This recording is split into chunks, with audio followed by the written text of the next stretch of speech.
How are we doing, everybody? What is up? Happy day 3 of the draft, the third day of Christmas my GM gave to me. We're about to find out. How we doing? How's everyone in the chat doing? How we liking our drafts so far? Still a lot of good players available. Some of my favorites would be Kenneth Gainwell at running back, Michael Carter. A lot of good running backs. I think we might see a run on running backs here pretty soon. Wide receiver, you got my dude, Dyami Brown available. Jalen Darden available. Amon-Ra St. Brown, Seth Williams, Tamorian Terry. A lot of good football players.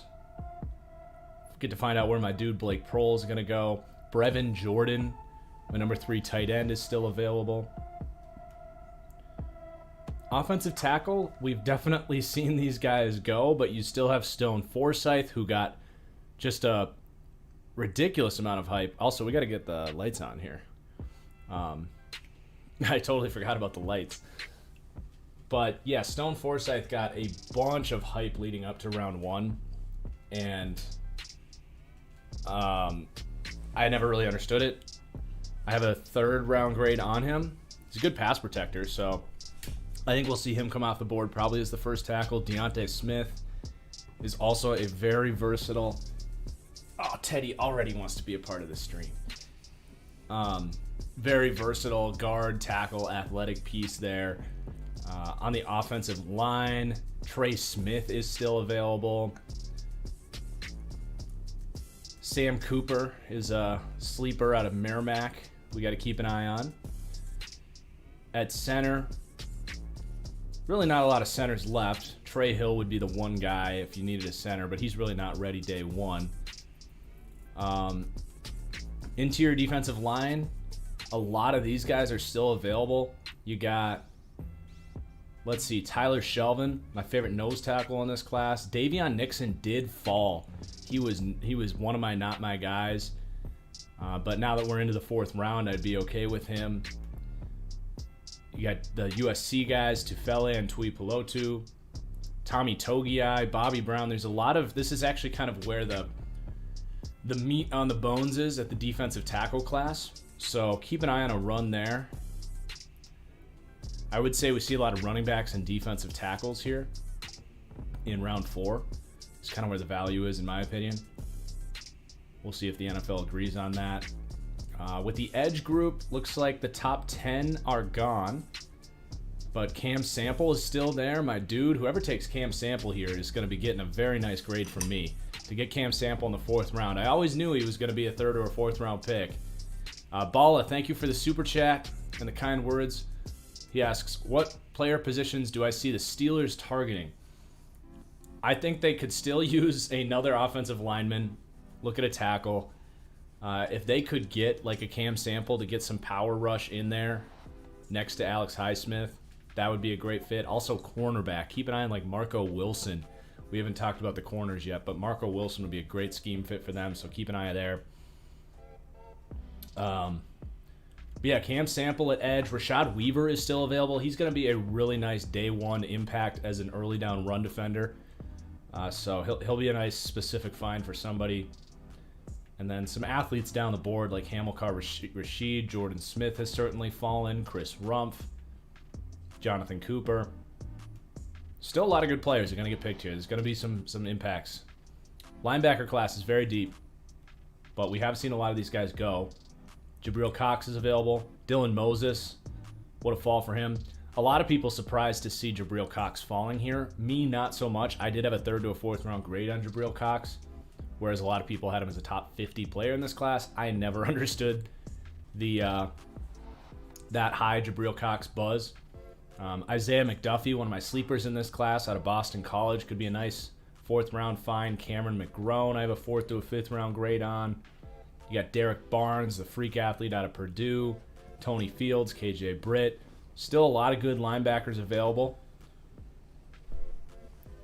Really deep class at some of these positions. I would say linebacker and corners got a lot of good. I know I keep saying that, but I really think this class is deeper than than previous years. I almost said than people realize, but it's pretty consensus that this is a pretty deep class.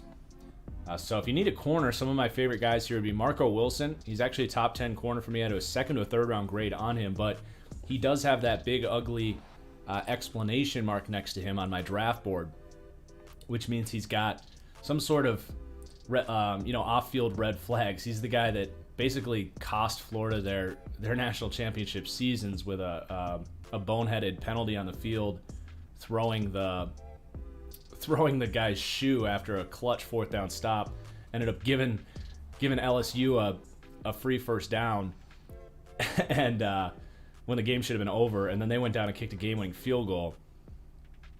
So there's definitely buzz about him slipping because of off-field character stuff. And then you've got, let's see, Thomas Graham if you need a slot corner, Trey Brown, one of my favorite players in the class. And then there's this collection. If your team runs a cover 4 heavy off-man zone system, there is a massive pool of 4th to 5th round players that are perfectly fit for that system. So Darren Hall, Rodarius Williams, even Sean Wade now getting into the 4th, 5th round. You've got Jason Pinnock there, Tay Gowan, Nate Hobbs, who I've predicted is going to go to the Texans, being coached by Lovie Smith there, Cameron Bynum, Zach McPherson, Nick McLeod, and Mark Gilbert. It is a really fun class. I have never had draftable grades on as many corners. I'm a big fan of this cornerback class. There's a lot of rare athletes in this group. Arthas, thank you for the super chat. First good Pats draft since 2012, 2013. Yeah, man, the Patriots have had an unbelievable draft, dude. They got Barmore in the second. So they got 2 legitimate first round talents. And then they got why can I never draw this guy's name? The edge out of Oklahoma, I really struggle with it. It's not a hard name. Ronnie Perkins. I should be able to draw that right out, but I struggle with that. Ronnie Perkins for them was I don't know exactly how he's going to fit into that defense, but what an amazing value to upgrade that pass rush. And they're still going to be able to add a receiver. Also, Christian Nagel, thank you for the super chat. Hoping your Bears able to grab some cornerback wide receiver depth. Definitely corner. I think their wide receiver room is a little underrated. I think that Riley Ridley can play football as their 4th receiver. But yeah, it could never hurt to add another guy there. I always thought the Bears wide receiver needs was a little overstated, but I can't blame you for wanting another one. Do you mind just flipping the light switch for me? Mm-hmm. Do you want to read the super chat? I got that one. Oh. Yep. And then we haven't even talked about the safeties. So this is not my favorite safety class, but Jamar Johnson is available. I tried to kind of lower the buzz on Jamar Johnson. And now that he's in the 4th round, I love him there. But people were mocking him up into the 2nd round, which he's just not a good enough athlete to be a 2nd round safety. He made some really nice plays, being aggressive, but a safety with 4.6 speed who has the highest missed tackle rate of any defensive player in the class, the NFL is not going to be too high on that guy. I wouldn't be surprised if Jamar Johnson goes 5th, 6th round because of that. Now, I have a 3rd rounder on him, so he's going to be a nice addition for somebody, but definitely one of these, him and Stone Forsythe, probably a couple guys, Jabril Cox maybe, that a lot of people are wondering why he's available, that for me it wasn't a huge shock to see them there, and I don't think they're massive steals at this point in the draft, which others might grade those super highly. What do I think of the Lions draft so far? I love what the Lions are doing. We've got our first pick in, by the way. Jay Tufele, great pick for the Jags, but I do want to answer that super chat question. I'm going to grade the Jay Tufele pick, though, at an A for the Jaguars. We're going to start this off with a great pick for the Jags. But, yeah, the Lions weren't messing around, man, with this kneecap biting stuff. They They want a physical-minded football team, and I think they have taken excellent value at both offensive line and defensive line down the board. And they are going to be able to set the tone there. And even though you're not getting a receiver, I think they are going to be building a culture there that is going to work.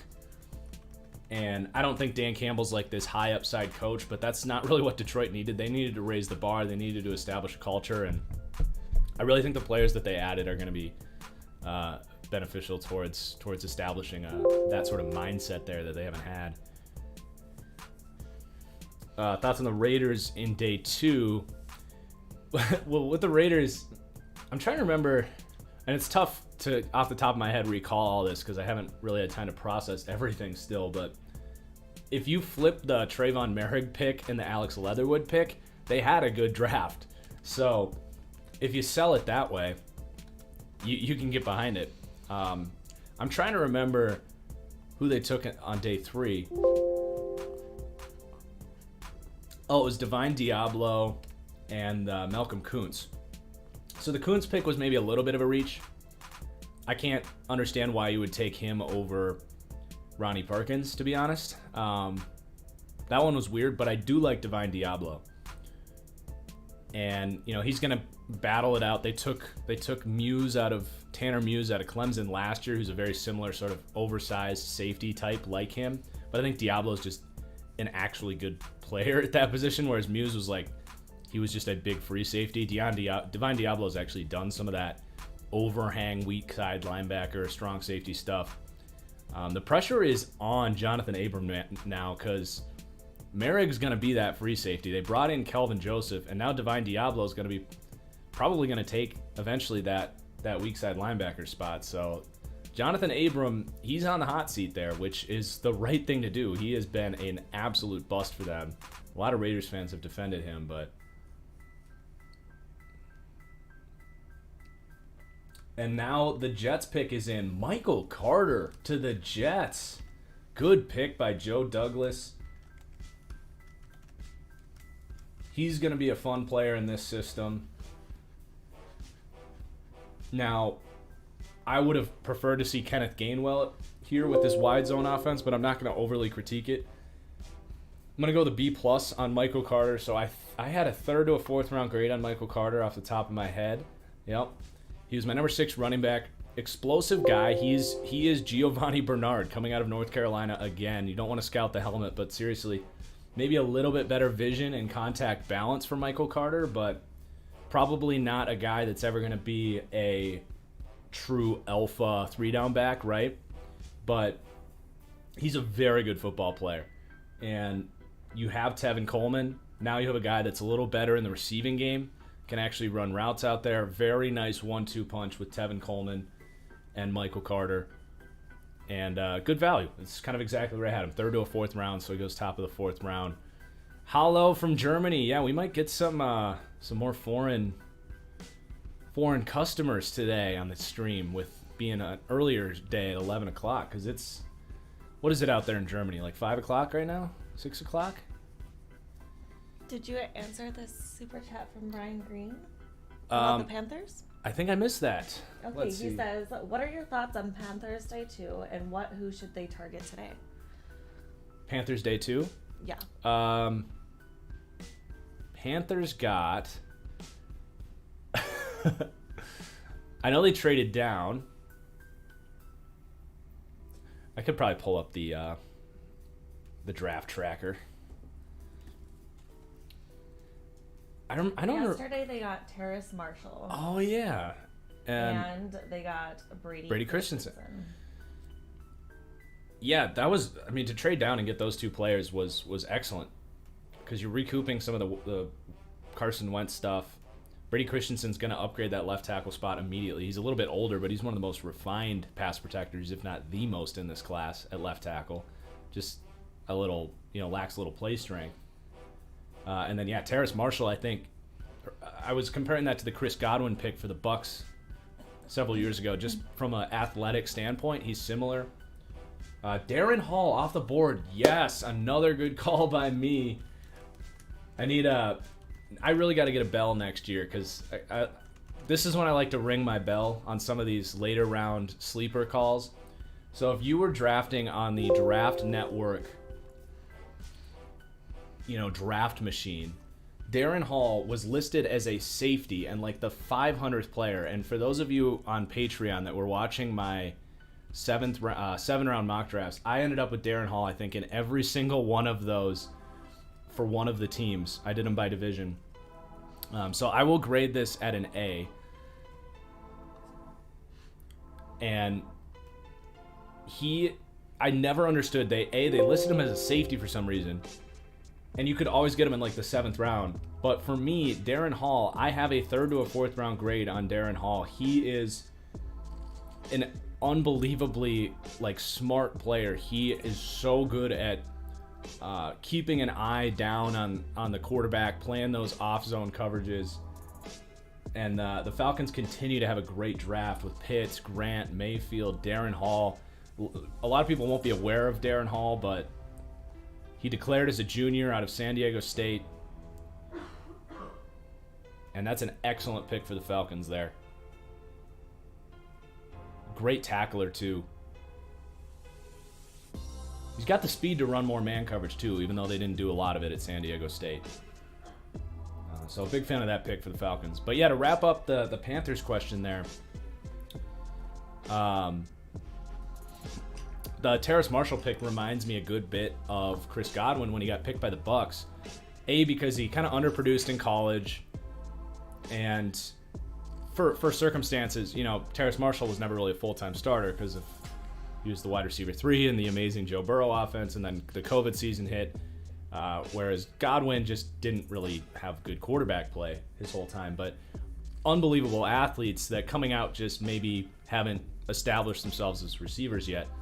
But also going to a team where he's probably not going to play a lot year one. When the Bucs drafted Godwin, they had Deshaun Jackson and they had Mike Evans. Godwin didn't really see the field a whole lot. I think they still had Adam Humphrey, too, who was starting in the slot. And I see the same thing for Terrace Marshall. I don't see him playing a lot in year one, but I think he's going to really develop. Did you get the super chat from Crazy Lions? I did not. I don't know why my super chats... He says, what do you think of the Lions draft so far? Thanks, you're the GOAT. Oh, you got that one? We got that one. Yep. Perfect. Let's see. We got to get... Do you mind grabbing the top of the thing right there so we can get the Teddy cam going? And then did you get the question from Carlos about the Raiders?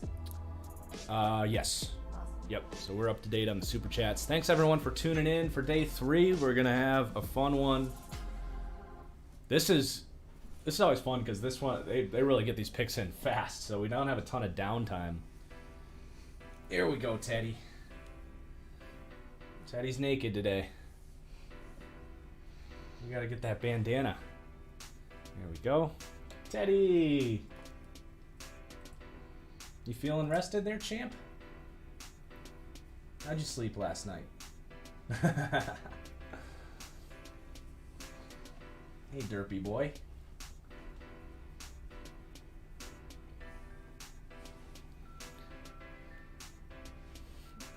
Anna needs a raise. Everyone who agrees say, yeah. I got that.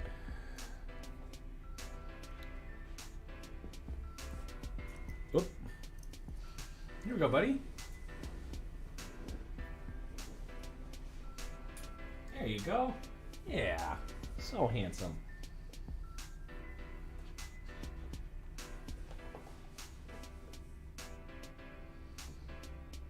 You're not feeling it? Okay. We'll get you up there later. All right, Dez Fitzpatrick. Dez, throw up the X. Thanks for the super chat, Lemon. I'll get to your question in just a second. So Dez Fitzpatrick, I'll give this one, he fits their system, so I'll give him that. I'll give this a B-. I'm not the biggest Dez Fitzpatrick fan, but I do see how he fits in with this offense, so I'm not going to shred it. He's a straight line speed guy. He can get vertical. He's a good run blocker.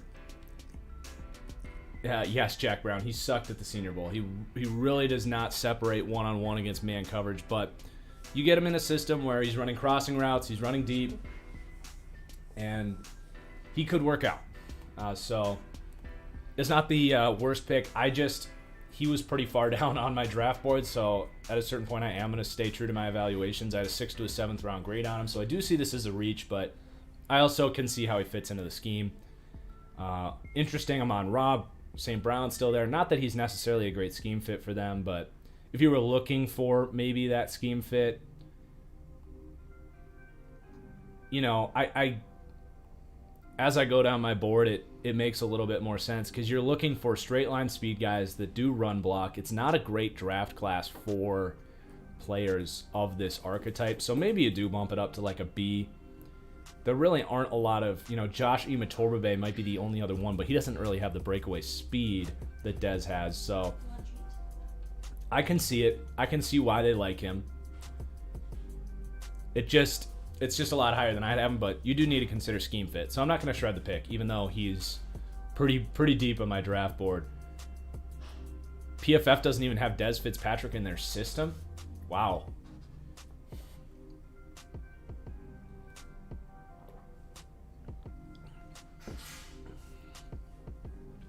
Why is Nixon still on the big board? I tried to tell you guys, Nixon's overrated. He was on my not my guys list. He'll come off the board here pretty soon, I think, but I wouldn't be surprised if he goes to the 5th.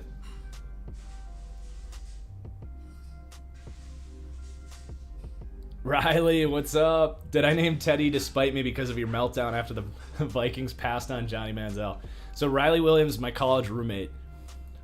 I still think I have a video on my old phone about him basically freaking out like I freaked out, probably about like the Josiah DeGuara pick. For him, that was the equivalent of the Vikings taking Teddy Bridgewater instead of, or missing out on Johnny Manziel, I think, when the Browns took him.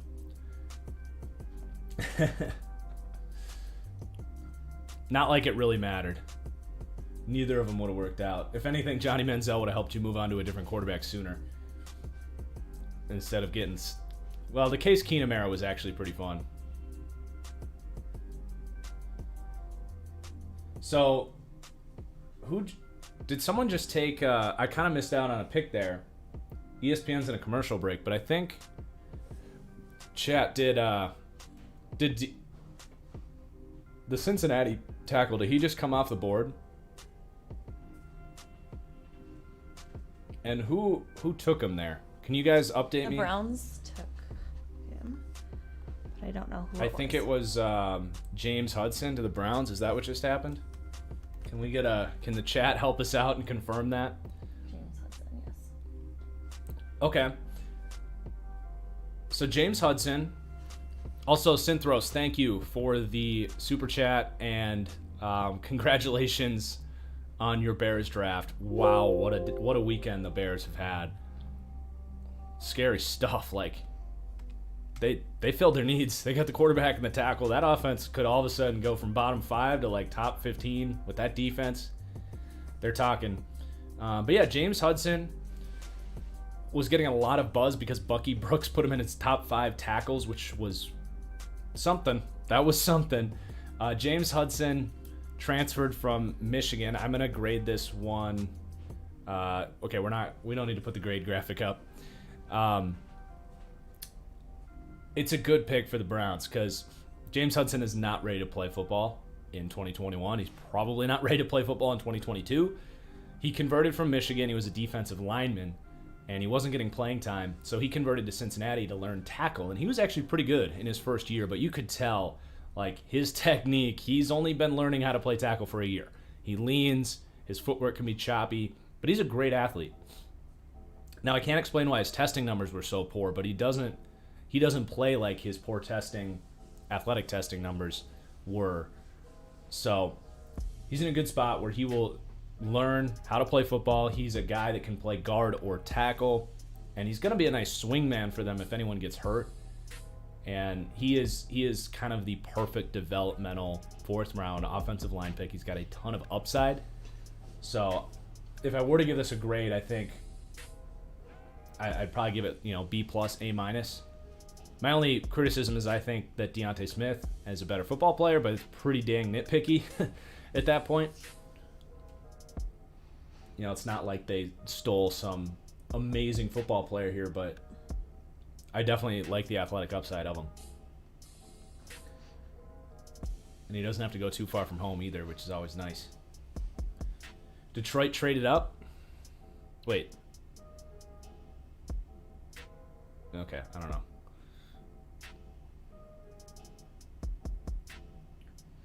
Lemon says, could you answer my super chat? Did we ever get to Lemon?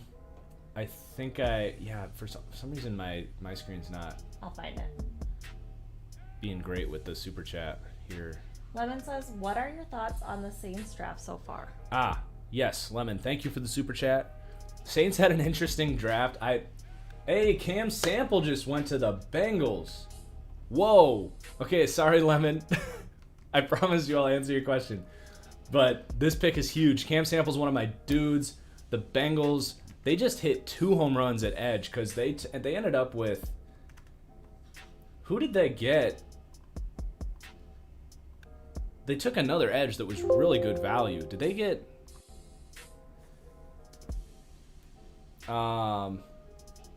was it the Pittsburgh? Did they get Bosch?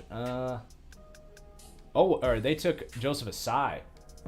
Wow. So I still wish they got a little bit more help on the O-line, but they needed edge, and they got two of my favorite edge players in this entire class.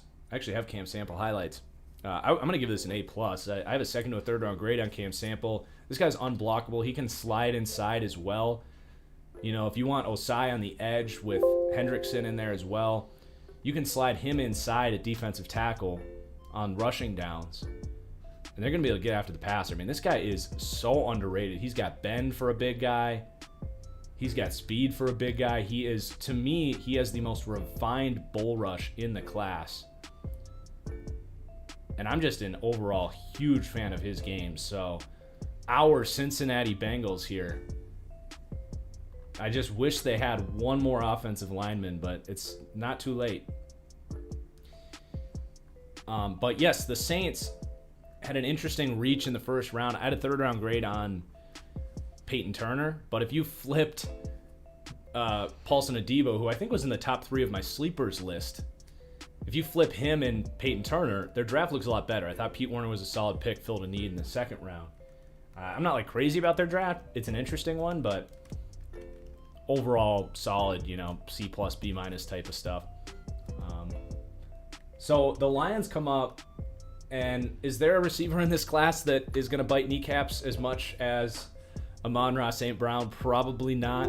He is the definition of what they needed at the right wide receiver position. This is, I think, an A+ pick simply because of his mentality as a football player. Think Juju Smith-Schuster here with Amon-Ra St. Brown. Now, I would, if I had my bell, I would ring my bell again. I was much lower on Amon-Ra. I had a third round grade on him. He was my 13th wide receiver, and people really like him, and I like him too, but definitely not. I don't see a high upside player here. He runs good routes. He's quick.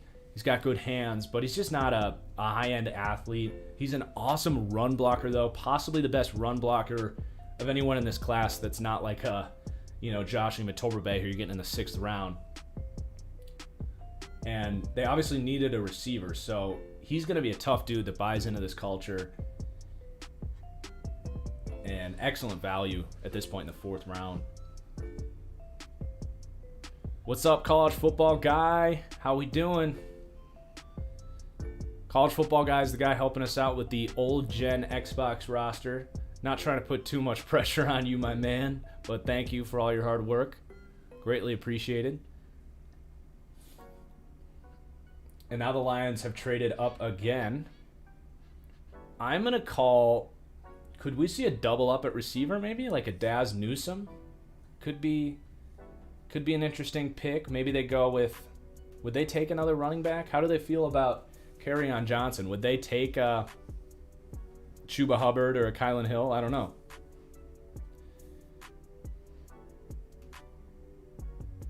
We'll see.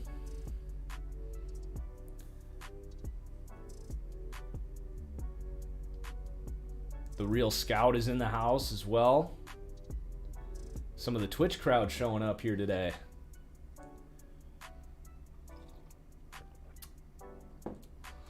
If you guys are not following my Twitch and you enjoy the live stream environment here, you can check out twitch.tv/thatfranchiseguy. That's where we do a lot of our Madden, NCAA content. Crazy Lions fan, all-time favorite draft prospect I've covered. Great question.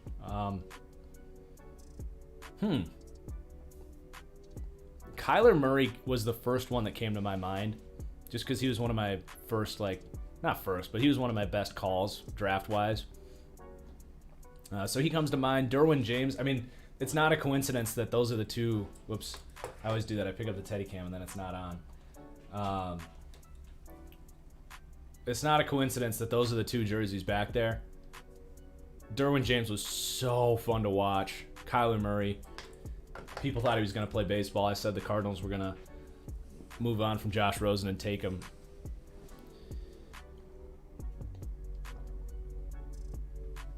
NRA, opinions on Kenneth Gainwell. He's one of my dudes, man. He's my running back 4. I think he's Austin Eckler. He's not going to be a feature back, so if teams are looking for more of a true running back, I get why the guys that have gone ahead of him have gone. And did you finish the Saints super chat? Yeah, I thought I did.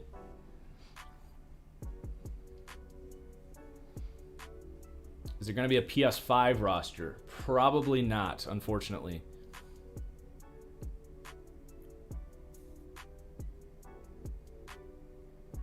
There's only so much time to go around to manage 4 different rosters, just getting it on next gen Xbox is quite a lot of work, and need a lot of help to get it on old gen. And the PlayStation team, it's a difficult process because there's no easy way to transfer it over.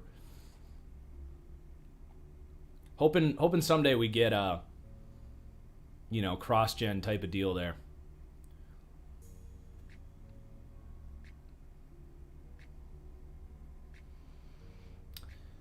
Robert, who are the top 5 guys left on my big board? Well, I don't have a nice system that can sort through who's gone and who's not gone, but I think Kenneth Gainwell, he was on my top 50 players, so he's probably number 1. I'm just kind of scrolling down here. Tyler Shelvin, Marco Wilson, corner out of Florida. You got Seth Williams out of Auburn and Tamorrion Terry. Those, I think, are the first 5 names that came up here. Derek Barnes to Detroit. They get their linebacker now.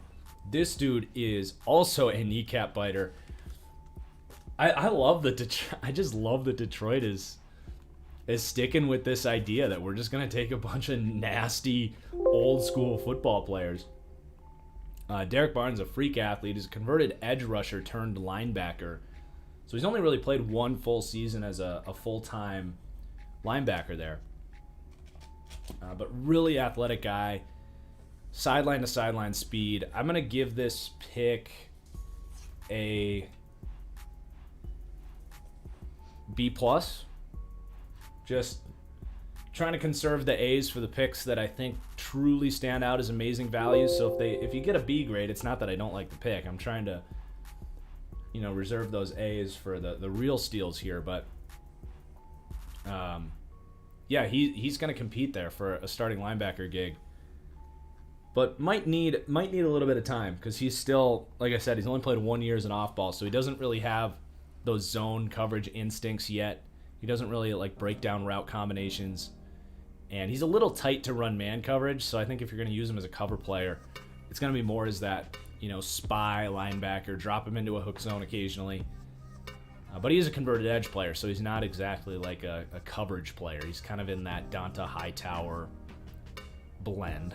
But he's going to have a nice mentor as well in Jamie Collins. I forgot about that.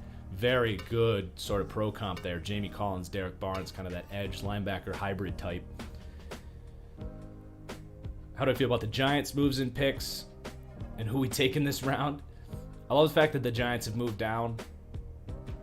Azeez Ojulari in the second was outstanding value. I like the Kadarius Toney pick. And as far as who you're taking this round, man, I that's a difficult question. I don't know. They don't have a ton of big needs left. Maybe a backup running back for maybe you get a Kenneth Gainwell to back up Saquon. I don't know. And then also from Tommy, what are my thoughts on the Rodgers-Wilson trade since both QBs are unhappy with their current team? I don't see it happening, but that'd be pretty funny. Wilson comes home to. I don't know why the Packers would go get Russell Wilson. Honestly, I think they like Jordan Love enough that if they're getting rid of Rodgers, I don't think they expect to get a quarterback back. But it's a fun concept. So Drew Dahlman. Yes, Drew Dahlman to the Falcons. I like that they're beefing up that O-line, man. So I do like James Hennessy or Thomas Hennessy. They drafted I'll give this one a B grade. They drafted a similar center last year. I think it was either James or Thomas Hennessy, something like that. But really athletic interior offensive lineman. And keep in mind, guys, they're going to this Arthur Smith wide zone offense. So they're getting guys that can get up on the move and block. This is another great pick for the Falcons because you have a question mark there at center. I think that they hope that Hennessy takes that next step. Thank you, Matt Hennessy, Caleb. They hope that Matt Hennessy can take that next step and become the center. But in the 4th round, if you have a similar prospect, which Drew Dahlman is extremely similar, undersized center, so he's going to struggle with power, doesn't necessarily get pushed in like the inside zone, driving guys backwards, moving defensive lineman type of spot. But he can get on the move, run that wide zone offense extremely well. So you get insurance there between Matt Hennessy and Drew Dahlman. One of those guys, let him compete and end up with a starting caliber center. And even the left guard situation, you took Jalen Mayfield, but he's a tackle conversion type of deal. So you don't know for sure if he's going to be the left guard either. From Emerson, if Rodgers won't play for the Packers in 2021, the Packers draft a backup QB for Love. Who is their best option? I guess Shane Buechele. I mean, if you want like an upside pick, like Felipe Franks, I guess, but I don't know. I guess if you just wanted a guy that could keep the season afloat and contribute day one, Shane Buechele. Also, like Brady Davis has a strong arm, but it's pretty slim pickings once you get past the top 8 quarterbacks, which at this point, we saw a lot of quarterbacks go pretty early. I don't see them doing that, though. I think if they end up letting Rodgers go, they'll go with Jordan Love, and then they'll, sign some veteran backup. I don't know exactly who's available, but maybe the Bears would send him Nick Foles, be like, yeah, you can have him. We're good. What I think about Washington's draft so far, the Sam Cosmi pick in the 2nd round was one of the picks of day 2. Unbelievable value. They've had an awesome draft. Keep in mind, guys, I'm going to be, after this draft is done, we're going to go get some steak at Ruth's Chris, and then it's time to get to work on the draft grades. Not that I don't appreciate your super chats, and not that I won't. If you are supporting the channel that way, I will absolutely answer your questions. But do keep in mind that I'm going to be uploading all of these. I'm going to be grading every single pick, division by division. Going to be cranking out 8 videos over the next 48 hours. Load up on some steak and get to work. So do keep that in mind, but if you want to know now, Super Chat's, I guess, the way to do that. I appreciate you guys. That your support this weekend has been overwhelming, and I'm so thankful for you guys. From Micah, why did the Packers draft Jordan Love in the 1st round if they had no plan to move off Rodgers? So I actually, people say I constantly dunk on the Packers. That was the one pick that I was really excited about last year. I love Jordan Love. They probably were as high on him as I was. I had him as QB2 in that draft. And you also got to keep in mind, Rodgers was coming off of some down years. He had been injured a couple times, and then he had played a full year and had one of his worst years, actually is a healthy quarterback and was starting to miss some throws, he looked like his body was maybe starting to regress a little bit there. And then they draft Jordan Love, and he comes back to MVP form. They didn't think that was going to happen. So I think their plan was, we're gonna like let Rodgers kind of regress here, and we'll move off from him in a couple of years. But Rodgers coming back in MVP form kind of threw everything off. Jabril Cox to Dallas. You know what? I'm going to give this pick a D. People are going to be freaking out about this pick. But this is not a good draft pick. Jabril Cox is not this amazing football player. I'm just going to say it. He's not this amazing football player that everyone is selling him to be. He's not a top 50 player in this class. He's just not. He's a lengthy linebacker who came over from North Dakota State. He's a smart player. He's good athletically, but it's not like we're talking about, frickin' Micah Parsons, who they drafted. It's not like we're talking about Deion Jones. He's a good athlete. He's got long arms. He can use them to get in the way of passing lanes. He's a special teamer here in Dallas. They have plenty of linebackers. This is a borderline waste of a pick. People are going to applaud this pick because they think Jabril Cox is amazing, and maybe he is. I don't personally see it. He's a good football player, but third to a fourth round grade on him. The value's fine, but he is not going to play here. He's a good football player, but find someone that loves you the way Jerry Jones loves linebackers. Holy shit.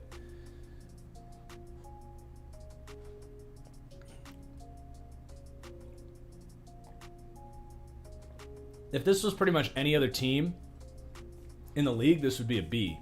But it just doesn't make any sense to me. There's a lot of good defensive tackles available. I think a pick like Deontay Smith would have been awesome for them to get a swingman that can play guard or tackle. Ellerson Smith is the Cowboys pick.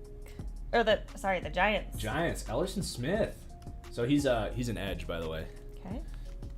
Stupid ESPN linebacker for...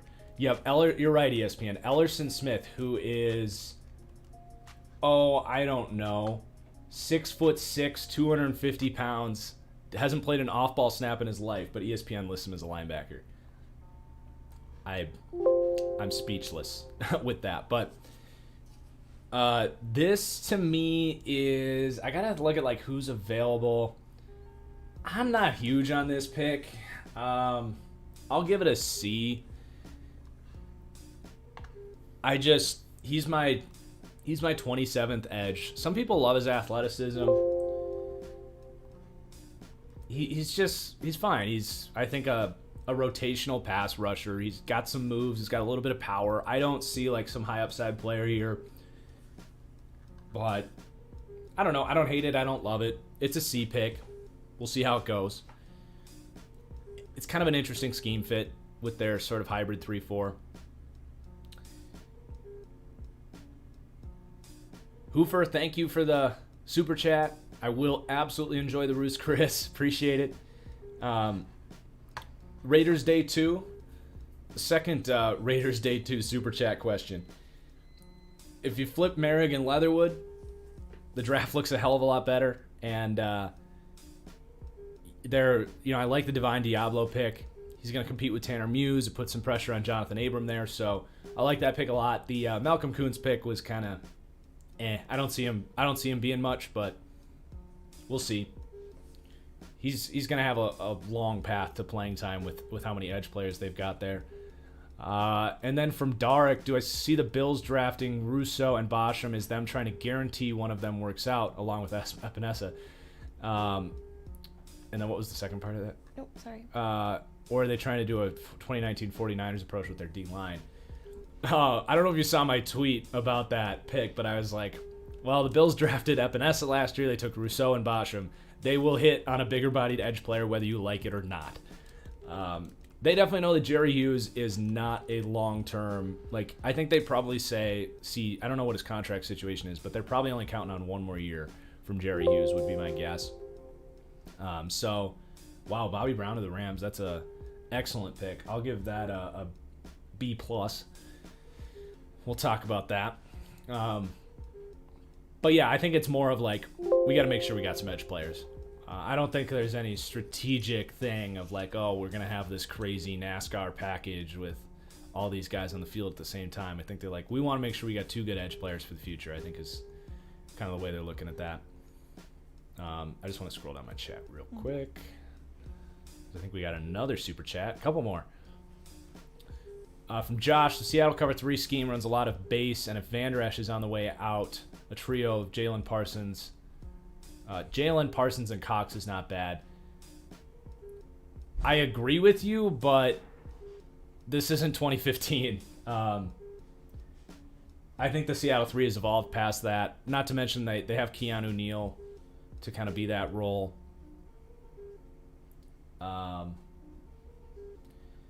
I think Seattle kind of they proved in 2019 that running base defense 70% of the time is going to lead to some pretty bad defense in 2020. And if Dan Quinn thinks he can get away with that, he's wrong. So I'm just going to say that.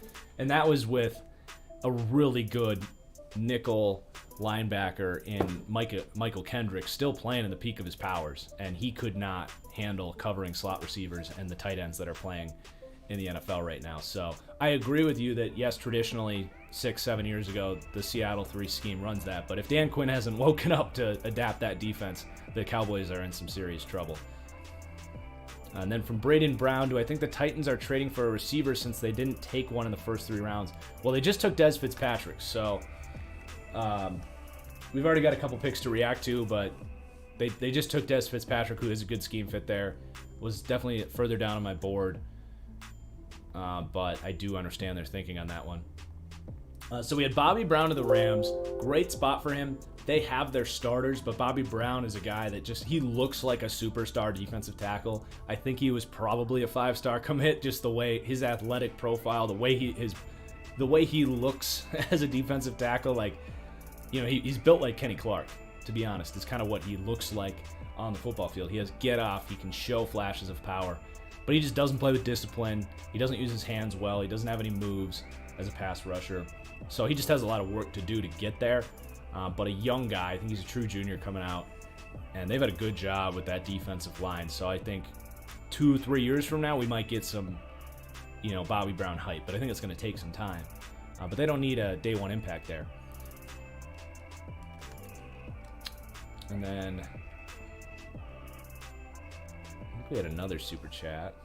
Well, we're at to Chris Rumpf, and then the Vikings just made their pick. Okay. So Chris Rumpf went to... He went to the Chargers. To the Chargers. Okay. That's a good scheme fit with the 3-4 Brandon Staley defense there. He's going to be probably a situational pass rusher. Kind of a poor man's Melvin Ingram in some ways. He'll be able to cover. And then the Vikings took, the Vikings went with Kene. Wow. Kene Nwangwu is one of the freakiest running backs to ever come out in the NFL draft. No vision. Really doesn't know where he's going. But I'm going to grade this with a B. Maybe a B minus, because I don't know how you don't take Kenneth Gainwell, to be honest. But in this system with the offensive line that they just drafted, ooh, he has a chance of hitting lightning in a bottle and becoming Raheem Mostert is probably what they see. I think I probably had a Raheem Mostert comp for Kene on my draft board. So he's my number 21 running back with 6th round to priority free agent grade. Ironically, my low comp for him is Mike Boone. This is the same front office that drafted Mike Boone, so they see a very similar football player there. And Raheem Mostert is my high comp, who, you know, Mostert was a super, you know, low pit. I think he might have been an undrafted free agent.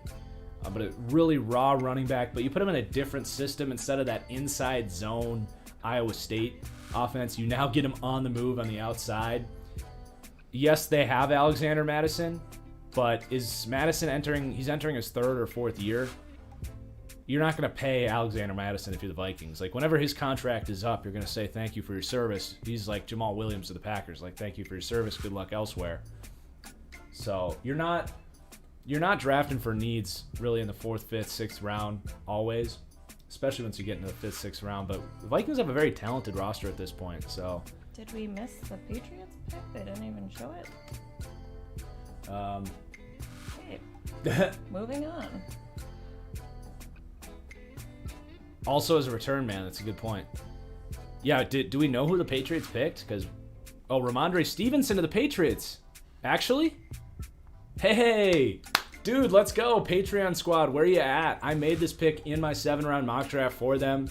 I also got, I think, a mailbag question on the podcast of who would be a sleeper day 3 pick for the Patriots. And I think I said Ramondre Stevenson. That's an A+ pick for me. This is the definition of a Bill Belichick pick where, Ramondre is a guy that has been suspended. There's questions about his, commitment to football. But when he's on the field, he's a hell of a running back. And this, Bill Belichick, all he cares about is your football character. And when this man's on a football field, he wants it. So I've said that the Patriots, with their potential at that running game, is you can go with a C+ for that one. The potential with their running game is off the charts. Their offensive line is elite. I like Harris. He's not an amazing running back, but Stevenson has outstanding upside there. So, wow, then Tyler Shelvin of the Bengals. The Bengals defensive line is back. Heck yeah. We didn't even have... These are flying off. We're in rapid fire mode now. Jordan Smith went to the Jags. Kind of whatever for me. I'm not a Jordan Smith guy. But he's another raw athletic pass rusher to develop there. Who just went to the Bengals? It was Tyler Shelvin, DT LSU. So, we'll see. Jordan Smith, not really one of my favorite players in this class. If he works out, great. He's got athletic upside, but I don't see a whole lot there with him, to be honest. There was some hype on him that I couldn't match. But Tyler Shelvin to the Bengals, I love it, man. That D-line, they got a side, they got Camps, they're taking my dudes. I love it. I'm getting a Joe Burrow Bengals jersey. Absolutely. Just, I wish they could get another offensive lineman in there, but the Bengals just draft my type of football players. Shelvin is going to maybe not be a starter there, but he adds immense depth, literally massive human being.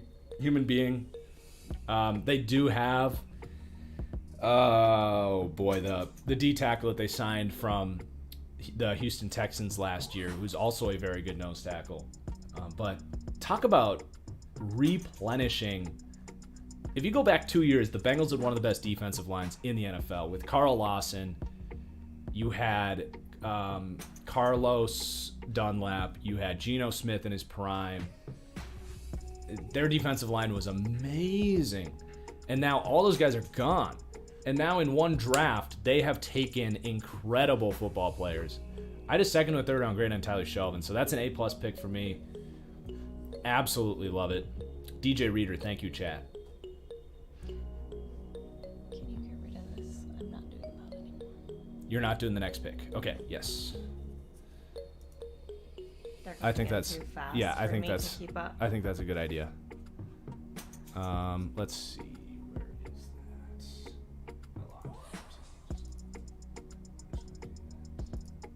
that? Perfect. Okay, good call.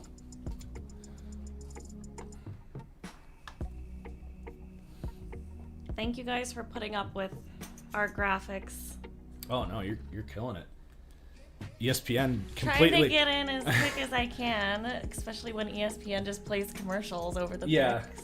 Well, even ESPN missed the Patriots pick, so... And they have a crew of like 10 people, so...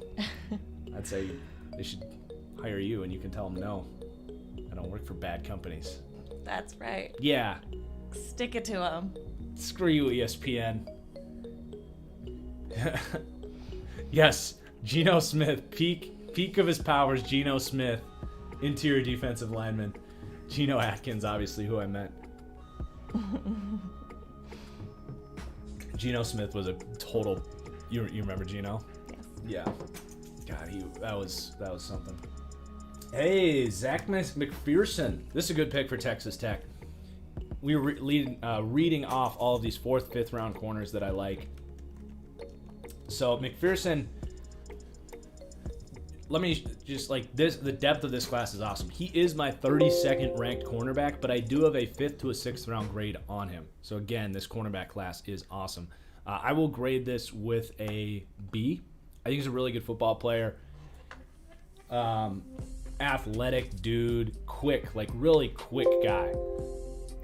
And he has, ways to go as far as his coverage, understanding. I want to say he transferred over.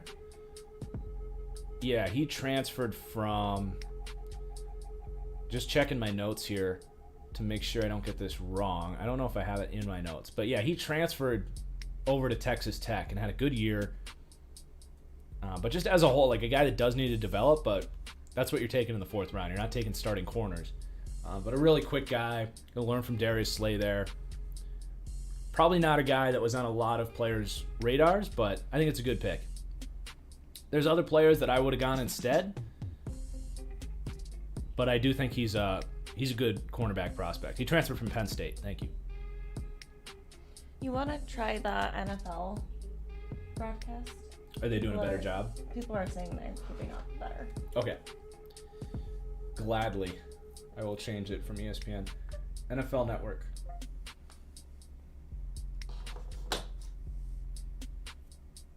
Nope, that didn't work.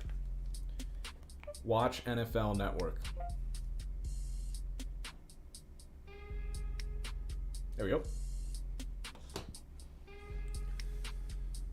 All right, the football team have had an awesome draft. Gosh. What if Ryan Fitzpatrick wins a Super Bowl and retires? Would there be a more, with Ron Rivera at the helm after he recovered from cancer, would there be a more unanimously loved Super Bowl champion? I do love Ryan Fitz. Yeah, he is just the best. He just needs his day in the sun. This roster is quite possibly in the top 5 of NFL rosters after this draft. After their free agency, and what a turnaround for them. Did you see him when he was wearing Deshaun Jackson's getup?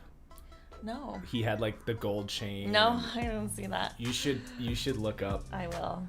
Deshaun. You know what? I'm just gonna get a picture of it real quick and just put it in the Deshaun Jackson. I guess Ryan Fitzpatrick. When he was on the Bucks. Oh, Yes. I did see this. Yes, I did. I forgot about that. We're gonna put this in there for a second.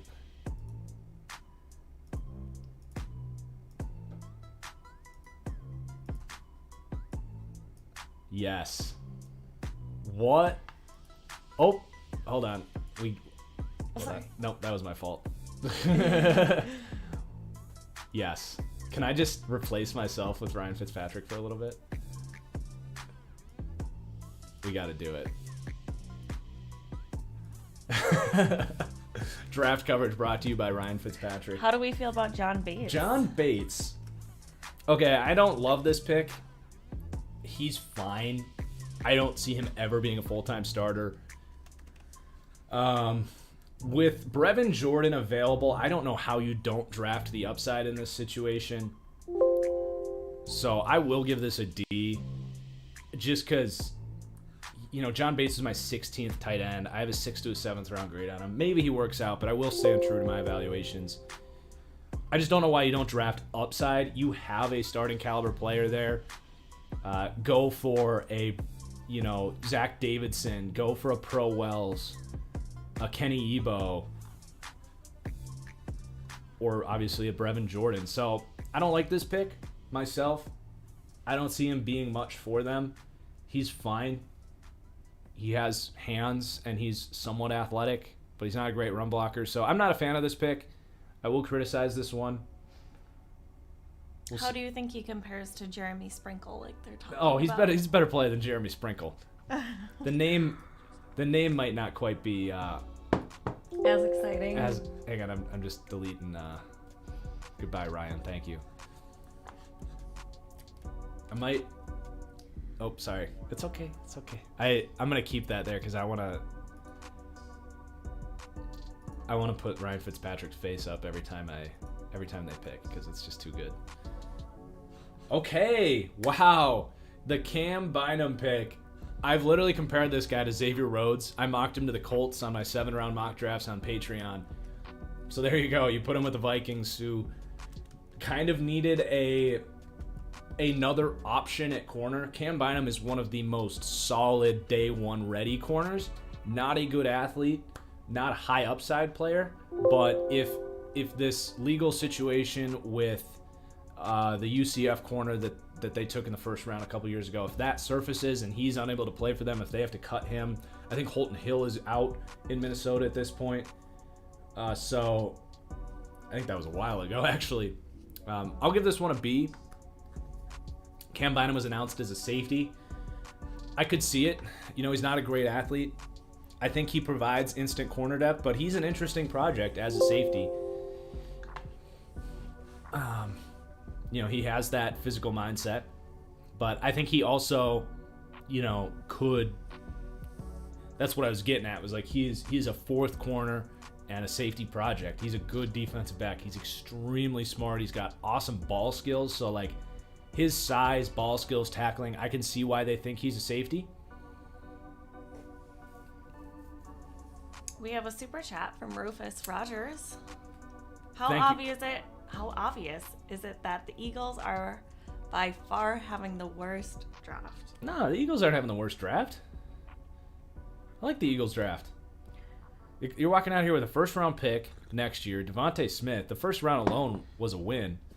Second round, you take quite possibly the best interior offensive lineman in the class, who's going to start at left guard and going to be a long-term Jason Kelce replacement. You're going to get back to having one of the best offensive lines in the NFL. Chuba Hubbard just went to the Panthers? Yes. Wow. That's exciting. He's going to be an awesome 1-2 punch with Christian. It's kind of annoying for defenses when Christian comes off the field. You got to deal with this guy, but I'll give this an A. I mean, Chuba is like, give him a lane and he's gone. He was a player that should have been probably, a second-round pick if he came out after 2019 and just had a really down year, so it pushes him down here into day 3. And, you get Christian McCaffrey healthy, and then, he can't take every snap, right?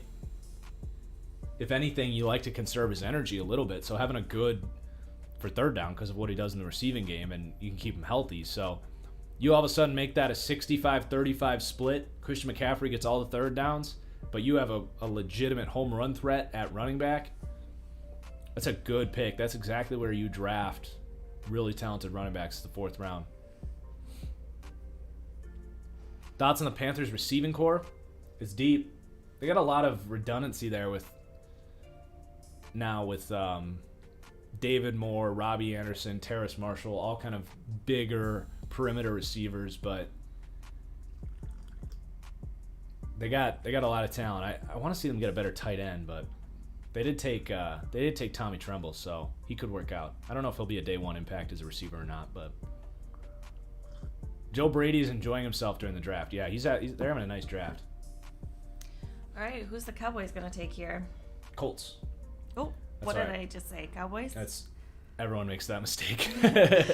I saw the colors. Yeah, they're the same team. Also, your camera's in the way of the Indiana logo. Fair enough. Yeah, Sarah can never get those straight. Why they gotta make them the same colors, Teddy just tapped out, didn't he? He's been watching you. Yeah. But you could tell today he was like, I'm good. He'll probably make a later appearance. Yeah, he'll make a later appearance, but it's too early for him. He's like, I can do this at 6 o'clock. Teddy doesn't get up earlier than noon. Right. He's like, I need more sleep.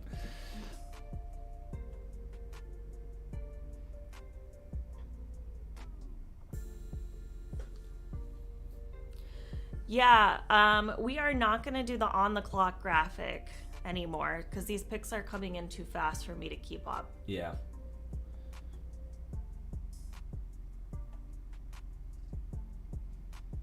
Although they just all of a sudden decide to slow down. I know, right? All right, here's 18 picks. Okay, now we'll be back in 20 minutes. Who's Teddy? If you're curious to know who's up next, it's Pittsburgh. There you go. With the 128th pick. Thank you. Matthew, welcome to the stream. Teddy is our Pomeranian dog. And he's my co-star, along with TFGF here doing the graphics.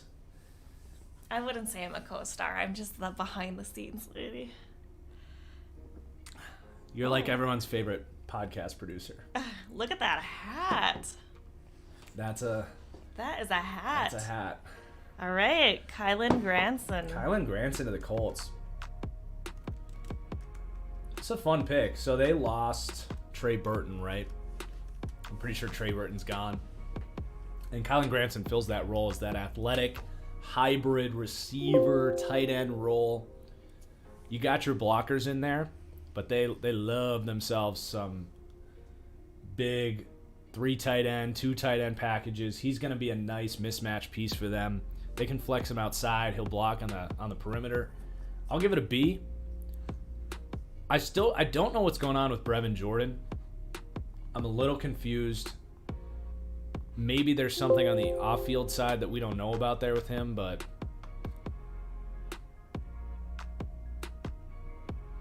I think I may have enlarged our graphic here. Let me take the wheel for. I think we're good. A couple of super chats. What don't I like about Eller Smith for the Giants? I thought they would go O-line. Yeah, I'm just not a huge Ellerson Smith fan. I think he's fine. He was good in his level of competition, but it really just comes down to that. I just don't get excited about him. We'll see if I'm wrong there, but I had a 6th to a 7th round grade on him. And I also don't fully understand how he fits that scheme. I don't think he's much of a versatile 3-4 outside linebacker type. But who knows? We'll see. And then in honor of Hubbard getting drafted, could be a record-setting 5 Canadians in the draft so far, 3 so far. And then thoughts on Amen Agbong Bemega. That's going to be one that's going to take me a while. Agbong Bemega. Dan Moore to the Pittsburgh Steelers. There's your tackle. But to finish your thoughts on your question, also, I didn't play the Chuba Hubbard highlights, but yes, in honor of Chuba Hubbard, who apparently I didn't load up his highlights, so never mind. Agbong Bemega to me he's a day 3 athletic linebacker with developmental upside. I think he's draftable prospect, needs the right coaching to become a quality starter, but I think we'll see him go here in the draft. So Dan Moore, he's a really athletic guy, and him going to Pittsburgh is the right spot for him. He's got choppy feet and pass protection. I don't know if he's going to start day 1, but the Pittsburgh Steelers love big, powerful dudes, and it's interesting that they took a smaller guard out of Illinois, but I think he'll play center. You can sacrifice a little size at center. Pouncey was never a massive player. People saying Stone was there. I'm not the biggest Stone Forsythe guy. I think Dan Moore, I obviously do have Forsythe above Dan Moore, but where do I have Dan Moore on my draft board anyway? I think I actually have him at guard. Let's see. I'm trying to find him. Okay, the Bucks pick is Jalen Darden. Oh my God. Of course the Bucks pick is Jalen Darden. Why do all my favorite players have to go play for Tom Brady? I mean, that's an A+.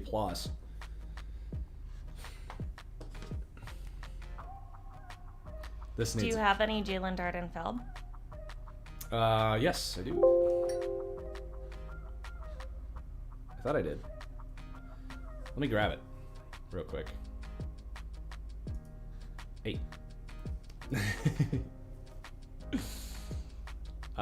Yeah, I do. I don't know why I didn't load it in here, but yeah, let's show Jalen Darden while I tweet my frustrations on Twitter.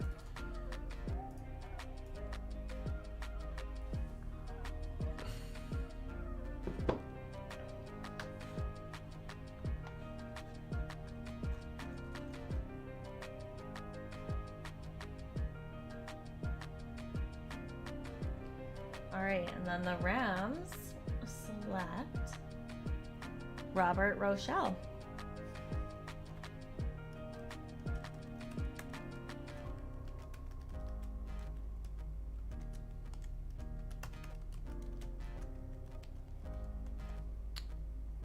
Okay, I'm back.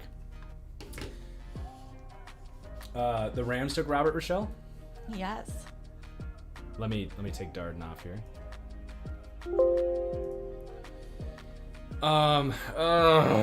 Jalen Darden to the Bucks. I hate everything. Robert Rochelle to the Bucks is a very good. The Rams a very good pick. I'll give it a B. So Jalen Darden is an elite slot run after catch playmaker.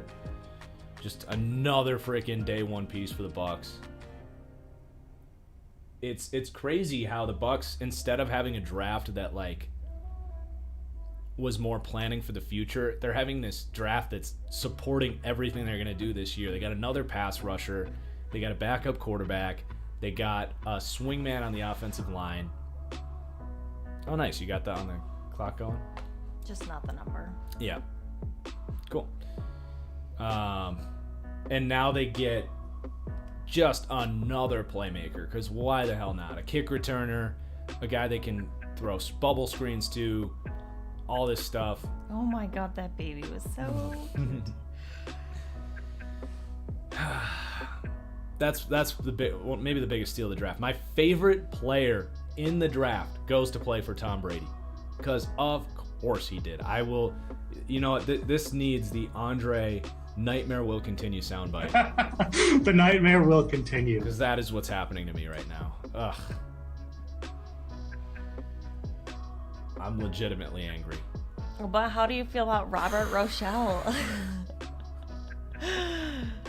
Poor Robert. Poor Robert, not getting any screen time. Robert Rochelle. Let me just read my draft blurb on Robert Rochelle. He is my 23rd corner. I have a 4th to a 5th round grade, so it's good value. He fits their scheme in that balanced boundary, kind of zone quarters coverage. So he's an intriguing small school project with outstanding length and athleticism. His long frame does give him some tightness, but he moves much better than anyone at his size should, and has the long speed to complement. His overall technique needs work, and he's easily offset by contact in both press and in stride down the field. Something you don't love to see from a bigger corner, and is something he will need to be groomed through. He has starter traits and is an early day 3 option who should not be asked to start in year 1. So, there you go. A B pick. Sounds like it. Yep. Right on the dot with the early day 3 option. And then the Ravens are up. Not a whole lot of needs left for them. I wouldn't be surprised to see them go back to edge here, maybe get some more power in there after you took Owe, who, let's be honest, you're probably not getting much from Owe right now. So you go with a Hamilcar Rashid, who can push the pocket a little bit, maybe a Victor Demukage out of Duke, a Jonathan Cooper out of Ohio State. I wouldn't be surprised. I don't know if it's this pick necessarily, but I wouldn't be surprised to see Baltimore walk out with one of those players. Someone says we balance each other well. I think that's accurate. I agree. I think she keeps me in check. And Marcus keeps me in check when it's regarding my job. So we balance each other out. Yes, that's true. Your real job, not Yes, not this job.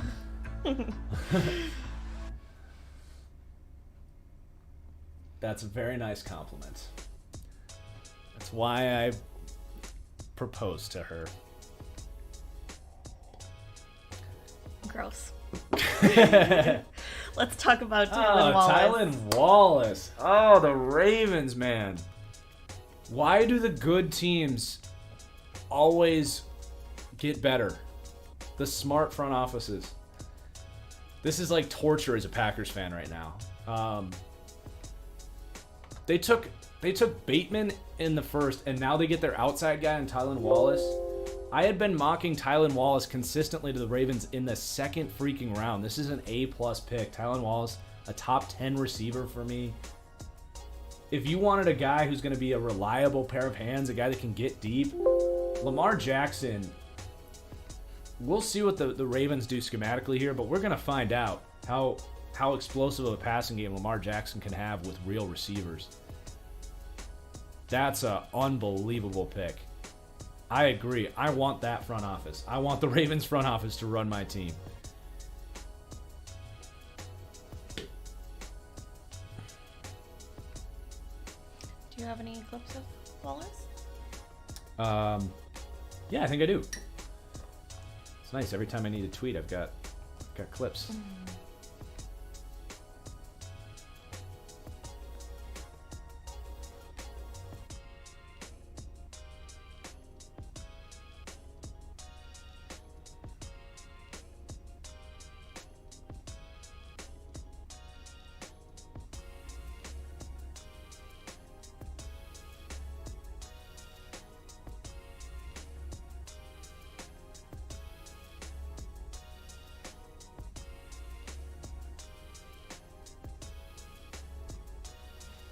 All right, Brown selection coming in quick here.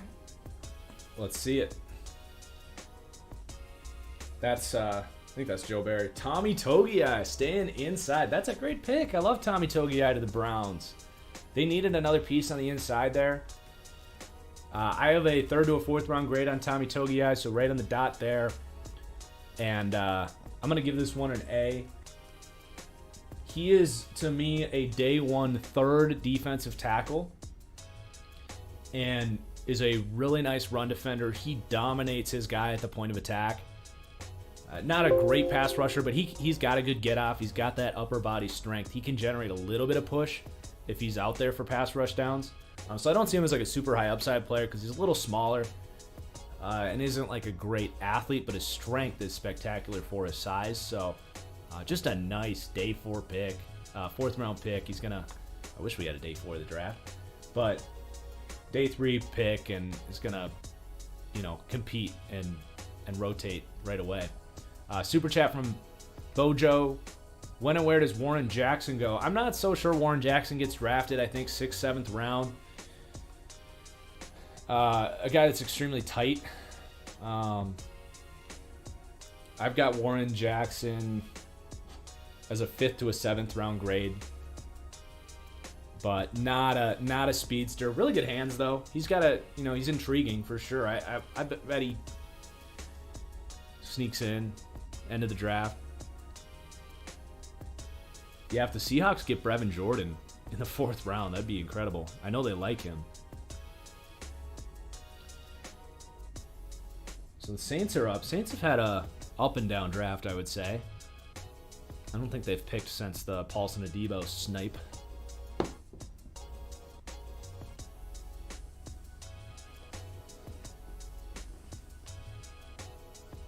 Oh, whoops. I've been saying the Browns GM's name wrong. It's Andrew Berry, not Joe Barry. Well, thanks for the heads up on that one. I called the Davion Nixon fall. I'll ring my bell on that one. Hell yeah, I did. Never liked Davion Nixon as a prospect. He's fine. He's... Even at this point... I mean, the D tackles just have been getting drafted late. I had a 3rd to a 4th round grade on him, but there's still guys I had ranked above him on the board, so...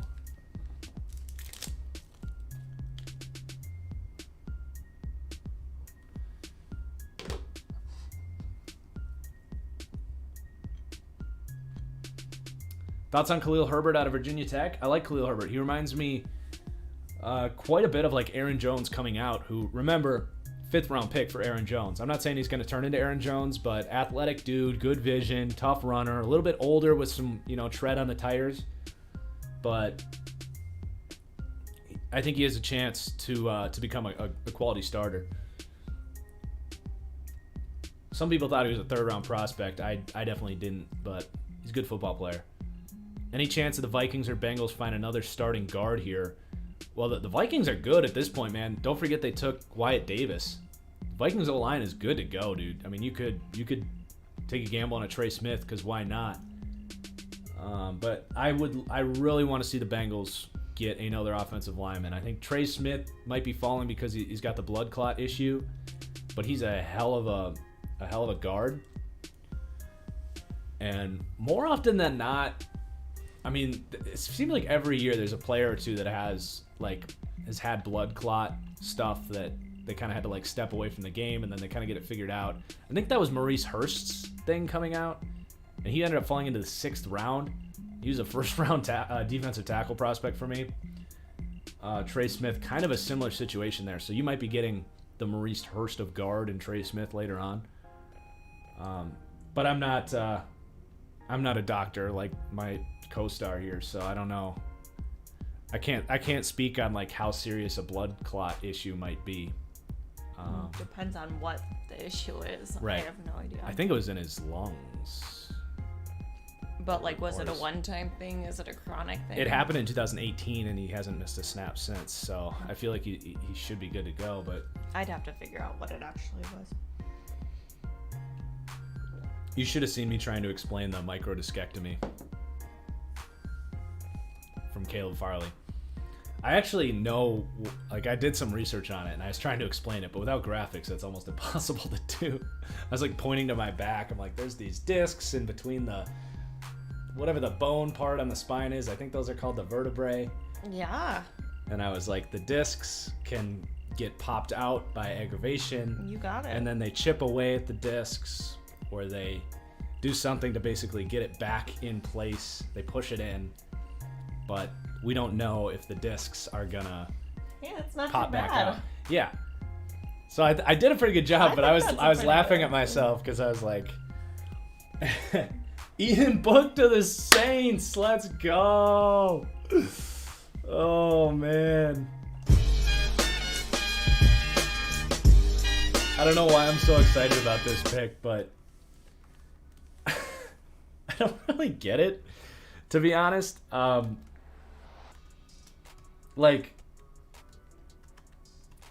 confused. I'm gonna give it a D. Why? He's Case Keenum. He's a backup quarterback. He can make some plays. There you go. But you got Jameis, you got Taysom Hill. It's not like Ian Book is this high upside developmental pick. But he's a really good athlete. I think Ian Book ran in the 4.5s, right? What was his 40 time? 4.65, but good 3-cone.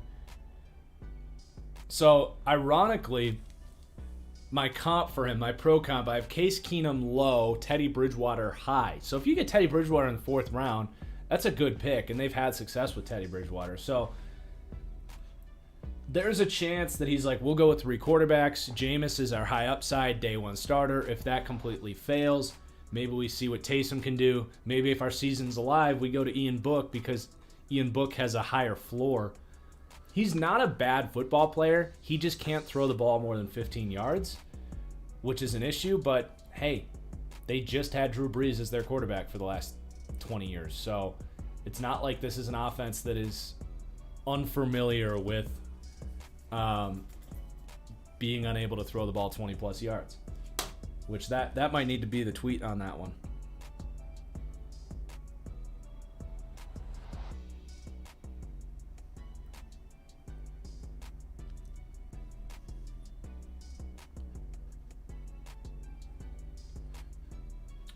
Vikings pick is in. Vikings have had such a great draft.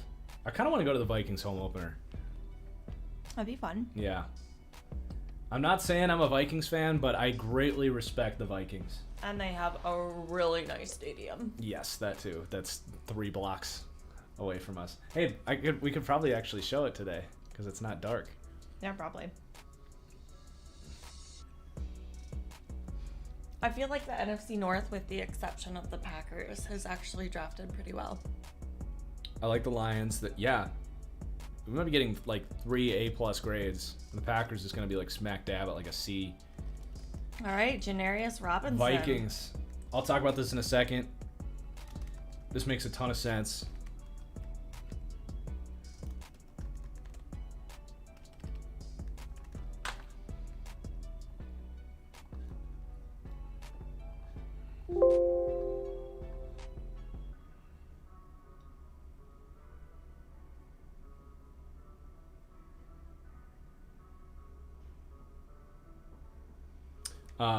So Janarius Robinson it's another dart throw. I will give this an A-. They took Patrick Jones out of Pittsburgh, and now they're taking another dart and throwing it at edge. This is, if there was any confusion, I don't know why there would be, but if there was any question about what kind of edge rusher Mike Zimmer likes, it is a Janarius Robinson, a Patrick Jones, a Danielle Hunter. They took a guy last year. I can't think of his name. Basha, maybe. But regardless, they are all 6'5", 6'6", 260 pounds, long arms, good get-off, powerful rushers. And they're developed. That's what Zimmer wants to do. He's like, I'm not taking a guy in the first round. I can develop these guys, coach them up. And Janarius Robinson is a freak athlete. Underproduced at Florida State, but I think between the 3 guys they drafted and Zimmer, going back to last year, I think it's Wanham, maybe DJ Wanham.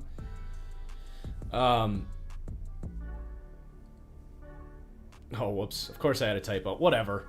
I'm on a live stream. I don't have time to proofread my tweets. But between those 3 guys, and you don't even know if Danielle Hunter is going to be able to play there, you have a good chance of hitting not just a starting caliber guy, but maybe getting the Danielle Hunter effect, where you get a guy that turns into a quality starter. You wrote Ian Hook. I know. I think it had to be autocorrect. Yeah, because it's going to autocorrect book. All right, whatever. H and B are right next to each other on the keyboard. Honest mistake. Rashad Weaver to the Tennessee Titans is a good pick. Not a high-end starter, but a day one run defender. He's probably going to be more of a defensive end for them in that system, but he is that sort of Belichick style, big-body DN. Good role player fit for them. I like that spot quite a bit. I'll give that a B+. So, David, why is Kenneth Gainwell falling? It must be because he's more of a scat back type. And, he doesn't have a lot of experience running between the tackles really at all. It's the same thing with, like, Puka Williams and the Louisville kid. But that's really what it comes down to. I think teams are like, for one, not a lot of running backs have come off the board. What if, like, 5 running backs been drafted? So it's not, when you look at it that way, it's like it's not even that much of a fall. If he's my RB4 and 5 running backs have been taken, it's not like some crazy drop. It's just teams aren't drafting running backs. Droog Bear, appreciate the content regardless of me ripping the Raiders all the time. Look, their draft hasn't been that bad, but thank you for sticking around. I know it can be tough to hear someone shred your team constantly, but let's be honest, it's not like they're making the best moves. What grade do I have on defensive tackle Marvin Wilson? I have a 4th to a 5th round grade on Marvin Wilson, so we'll probably see him come off relatively sooner. He's a good day one run defender, but he's not a pass rusher at all, so.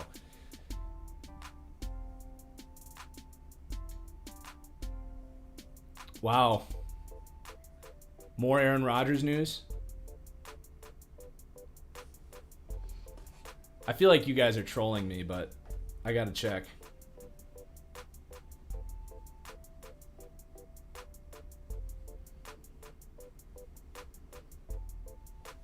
Yeah, I think you guys are just pulling a prank on me, trying to get me to check. I don't know. 3 different people have said it. Well, I'm not seeing anything.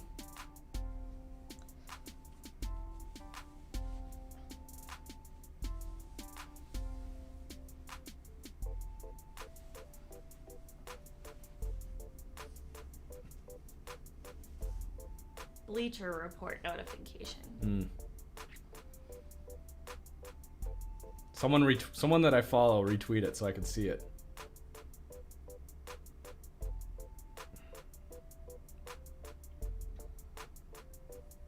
I don't know.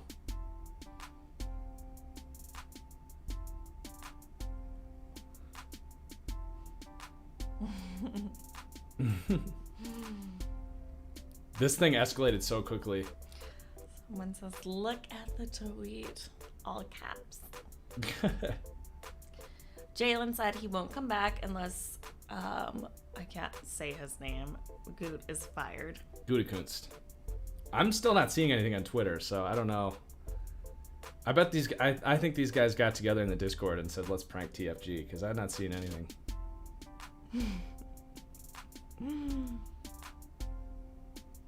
Yeah, I just looked up Bleacher Report and I didn't see anything.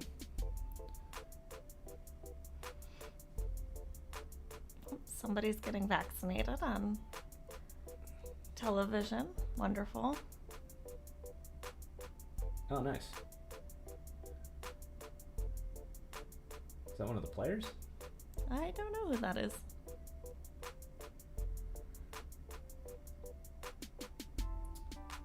Marco Wilson to the Cardinals. No risk it, no biscuit, right?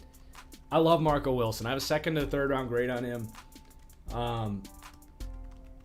This is a good spot for him to come in, kind of prove. Man, apparently it's not a prank, so I gotta get some confirmation on this. But I do really like this pick. I do have Marco Wilson highlights, so this is an A pick for me. But let's see if I can find this Aaron Rodgers.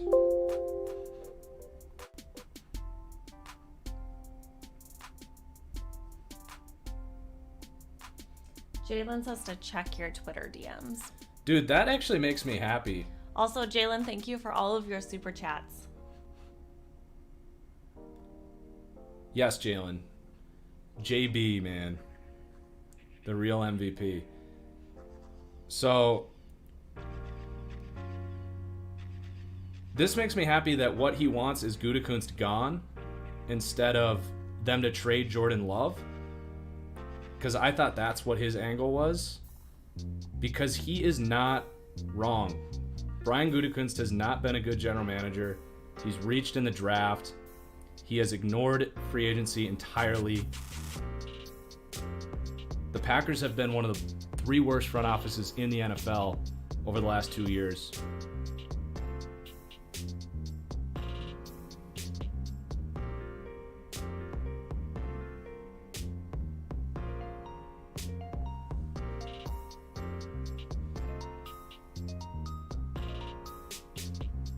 Sorry for the tweet. This is important.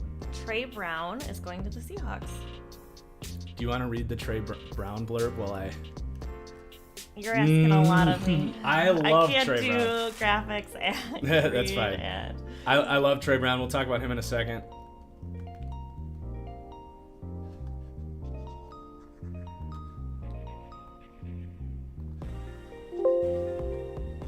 Let's see if I can find him.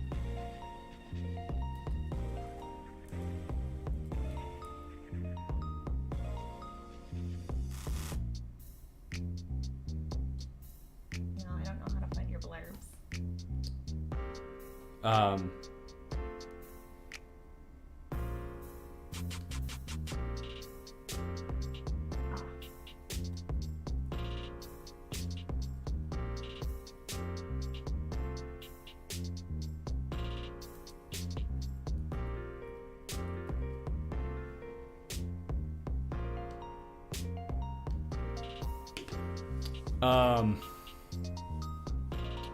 So let's get back to the business here. Aaron Rodgers is just stirring. I love how we've just been playing Marco Wilson highlights this whole time. Dude, I don't love how he's handling it, but he's freaking right, man. Brian Gutekunst has done such a terrible job over the last 2 years for Aaron Rodgers. What do we give Trey Brown? Trey Brown is an A pick for the Seattle Seahawks. Back to the order of business. Sorry, I got this down here, so I just want to confirm. I think I had a straight up 3rd round grade on Trey Brown, 3rd to a 4th round grade. He was my 16th ranked corner. He is such a nasty corner. Like, he is quick. He gets in big players' face. In press coverage, he has really good zone instincts. I do respect this about Pete Carroll. And we were talking about the Seattle defense earlier. We were talking about kind of the old school Seattle 3 versus evolving that scheme with the base defense stuff earlier from a super chat. But one thing Pete Carroll did last year is very subtle. He went outside of his typical stubborn, only 6-foot corners can play on the outside in my scheme. He went outside of that and played DJ Reed, who's a really good football player who's 5'9", and said, you know what? This guy, he might be short, but he can press. He's got really good zone coverage instincts. He's a ball hawk. He tackles. He's a physical player. And I'm going to play him as an outside corner in my cover 3 Seattle system. And he was not bad. So he can either do that, or Trey Brown is a phenomenal slot cornerback prospect. And the Seahawks slot corner situation, you do have the kid out of Oregon.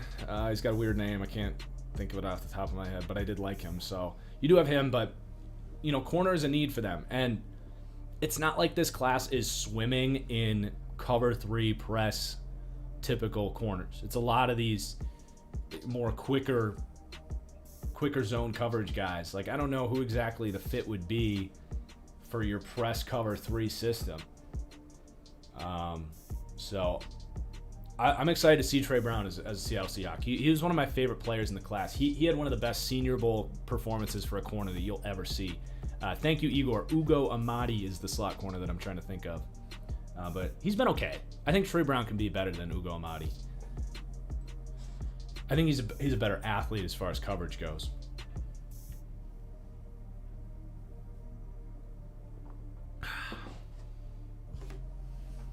Brady Breeze is still on the board, yes.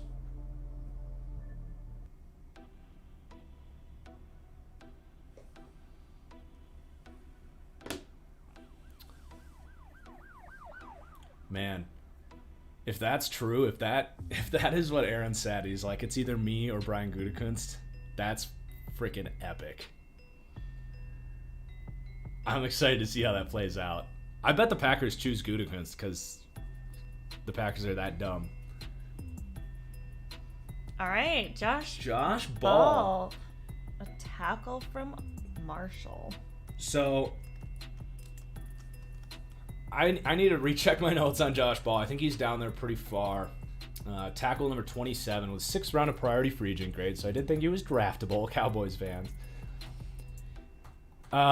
This might be one where I just got to read the blurb just to make sure I get my notes right here. But okay, so he's a tradesy left tackle with a balanced skill set. So there's some upside there. He's got the length. There's not a lot of tackles with real length in this class. That said, his tape simply left a lot to be desired. It is difficult to narrow down his true weaknesses as he has solid technique, IQ, and physical traits, but far too often he's caught leaning, missing his punches, not finishing blocks, creating push in the run game, or finding work in space. There are traits to work with, but he appears on tape to lack the physical strength, pop, and tenacity that he will need at the next level.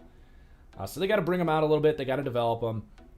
But he does have 35-inch arms, which 6'7", 308. He can move a little bit.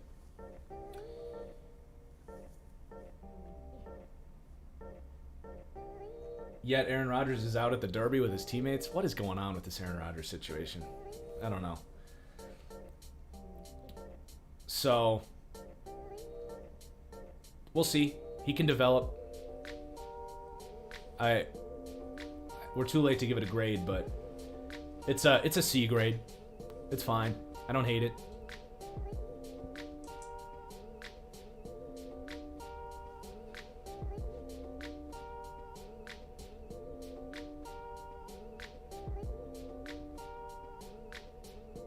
still have Collins and Tyron Smith. That's exactly why you draft Josh Ball. Because you're not drafting starting tackles in the 4th round, as deep as this class is. You take guys with the traits and you hope you can develop them. All right. The Bengals take Deontay Yes! Smith. Let's go Bengals! I'm going to order a Joe Burrow jersey live. I love the Bengals draft. Yeah, why don't I have a Joe Burrow Let's jersey get already? one, man. Let's get it. Hell yeah. Deontay Smith is a really nice tackle prospect. I think that it's a perfect spot because you signed Riley Reif, who's 32 years old. It's a 1-year deal. He is ready, but I think he can beef up a little bit. We were just talking about arm length, right? Deontay Smith has 35.25-inch arms. He's 6'5", 300 pounds. Kicked ass at the Senior Bowl. This guy was beating dudes up. This is an A+ grade. She already had it written down. She knew it was coming. So he might not start day one. If he does, he could start at guard. He has that positional flexibility. Not just that, he is an athlete. He can get on the move. This is pound for pound one of my favorite picks in this entire draft. And the Bengals took Deontay Smith, Cam Sample. Who was their second rounder? They took the guard tackle from Clemson, he's fine. Like he can be a good fit for them. I'm more excited about Deontay Smith. I don't think he's a better football player than Jackson Carman. Buddy Johnson to the Steelers just now is a good pick. He could really develop there a long-term kind of. He'll play special teams and develop at linebacker.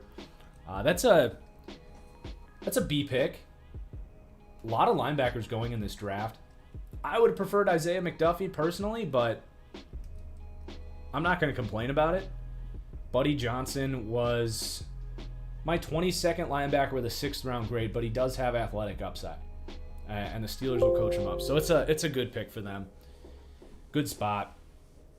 But yeah, man, I'm gonna get this. I gotta get this. Maybe next time we get some. Oh wow, Jacob Harris to the Rams. It's getting interesting.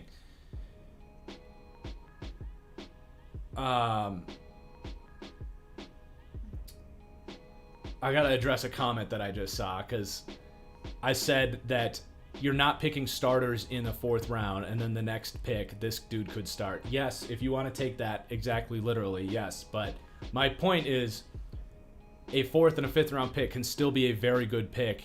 You don't always need to draft starters. Sometimes you can find a player that'll fit your system and he will start. Sometimes it's we have guys that will start. He's got athletic upside, and we can develop him.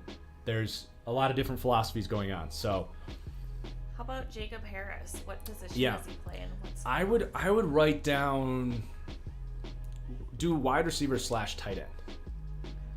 So Jacob Harris is 6'5", 225 pounds. I'm trying to find him. I do have him at wide receiver on my board. So his impact grade is 58. Packers pick is coming in, so we got to react to this. Who is this going to be? Brian Gutekunst's last draft pick as the Packers general manager? Do you have a grade for Jacob Harris? I'll give it a B.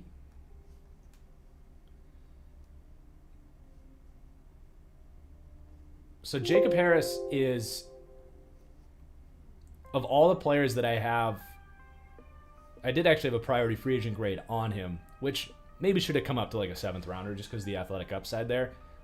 But in the class, he's 5th out of 74, or I guess 69th out of 74 as far as impact grade, as far as how good. Royce Newman out of Ole Miss, they get a tackle. Whatever. They drafted 3 players last year that were potential tackle guards in the same breath as Royce Newman, Royce Newman is my 33rd ranked tackle with a priority free agent grade. So whatever, I'll give it a D. I don't think he's better than the guys they have on the roster right now. Like, go get a freaking linebacker or another corner. I don't even care anymore. Get him out.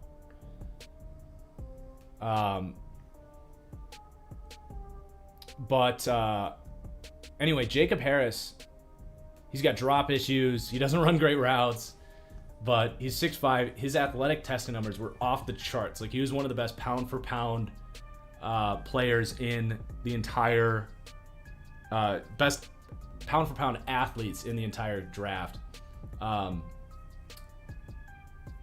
Thank you for your condolences, guys, about the Packers. I mean, oh man. I'm more excited about Jacob Harris at this point to see him with Sean McVay in that offense. I think they probably see him as a tight end project, someone that maybe in 2023 he beefs up, gains weight, learns how to block. But let me just read Jacob Harris's like athletic testing numbers. Because, like, seriously, he's not going to see the field, I don't think, but he is a rare type of athlete here. So Jacob Harris, to be fair, he's my highest rated true priority free agent grade.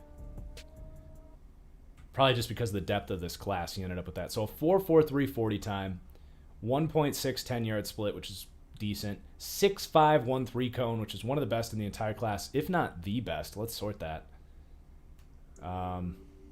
Yeah, wow, the best 3-cone drill in the entire class for a 6'5" receiver is super impressive.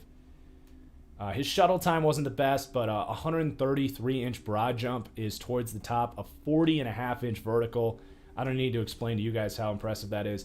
But my pro comp firm is Moritz Boringer. Shout out to my German crowd out there. Moritz came over from Germany. Super great comp because similar size, 6'5", elite athlete, but really has no idea what he's doing on the field. It looks like the Jets traded with the Raiders here. It was supposed to be the Jets, so they're having some graphics issues themselves. Oh no, I think that the Raiders traded up. Oh, Raiders traded up with the Jets. Yeah. Gotcha. I should probably sit back up there so yeah, okay. not the tiny voice from the floor.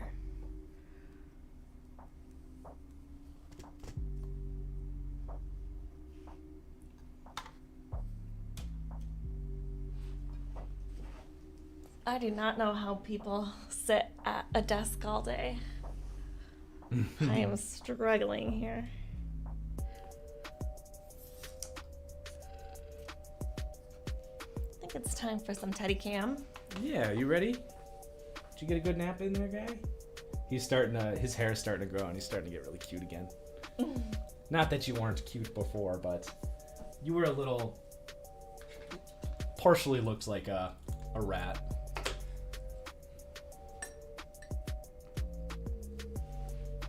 If Rodgers gets traded or sits out the entire season, do I think there's a chance the Packers could finish last in the NFC North? No. No, I mean, they're with Jordan. I mean, oh my God, let's go Raiders. Yes, Raiders, dude. Good job. A+ pick for the Raiders. If the smile on my face doesn't speak to you, Raiders fans, just let this be evidence that I don't hate the Raiders. I want the Raiders to do well. They drafted my number 2 safety and my number 4 safety in this class outside of the first round. They are getting Jonathan Abram the heck out of Dodge, man. Wow, Tyree Gillespie is an awesome safety. 4.4 speed, can go single high, can come in the slot, he'll tackle. I have highlights for Tyree Gillespie. He is an awesome player. In my three-round mock draft, I had the Raiders doubling up at this safety position because I think it's such a liability for their defense. They play in a division with the Kansas City Chiefs and now have to defend Justin Herbert as well. They need guys that can, prevent the big play with Patrick Mahomes and Justin Herbert, and hell, maybe Drew Lock works out with that great receiving core. But nobody in this draft would come up, bring down Najee Harris, could get sideline to sideline speed and catch up with Jalen Waddle, cover Kyle Pitts one-on-one in the slot. him and Trayvon Merrick is an awesome dual safety group. This is an A-plus pick for the Raiders. Yes, and they got Devon Diablo to be kind of that box safety. They've completely overhauled this coverage unit. I'm excited for the Raiders fans. This is an awesome... This draft is really shaped up after the Alex Leatherwood pick. So, good for the Raiders, man. I don't hate the Raiders. My dad's second favorite team is the Raiders. I want them to be great, but they constantly have done head-scratching things. And then the Chiefs pick is up. Joshua Kindo, so the other Florida State edge has gone. It's a good pick.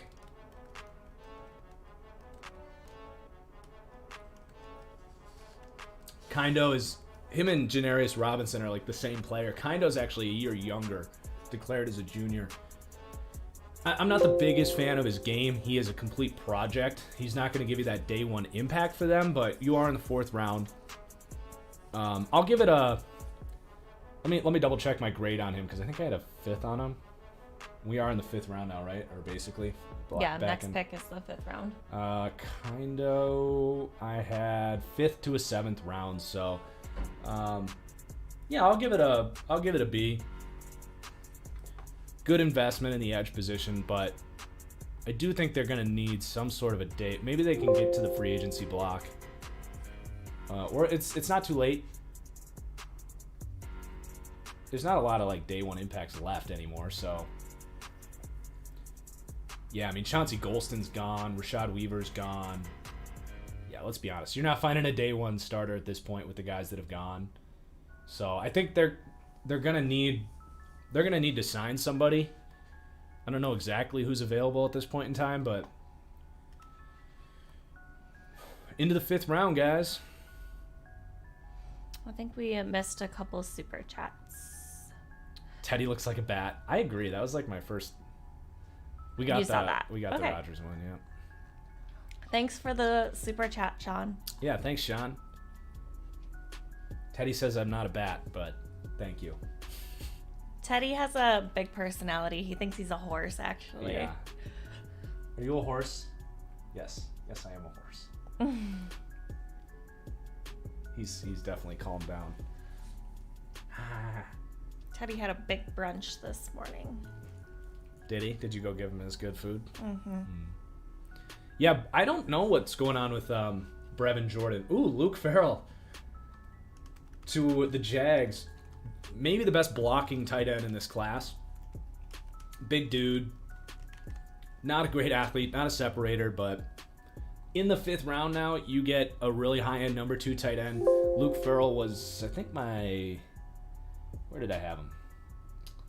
He's my 11th tight end. I had a 5th to a 7th round grade on him. Just, blocking specialist type of dude. I think, you drafted Travis Etienne. You go with some heavy packages. I'll give it a B. I think it's a good pick. At this point, I can't explain the Brevin Jordan situation. There has to be something we don't know. There's got to be some sort of a medical situation there maybe with Brevin Jordan that's causing him to fall.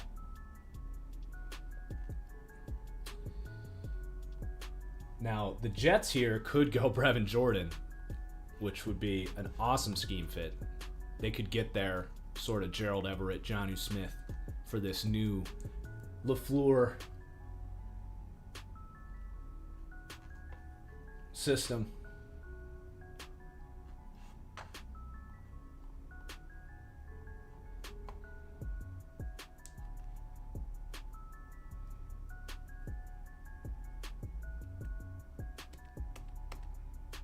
What do I think about Joshua Bledsoe?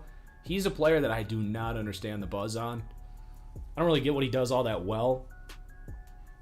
He's a ball hawk type, I guess. Like his ball skills, he finds the ball really well, but he's really inconsistent in coverage. He's not a great, run defender. He's a draftable player, but Bledsoe's my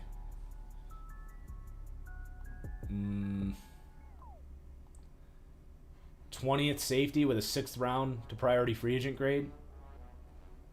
He's my 20th safety overall. it's a tweener problem with Brevin Jordan, I suppose. Wow, Jamie and Sherwood. I see this as a special teams pick for the Jets, which, I don't know. It's a little early for a special teams selection. I'll give it a, I don't know, C-. So I had a 7th round priority free agent grade on him. He's kind of this bandit linebacker type. I wouldn't be surprised if they see him as more of a weak side linebacker, which I think his upside's probably better as a weak side linebacker. Just not a fast dude, not a coverage player. Excellent tackler, though. He is a hell of a tackler. Extremely consistent. A junior coming out. He declared early. But, you know, the testing numbers were kind of a concern for a guy that we didn't really know a whole lot about. Probably a guy that would have benefited a lot from coming back to school. I mean, a safety that runs a 4.7 640 with a 7.15 3-cone and a 4.36 shuttle. Those are at the bottom of the list there. My comp for him is Brandon King, who was a special teams player for the Patriots for a few years. So I don't see him seeing the field on defense, but I do think he's a good special teamer. And if they looked at their special teams unit and were like, we need guys that can compete and play special teams, this is the part of the draft where you start to see those kind of picks. So it's not the end of the world. I just don't think he's going to help the defense. But you have safeties there. You got May and you got Ashton Davis. And maybe they develop into a linebacker. I don't know. He's 6'2", 215, so he's closer to a linebacker than a safety. Ardarius Washington is still there. Yeah, I saw that coming. I mean, a 5'8" safety at 175 pounds with close to 4.6 speed, that's a really tough sell on draft day. He was a great college player, but when you're that small and not a great athlete, he might be the smartest safety in this class, but at a certain point, there's an athletic threshold that you need to clear. And I do think he gets drafted, but... And the Texans pick is up. Do I think Marco Wilson starts for Arizona? Probably not day one, but you got Robert Alford there. And if anything happens to him, he'd probably step in. I love Marco Wilson, though. He's so athletic. There's the Brevin Jordan pick. Good move by the Texans. This is sort of like, well, we didn't have a 1st or a 2nd round pick, so let's use our 5th round pick to take a guy that maybe could have gone in the 2nd. That's an A pick for me. It's just a value pick. He had to be the best player on the board at that point, him or Kenneth Gainwell. And their tight end group it's a lot of guys like him. These athletes that aren't like great blockers. He's an awesome run after catch player. They're getting some size in there for these receivers with him and Nico Collins. Tommy, I'm ready to be the next Packers GM. I got the knowledge and Doggo to make all the picks. Let's do it, Teddy. You're going to be my assistant GM. We can't move to Green Bay, though. Sorry. Yeah, that's my one disclaimer for them. We can live in Milwaukee. Yeah, I'd move to Milwaukee. We could do it. I need a helicopter that'll take me back. I don't know. How far is Green Bay? Probably like 40 minutes from Milwaukee? It's not that far, I don't think. I could do the commute. What's up with Seth Williams? Yeah, I like Seth Williams. Someone's going to get a good value in Seth Williams.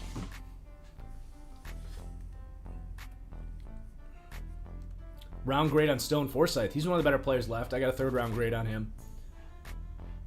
There was a lot of buzz on him. Some people had 1st, 2nd on him. I thought they were crazy.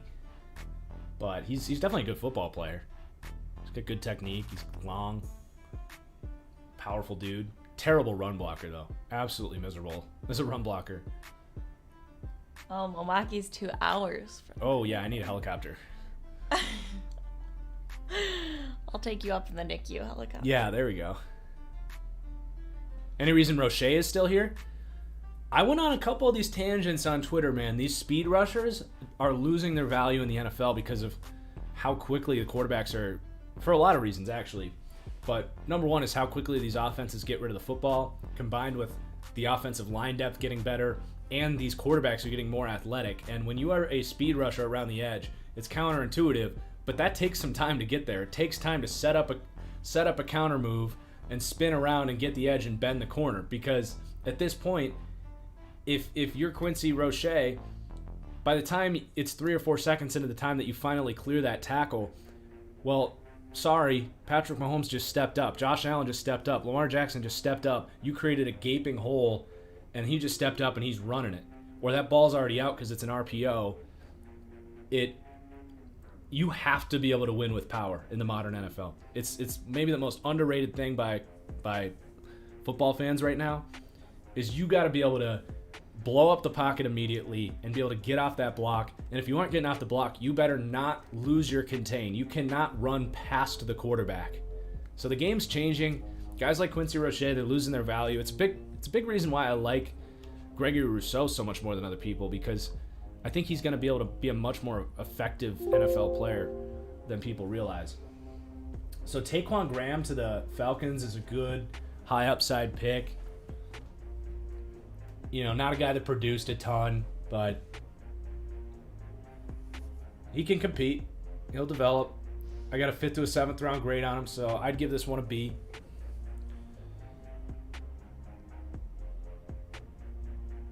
Any thoughts on A-Rod versus Good? I mean, you know my thoughts. I mean, I think you're talking about the best quarterback in the NFL versus a bottom 3 general manager. That decision couldn't be any easier. I mean, I think paying Aaron Jones alone was a fireable offense, so I don't even need Aaron Rodgers to come out and say that I'm not coming back unless Good's fired. The second they paid Aaron Jones, I lost all respect for Brian Gutekunst. That was probably the worst decision any general manager made this offseason. And you let the first team All-Pro center go instead for the same price tag? It's that's preschool stuff. That's handing the controller to a first grader. It's unacceptable. A kicker off the board. All right, Bengals, you've had a great draft. You can take a kicker. I don't do kicker analysis on this channel. Maybe you can find someone that's watched the kickers, so I don't know if he's good or not. Bengals have had an awesome draft, man. They've had an awesome draft. If they like them, we'll see.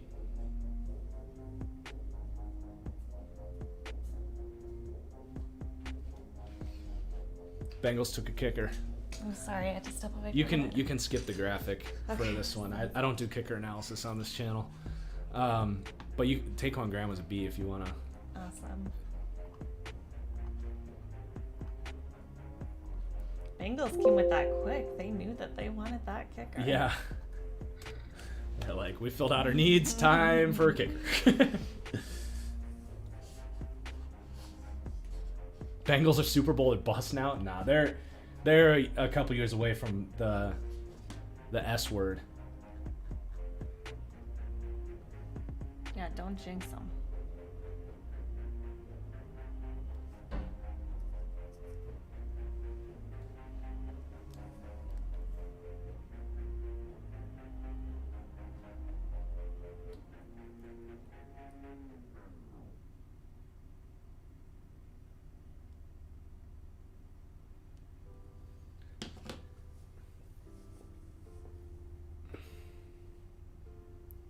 Thoughts on Shaka Toney? Very similar to Quincy. Like, he's a worse version of Quincy Roche. Again, you got to win with power in the modern NFL. You got to be able to convert speed to power is the buzzword. Order the Joe Burrow jersey. Yes, this is a great time to do that. Could you actually do this instead? I sent you this. Could you maybe put that? Yeah. Did you send it on Facebook? Yeah. The Bears are going to be upset. Okay. Yeah, we elected to get the Andy Dalton Cowboys jersey for me over the Joe Burrow Bengals jersey. That's true. No regrets. I still want an Andy Dalton Bears jersey this year. All right, we can still get you that if you want it. If they make them. We might have to do the custom. I'm sure they make them. He was at it for a while. Yeah, They probably have a sure. stock of them that are no longer selling. They might be on sale. Yeah.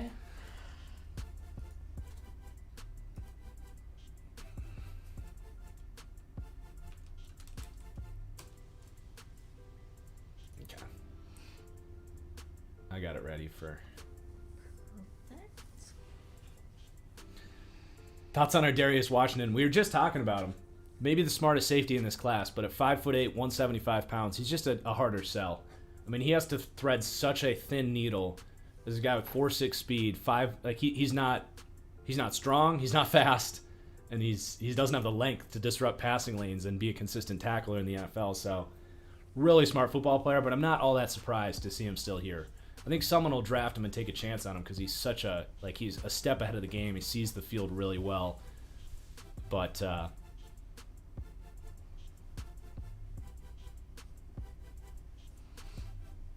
someone said we should get Teddy a jersey. Teddy has a Bengals jersey. Yeah, he's got a Bengals jersey. He just isn't always in it. They're showing the kicker highlights on ESPN.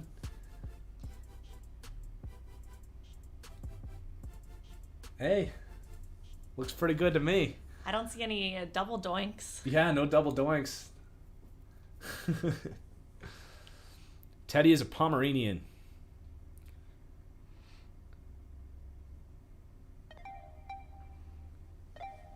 All right, Eagles pick is in.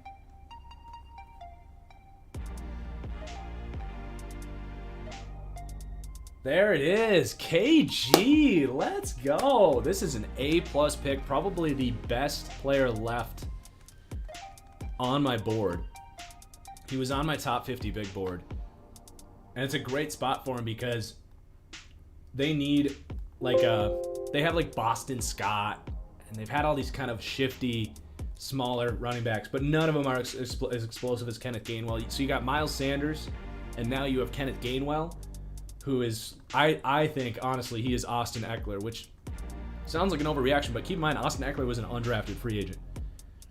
Explosive guy, one of the better receiving running backs you will see coming out of the draft. He's got outstanding hands. He's got the home run hitting potential.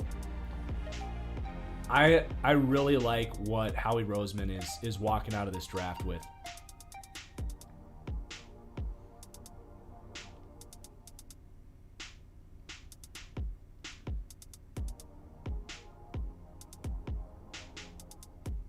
And now the Chicago Bears are on the clock. And we just got a little text from our guy Adam down in Chicago. He's repping the TFG hat. Just gotta find it. I thought I had it ready to go. There it is. Oh, that's tiny. What's up, Adam? Bear down, baby. Nice hat. Looks good on you. He seems to have put his Packers blanket away after this draft. Can't blame him. Here, let me... I guess we can leave it up. Oh, I keep doing that.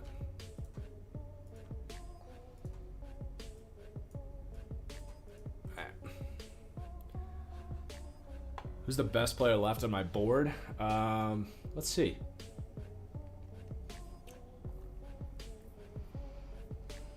So yeah, Kenneth Gainwell is my 35th player. He's gone now. Probably Trey Smith. Yeah, Brevin Jordan went. Yeah, Trey Smith would be my next best player available with a second to a third round grade. Then you've got... Doing pretty good. Not a lot of these guys falling. All right, we Seth Williams would be next. Seth Williams, Tamorrion Terry, and Jarrett Patterson would be the next three. Larry Borom to the Bears. Wow, man. Bears are crushing it. So Larry Borom was, to me, a bit of a sleeper. He looks the part out there.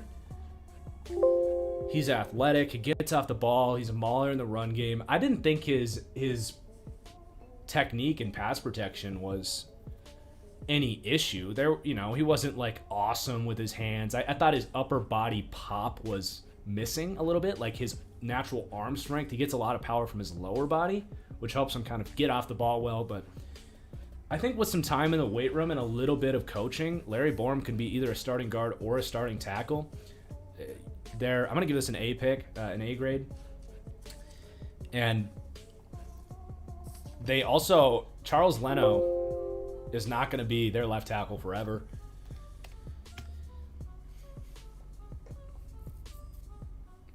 So, really good pick for the Bears. They've had an awesome draft. Adam's happy about it.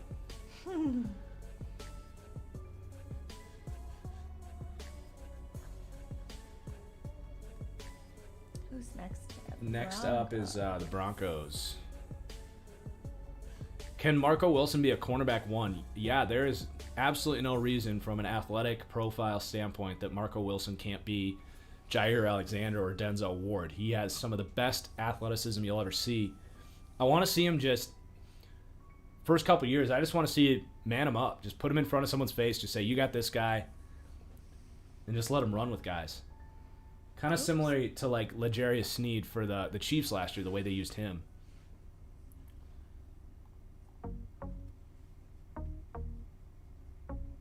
Sermon is not still on the board. Sermon went to the Niners.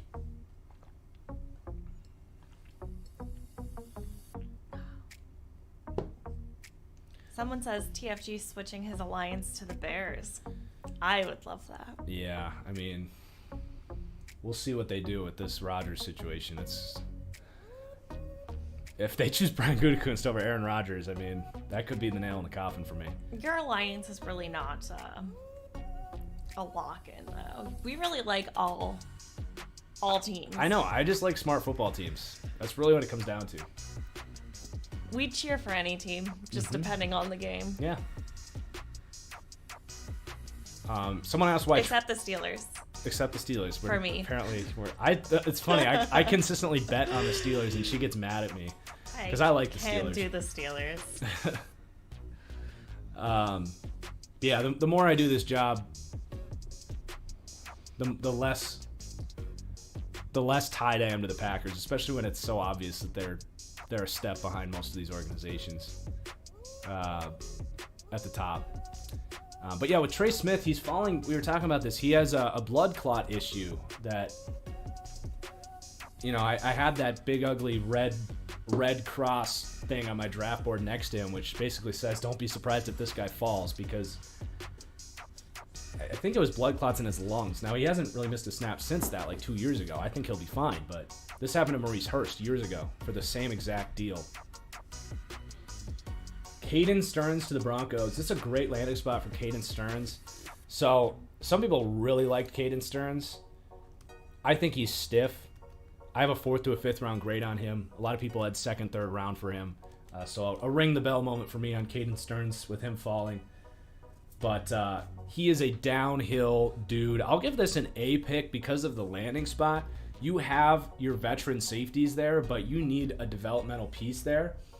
And I'm going to be honest, I don't love how he fits in like the cover 4, convert man to zone type of coverages that they run with Vic Fangio. But he is a guy with length and athleticism. I will say, I had him estimated at a 4.5, 840.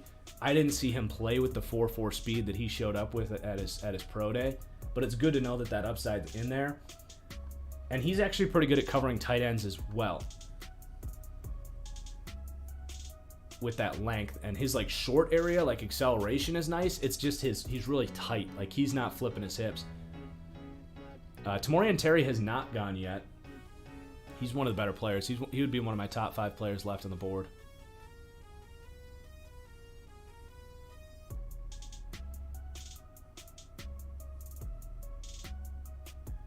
Browns are back up. Browns have had an awesome draft.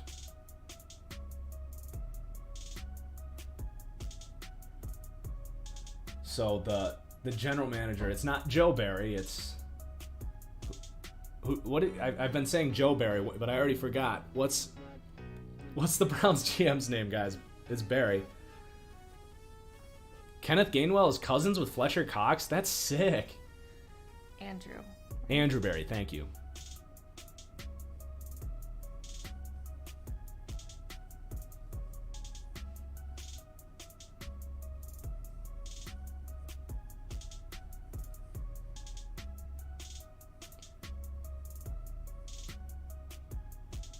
what has been my favorite pick so far? The one that got me the most excited, well, one of them that got me most excited was Deontay Smith to the Bengals. My least favorite pick, but also maybe the best pick of the night, was Jalen Darden to the Bucs. Ugh. My favorite player in the class goes to the one team that I just don't enjoy watching have success, but they are so good. The Bucs, their roster is unfair.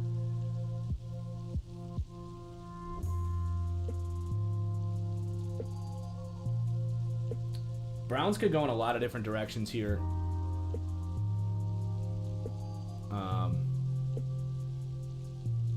I'm trying to think of what even makes sense for them. Maybe a developmental edge, but like a Hamilcar Rashed maybe would make sense for them. You know, maybe you come in and get another tight end. Take a chance in like Zach Davidson to develop. You could go another wide receiver just because why not? Maybe you add a Tamorrion Terry just as a luxury pick. But yeah, they can go in a lot of different directions here.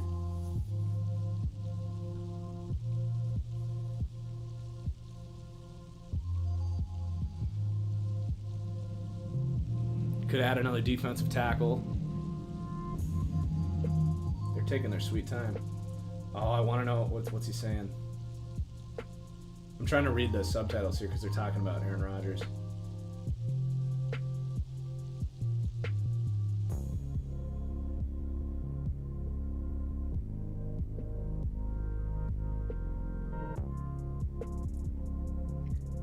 He would never go to the Bears. No, and they just... I mean, he would go there, but the team wouldn't trade him to the Bears because they're not going to release Aaron Rodgers. If they decide to get rid of him, they'll trade him. He's got too much value. But I think like the Broncos, or like if Washington, I would be all in on What Washington. about Mr. Fitzpatrick? What about him if they trade for Aaron Oh Rodgers? my gosh, he always gets overshadowed. Yeah. He's just neck and neck with Aaron Rodgers from a talent perspective. He really is. Oh, come on. I love Fitz. I just want him to have a stay in the sun. I would. Tony Fields. Wow. Yeah. I mean, that's not surprising. He's one of the better players available.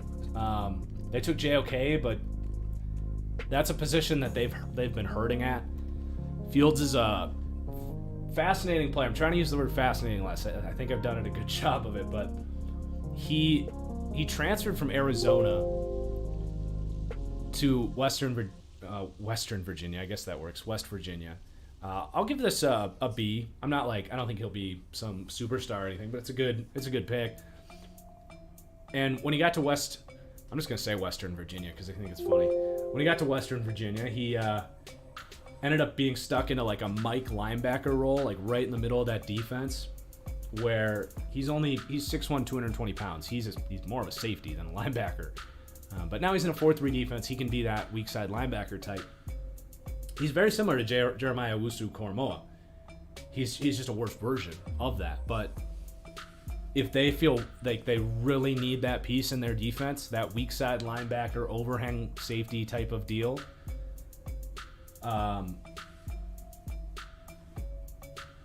Tony Fields can, if for some reason JOK is a bust, he fell into the second round. I'm not saying he's going to be. I think it was one of the better picks of the entire draft, but I'm just saying 5th round, if they feel like they really need that position, they got another good football player there. And now the Jets. Could this be a Dax Milne selection? Pair Zach Wilson with his college roommate?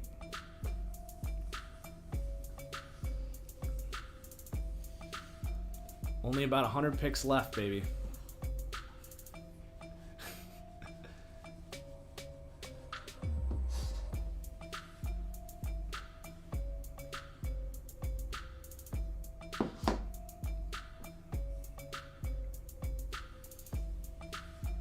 Hey, Anna, do you want to grab me a Dr. Pepper, please?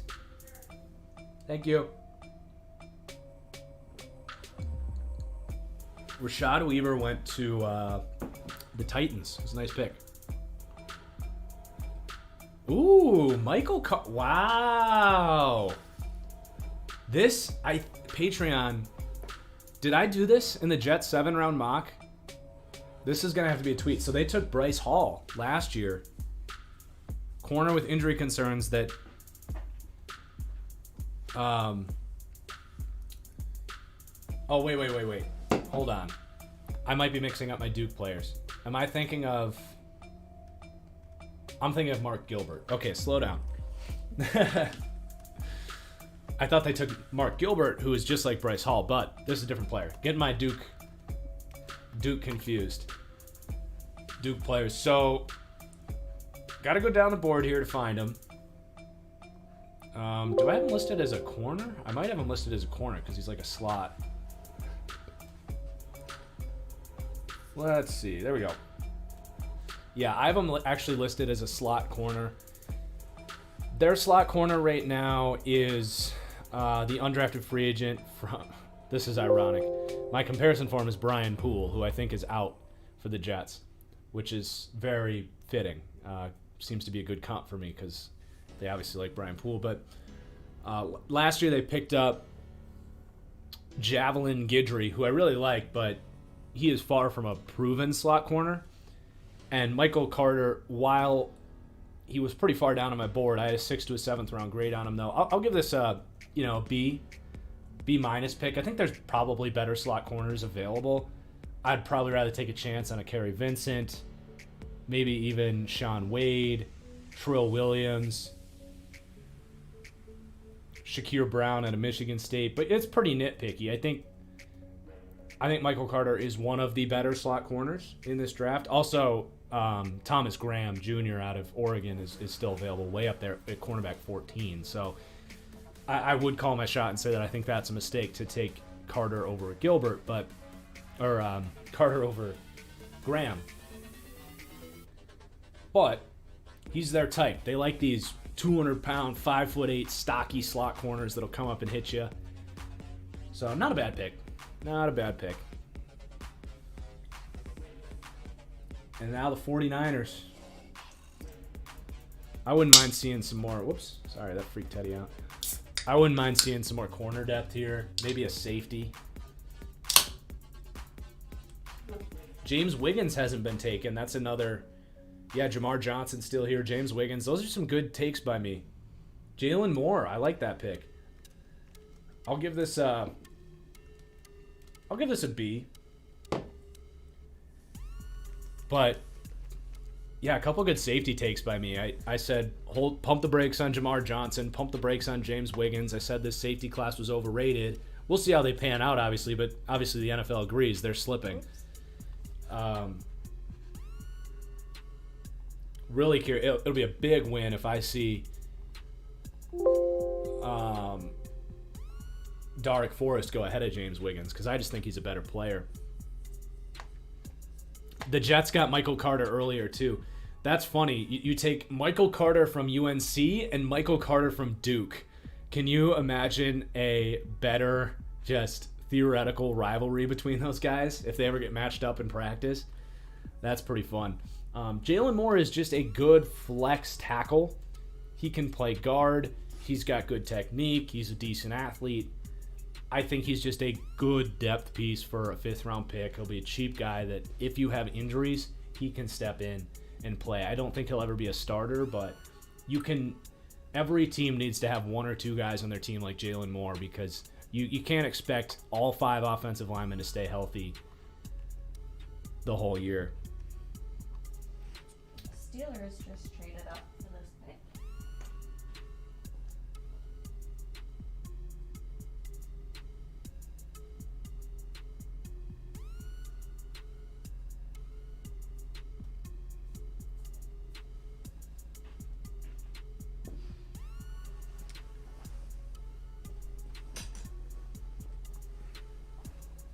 Help me a second. Just hold that in place for you. Yeah. There you go. Is that working? Yeah. Okay.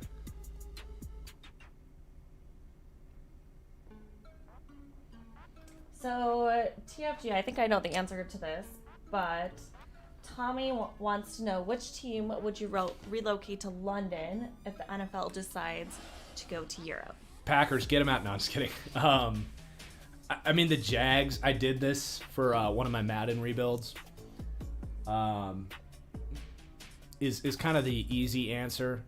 But a sneaky one right now would be the Houston Texans because the people in Houston don't really they don't like the organization. I don't think they'd like to lose their team. I think Texans fans are very loyal to having a football team, but that might be a sneaky answer.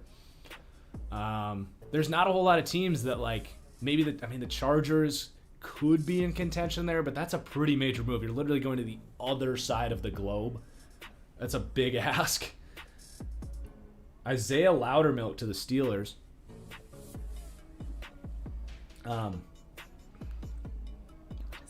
Oh, you want a sip? You can have a sip. He's a scheme fit, Loudermilk. He's kind of this hybrid edge defensive end type. So I like the scheme fit. Not a huge fan of the player, but I'd give it a C plus just because of the scheme fit. But it's a bit of a reach in my opinion. I have him listed as an edge. Did I miss a pick? Yeah, it was Isaiah Loudermilk. Here he is if you want to. Sorry about the spelling, guys. Here. So, this is the first player that's been drafted that I had an undrafted free agent. So I differentiate between. I'll go with a C because I forgot how low I was on him. I'm definitely lower on him in general. Some people had us in the draftable player, but this is the first guy that's been taken. I differentiate between priority free agent and undrafted free agent because after the draft, all these teams, they get on the phones. They have a list of 15, 20 people. They're like, we got to try to get him ahead because we have this guy, maybe as a potentially draftable guy in our scheme. But undrafted free agents, he's probably not making that list. It's you let those first crazy days of priority signings go, and then you call him up and you're like, hey, you're a scheme fit. Let's see what you can do. Ihmir Smith-Marsette to the Vikings. So, 5th round for him is fine. This was one of my not my guys because people were putting him in the 2nd, 3rd round.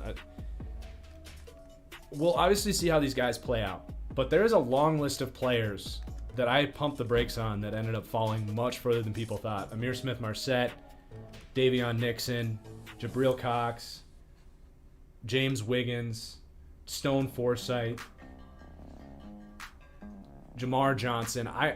I'm going to take a moment to just, I'm very proud of, I've seen a lot of these guys that I think people are going to be out there saying, wow, how did he fall? What a great value. And they ended up going around where I had him graded. And Ihmir Smith-Marsette is one of those guys. So Smith-Marsette, I have as a 5th to a 7th round grade. He's my 32nd ranked receiver. And this is a good fit. He's a vertical option. He can develop behind Adam Thielen. I'll give it a C plus. Because this is where Ihmir Smith-Marsette should go. Not in the 2nd, 3rd round where people were mocking him. He doesn't know how to run routes. He has drop issues. He's not a particularly good receiver. Now, there's a long list of receivers that I would have rather had, but at this point in the draft, he's not a bad football player. So,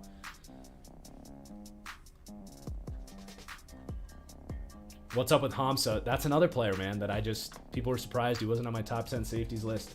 I just don't think he's all that good. All right, we have Davion Nixon. And now Davion Nixon, back-to-back Iowa guys, back-to-back players that were really not my guys. But again, 5th round for Davion Nixon is excellent value for the Panthers. What do you think for a grade? So I actually get to give the Panthers, a B plus. Let's just go 8- grade because at the end of the day, I did have a 3rd to 4th round grade on him. You get him in the 5th. Beef up that interior defensive line. It's a good pick. So, the turntables. I get to give the Davion Nixon draft actually a good grade.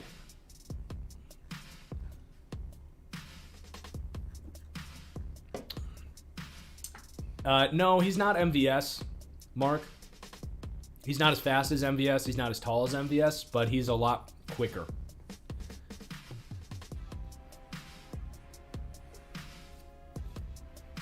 So the top 10 interior defensive linemen, there's only one guy left at this point, Marlon Tuipulotu. So Davion Nixon was my best defensive tackle available. And then we had Marlon Tuipulotu right behind him. And then Jonathan Marshall and Marvin Wilson would be next there. Okay, so we have a super chat from RPZD Joker.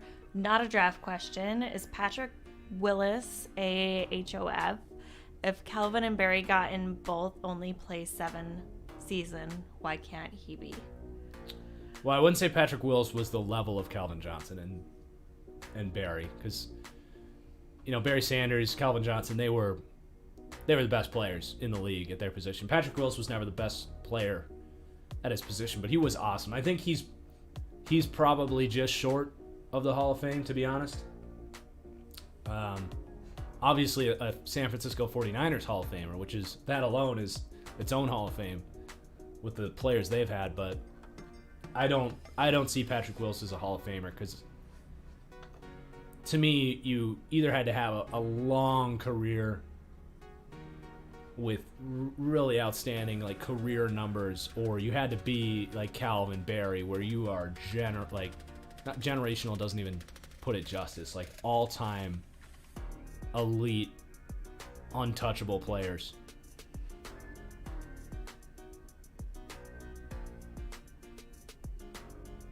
Would I say Luke Kuechly is a Hall of Famer? Well, I think Luke Kuechly in his prime was better than Patrick Willis. Had a similar career. He has a better case than Willis, but even him, it's going to be tough.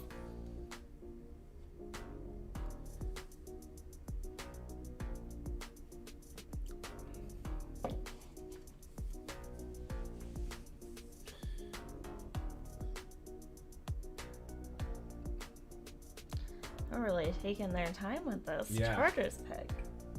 Definitely. Brendan James. That's a really nice pick for the Chargers. Brendan James, I had a 5th to a 7th round grade on. He was my 20th tackle. He's a really polished lineman. He's just incredibly light. But not unlike David Bakhtiari coming out, who was a 4th or 5th round pick. So, that's obviously incredibly unlikely that he becomes David Bakhtiari. But stylistically, I'll give it an A, just because the tackles are he's basically at the top of every tackle that's left on my board is a 5th round grade, and we're in the 5th round, and I'm never going to be mad about a team taking tackles. So obviously best case scenario is David Bakhtiari. But in that, the reason I make that comparison is Bakhtiari was under 300 pounds when he got drafted, was knocked a little bit for not having... I actually don't know David Bakhtiari's arm length off the top of my head, but Brendan James has shorter arms, but really quick feet. A technician. I know Brandon Thorne, the Twitter O-line guru, really likes him. And I think that if Brian Bulaga got injured, which is about an 80% probability, and he misses 3 or 4 games, I think Brendan James is a great player that can step in on day one and get in players' way. Now, you don't want him to see a lot of power because he's got shorter arms. He's really light. He will get overwhelmed very easily, but it's not like that division with the Chiefs. Von Miller obviously could do it, Bradley Chubb, but it's not like that division has a bunch of power rushers that are going to overwhelm you. Potential Bulaga replacement in the future? Maybe. I wouldn't go that far. I don't think he has... If you're being realistic, he probably doesn't have starter upside, unless you get the David Bakhtiari, diamond in the rough type of, work ethic side of things. Shaun Wade goes to the Ravens. I mean, at this point, that's great value. Versatile corner. Got shredded in his final year, but he's not a bad athlete. He's just a good NFL corner. I see him as a guy that will be in the league for a long time, but never be a quality starter. He'll be a special teamer, and they'll be able to coach him up. So I'll give that a B+ pick for the Ravens. I don't think he's going to be a star player. I don't think he's ever going to start, but he provides depth. He's a guy that's played at Ohio State. in the slot, in the outside. If you have injuries, he can play. And that's a valuable pick because they took more of a guy that's not ready earlier in the SMU kid. So you're going to fill out your depth chart with Shaun Wade, who you can count on to be a little more, not necessarily an impact, but depth early on, and then you develop the SMU kid. Jalen Beard says, Luke won Defensive Player of the Year and Rookie of the Year. I'd say peak was higher than Patrick's. Yeah, I definitely agree. It's just a matter of, like, he didn't win a Super Bowl. He didn't have the career, the long career. He retired at like 30 years old. So it's going to be a tough sell, but I do think you put in Luke before Patrick. I agree there. And then a very kind super chat, again from the Church of T. What's my opinion on the Ravens draft so far? Love it. I love it. The Oweh pick was kind of bland for me. I'm just not a Jason Oweh guy, but if you would have told me any spot for him to go, the Ravens are a team that could coach him up. The two receiver picks is one of my favorite things that's happened in the entire draft because the different skill sets. Bateman's going to be a dominant slot player, a base outside receiver as well. He's a run blocker. I've been raving about Rashad Bateman to the Ravens for a long time. And then I've also mocked Tylan Wallace to them as the perimeter player. He run blocks. We've confirmed a couple of stereotypes here. Zimmer likes 6'6", 260-pound long third-round edge rushers, and the Ravens, if you don't run block, and your name isn't Marquise Brown, you aren't coming to Baltimore. And both of the guys they drafted are very willing run blockers. Those two picks alone, I think, were amazing. And then they drafted. They picked up a good interior piece in there somewhere, right? They drafted a lineman in there somewhere, didn't they? I'm trying to remember.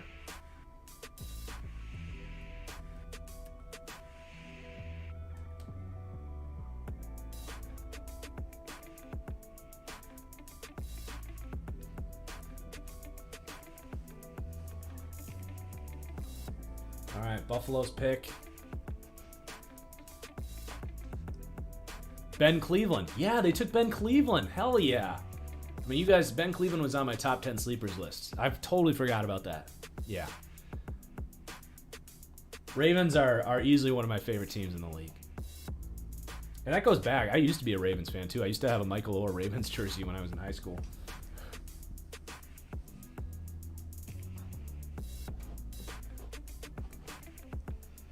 Man, they slowed down. The NFL front office called. They're like, "You're going too fast. We need to milk this thing out." TFGF can't keep up. Slow it down.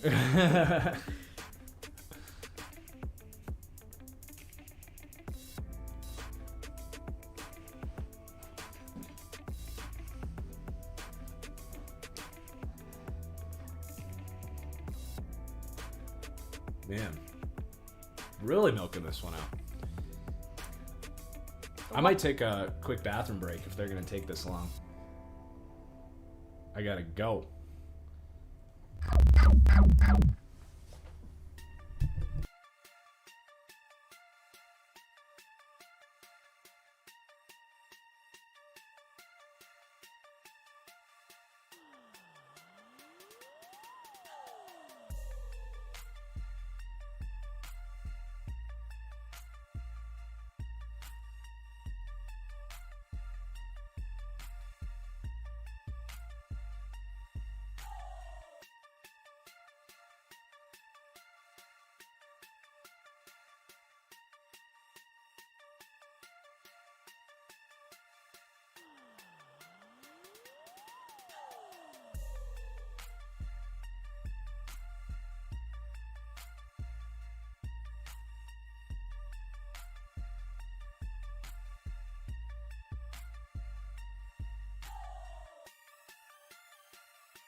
All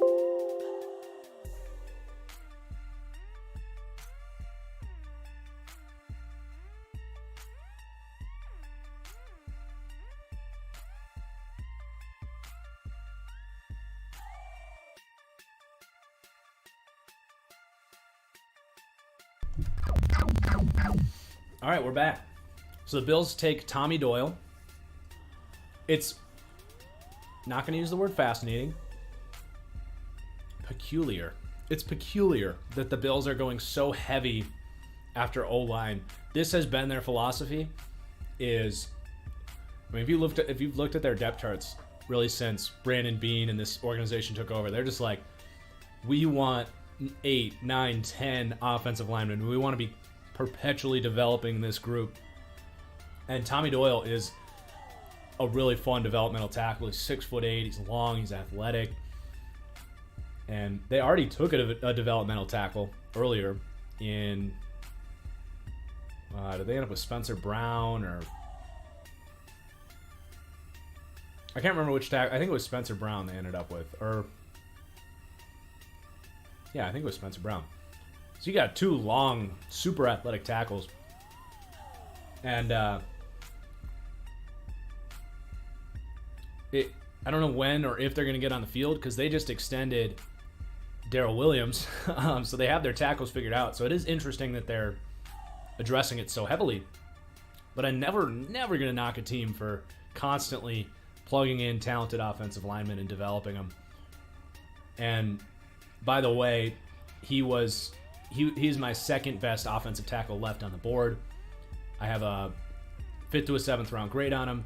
The only guy I have higher than him, actually, I forgot about Tit and Saltez too, but he might be a guard. So, I like the pick. 6'8", 35 and an 1/8 inch arms, athletic guy, mauler in the run game. Someone in the chat is curious if you played football, TFG. I played offensive lineman in high school, but was not as good of a football player as you might think, for how much I care about football now. But I don't know. I wasn't all in the weight room. Let's just say that.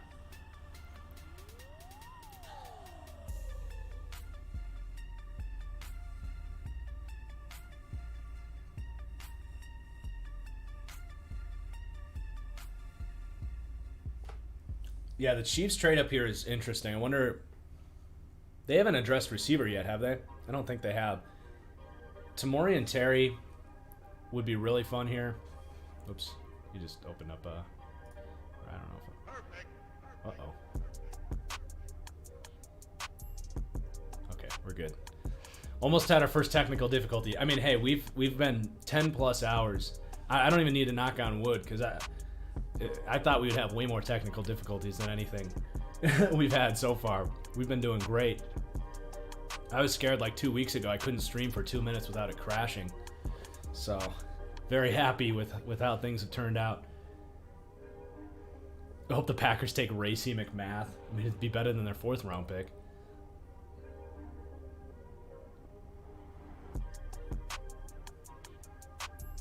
Man, this Chiefs pick is taking quite some time. What happened, man? They're like, let's just make these people suffer. Oh, look who it is. Andy! Mr. Reed. The Hawaiian shirt. Love it. Is he announcing it? Yeah. Noah Gray from Duke. I like that pick. I'll give that a B. He's an athletic tight end. He's not a good blocker. I had a 6th round priority free agent grade on him, but he's one of the better athletes down the board. And obviously, you're not leaning on him too much. You got Travis Kelce there. Now, there's other tight ends I like a lot better, but I like how he fits into that offense. Would I trade up for him? Absolutely not. So it's not the craziest pick. Maybe actually we'll end up with like a C at the end of the day, but I don't know. He's fine.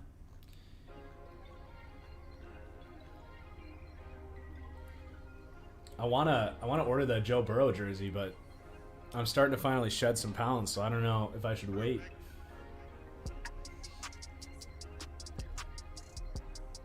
What's everyone's favorite pick of today, of day 3?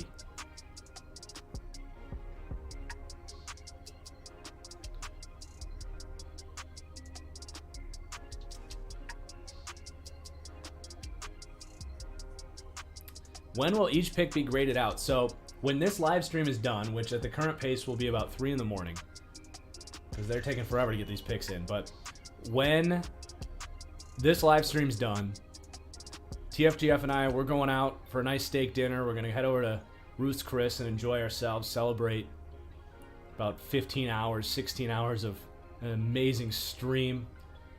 And then after that, I get to work on my draft grades videos, going division by division, and it'll probably take about 48 hours to get all those out, but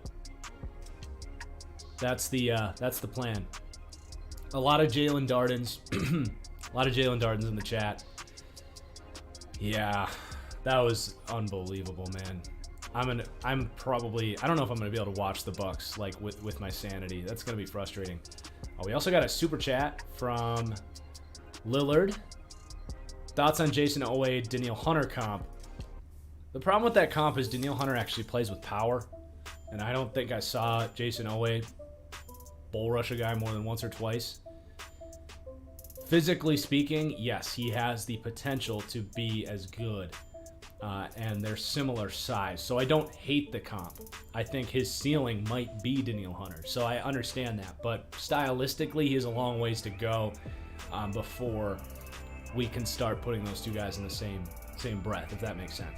But I think he could get there, especially with the Ravens, who they're gonna focus on developing his power, not so much his finesse, because that's what the Ravens look for.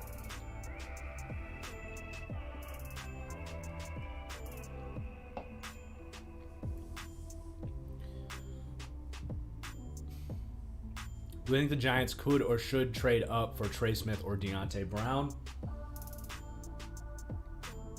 It'd be a good move. I wouldn't have a problem with it. The Trey Smith injury red flags must just be way worse than we thought. But it's reached the point where, yeah, it's well worth the risk. End of the 5th round. Yes! Another freaking W, dude. Let's go off, chat. Darek Forrest ahead of James Wiggins. Ring the bell. What a call. Let's fucking go. Yes. This was such a hot take, man. I said Darek Forrest is a better safety than James Wiggins. People were like, you're freaking insane. Let's go. A pick for the football team. Darek Forrest has range. He is going to get coached up. I still think that the football team needed another safety, especially a rangy guy like Darek Forrest, because Cameron Curl is a good safety. He doesn't have the range that Darek Forrest has. He made my top 10 safeties list. People thought I was crazy. I think he's going to be an awesome player here. Great scheme fit. Hell yes.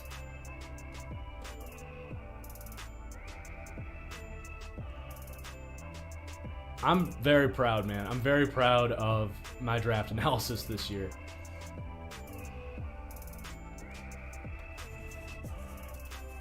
Went out on a limb on some of these stuff. I went on a limb on Javon Holland as safety 1. He comes off the board as the first safety. I said Hamza Nasir El-Din is not a top 10 safety. He's still here on the board. I said the NFL is not going to like Jamar Johnson as much. He's still there. So you spelled Cincinnati wrong. I did misspell Cincinnati. Cincinnati. It wasn't me, guys. It wasn't me. It was the Bengals It's a hard fan. word. It's a hard word. I don't think I learned how to properly spell it consistently until like last year, so. How did I spell it wrong? It's 2 N's, not And 2 T's. Sin. So it's Sin Natty. Got it. Too late. Oh, Jamar Johnson. There he is off the board. And now Jamar Johnson, not to say that Jamar Johnson is some bad player. I mean, in the 5th round, this is an A pick. It's actually an A+ pick. To be fair, I had Jamar Johnson higher than Darrick Forrest, although that gap for me was way closer than a lot of people would have had. And Jamar Johnson in this scheme is exactly where you want him. So they took a safety last round as well, correct? They took they got Caden Stearns, and now they got Jamar Johnson, who he's much more fluid. He can run more of these cover 4 coverages, and they can put him in a great position in this Vic Fangio defense where that range doesn't get exposed, and a great defensive coach. They can work on his tackling. Keep in mind, Jamar Johnson had the worst tackle rate, missed tackle rate of any defensive player in this class. So I was lower on Jamar Johnson, but not as low as he ended up going. I did end up with a 3rd round grade on him. And great pick for the Denver Broncos. They have reloaded that safety group. And this is similar to what I did in my 7th round mock draft for them. Is some of these defensive players are getting up there in age, and you got to start planning for the future. So they're doing that here with Jamar Johnson and Caden Stearns. A couple of really nice picks there. I think it's time to ask Teddy what he thinks about the draft today so far. Teddy, what's your favorite pick in the draft? Teddy, are you enjoying the draft today? What do you think? Tell me. Are you enjoying the draft? Are you? Tell me. You are? Who's your favorite pick? Are you going to talk? Or are you stage fright? What do you think? What is he even looking at? Teddy. Yeah? Yeah? Who was your favorite pick? Deontay Smith? Yeah? We got Joe Burrow some protection, right? What do you think, Teddy? What do you think? Yeah? Deontay Smith? You like Deontay Smith? What do you think? He's not very enthused. He's not very enthused. Is Joe Burrow going to win MVP? Do you like Joe Burrow? Do you like Joe Burrow? Yes, we know you love Joe Burrow. He loves Joe Burrow. Good boy, Daddy.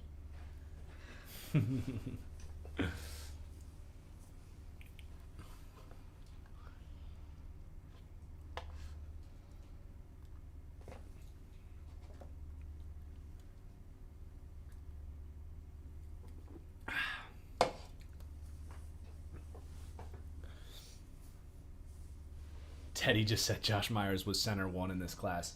No, he was not. I'm just kidding. He got scared. He's like, wait, what did I do? Yeah, that's a good boy. You're a good boy today. You're always a good boy.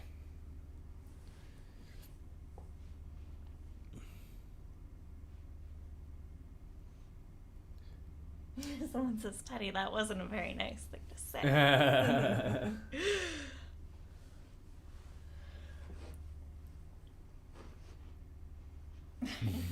Teddy didn't have to go that far.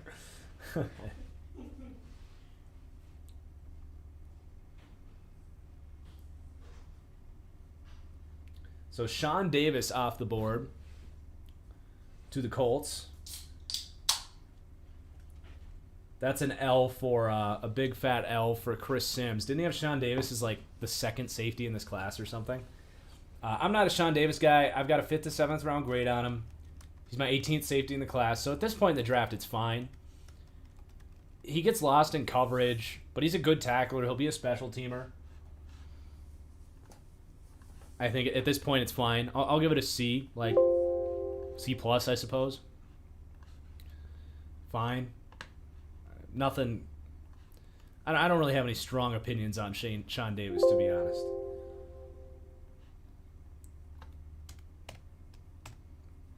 He's a better athlete than some of the guys available, so definitely a draftable player. It's not like, there's not any. He's probably on, when I look at the board after I say that. Oh, Panthers came in quick here. Oh, Keith Taylor. That's a B pick. Keyz Taylor's a good corner prospect. He's got length, decent athlete. Like he moves well for a 6'2" corner.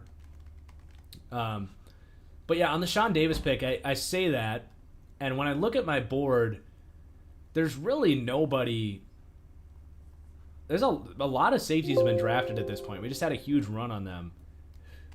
And they probably looked at their board and like, oh crap, like if we're going to get a safety, we better take Sean Davis now. And I agree that despite the fact that I'm not like crazy about him or anything, but like he is the best kind of versatile safety with athletic upside left that's actually played and hasn't gotten lost. Because you got some projects in there like Bryce Thompson, Marcus Murphy, but the pick's growing on me after I looked at my board a little bit further because there wasn't a lot of great options left.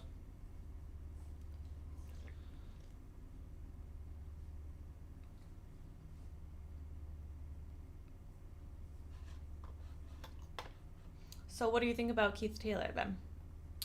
So Keyz Taylor went to the Panthers.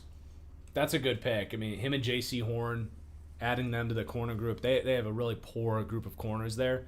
Keyz Taylor was my cornerback number 26 with a 5th round grade, so right on the dot there. Good zone corner, 6'2". Just a guy that you're not going to start him day one, but he has starter potential. And they're adding some length there to that corner group, with Dante Jackson being a little bit smaller.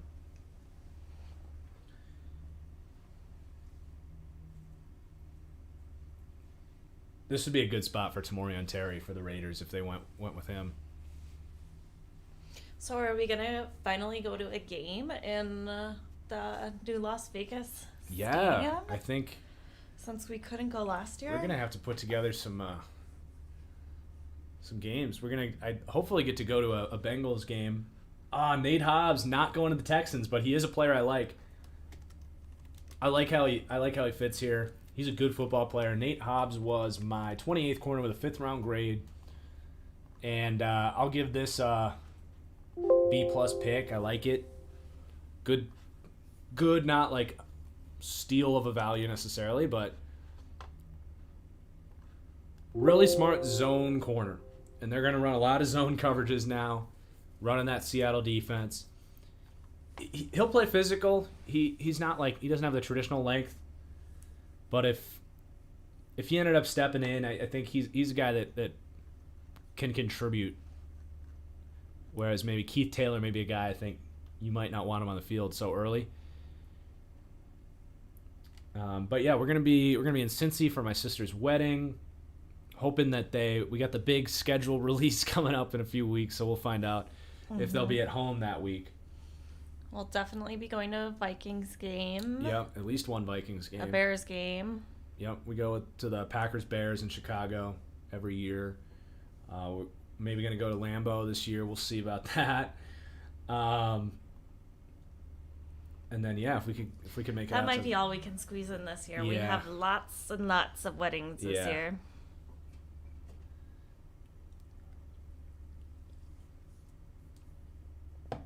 What about the chat? What's the favorite stadium that you guys have been to? I'd love to see a game in Dallas. We almost pulled the trigger on that this year. Oh, yeah, we did. We almost went to that Kyler Murray domination of the Dallas Cowboys on Monday night. But elected not to just because of the whole COVID deal.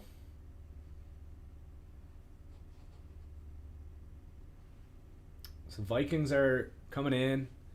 Can really go in any direction at this point for the Vikes. Ooh, that's a fun pick. Zach Davidson off the board. This dude is a freak of nature. 6'7", 245 pounds. I got to fit to a 6th-round grade on him. This is an A pick. They need a true full-size tight end.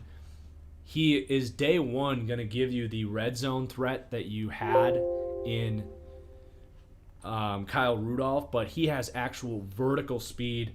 Him in this Shanahan-Kubiak offense has a ton of potential. Him sneaking out on play action on those crossers, just like George Kittle was a 5th-round pick back in the day for the Niners. Not saying he's going to be George Kittle, but he has that type of athletic upside. Outstanding pick for the Minnesota Vikings, just continuing to just dunk this draft through the hoop. We got to catch a Lions game. Yeah, maybe we can see him here down the street. Cheap tickets. A lot of people are saying Arrowhead. I have a cousin in Kansas City that keeps trying to get me down there to go tailgating. I don't know if we'll be able to squeeze that in this year, but that'd be really fun. Lots of Dallases. The new Mercedes-Benz Stadium in Atlanta. Yep. All right, another Browns pick coming in. Someone says FedEx Field was the worst. Which one's FedEx Field? That's, I think, Washington, which makes sense. I think it's an older stadium. Shane, if I was offered a scout, head coach, GM position in the NFL at any point, and I could still do YouTube, would I take it? Yeah. How would my YouTube content change since I do draft content? Well, I wouldn't be able to... I don't know what I'd be allowed to do, honestly. I wouldn't be able to do most of the stuff I do now. I wouldn't be able to do predictions. I wouldn't be able to do draft content. So, you know, it's a tough question to answer because I wouldn't be able to do pretty much everything that I do. They wouldn't let me because I'd have that inside information. But it would have to be a pretty solid scout yeah, position. I wouldn't go the intern route at this point, but if someone was impressed enough, like with everything that I've done, where they're like, hey, you can have a legitimate scouting position here, and if it was in a city that I like, is also important. We'd go to almost any city, though. We said not Green Bay, but yeah, pretty much every other city. Yeah, I think most NFL cities. Would we go to Buffalo, New York? No, probably not. Although working with Brandon Beane would be a great opportunity. He's one of the better GMs. But yeah, I don't know. I'm not like actively pursuing that kind of stuff at this point in time, but right. it would definitely be something worth considering. Richard LeConte. I'm guessing that's how you say it. Yeah, it might be Kunte, but I liked Richard LeCounte's tape. I really did. I had a 3rd to a 4th round grade on him, and then he came out and ran like a 4.85 40, which obviously is going to lower his stock. Now, it's possible he pulled up in that 40-yard dash. I estimate him with 4.49 speed. So if you're trusting his tape speed, this is a good pick. If he actually has 4.79 40 speed, he's not going to make the team. But I do have a 6th round of priority free agent grade. I will give it a B because of what we talked about with the Sean Davis pick. This has been a massive run on safeties. I didn't expect this big of a run on safeties this late, but if you're looking for a guy that has established coverage ability, that can step in and play in a pinch like a Sean Davis, as opposed to a high upside, riskier pick like a Bryce Thompson or, James Wiggins actually still hasn't gone, by the way. I'm just going to point that out, that he was a not my guy. And people are probably like, how is he not gone? I didn't like James Wiggins' tape. He missed tackles. He had bad coverage instincts. So LeCounte, he was good. He's a good football player. He's a true free safety. You just hope that he doesn't actually have 4.79 speed, because if he does, he's not going to be able to play in the NFL. And I think it's somewhere in between. I think it's probably somewhere in between. Probably has like 4.6 speed, which the Ohio State safety last year, Fuller, ran like a 4.6 or a 4.7, and they were able to neutralize his lack of range and find a good position for him to play. So maybe a comparable player there would be Jordan Fuller, which Ohio State fans will like to hear. What's the biggest mistake GMs and front office make when drafting? That's a good question. That's a great question. There's a lot of different directions you could go with that.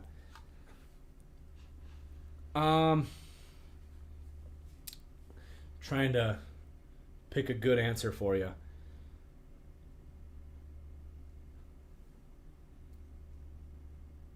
I just think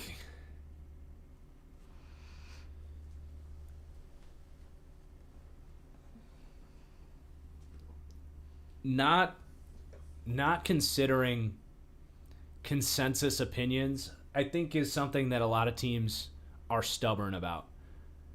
I think the Ravens have been that way.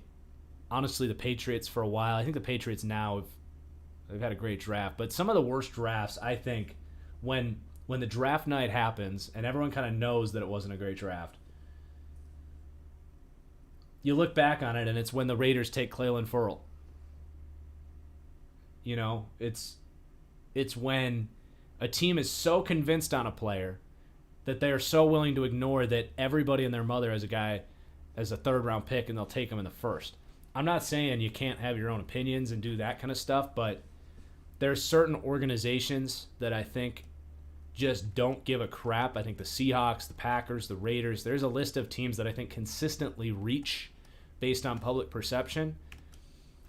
And I think that, yes, people will come back and say that, you know, we aren't NFL GMs. We don't know. But there's enough evidence at this point that they're called a reach for a reason, that when you have a collection of 50 to 75 NFL analysts that have pumped in countless hours of watching film on these guys, and you collect the opinions of all of those people and you form a consensus big board, you get a sense of where a guy's value should be. And then if you take a guy way sooner, I think there's a list of teams, like I just said, that just ignore those types of things. And I think that's probably the biggest problem. I'm not saying you can't occasionally say, we really believe in this guy, we think he's a great scheme fit. But when you consistently do that, like the Seahawks, the Raiders, the Packers do, I think you end up missing out on a lot of value. And that's probably the biggest thing that teams do.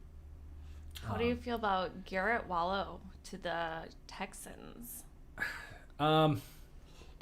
They just have so many linebackers. They have tons of linebackers. I like the scheme fit. They're going to be running Lovey's cover 2 defense, which means they're going to have that mid-read guy that needs to be able to pick up the seam and get, flip his hips and get vertical. Garrett Wallow is a really athletic linebacker.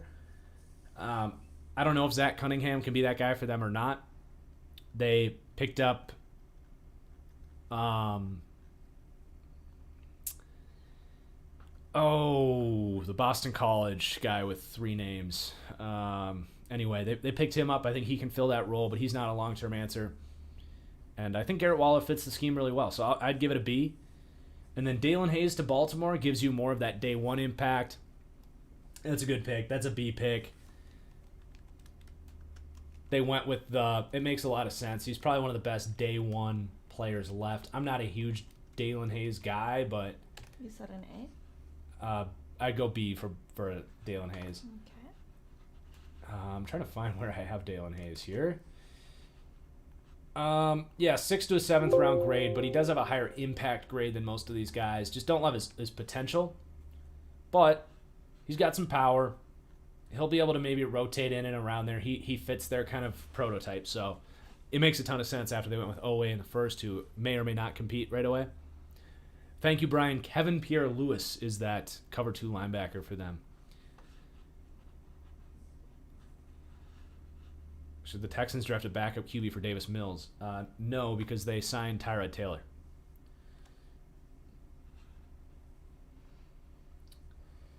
All right, Niners are up. We got to suffer through a couple more Packers picks. Geometric Heat is here. Nice to see ya. What's up, Twitch Squad? Geometric Heat.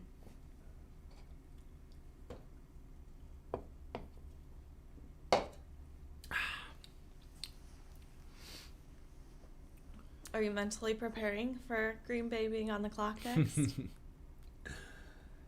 Yeah, I suppose. I mean, it really can't get much worse for me. I don't even know what they could do. My expectations are just so low for these upcoming picks that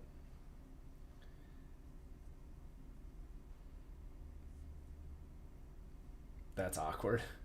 That is awkward. That is really awkward. No one's even looking at each other.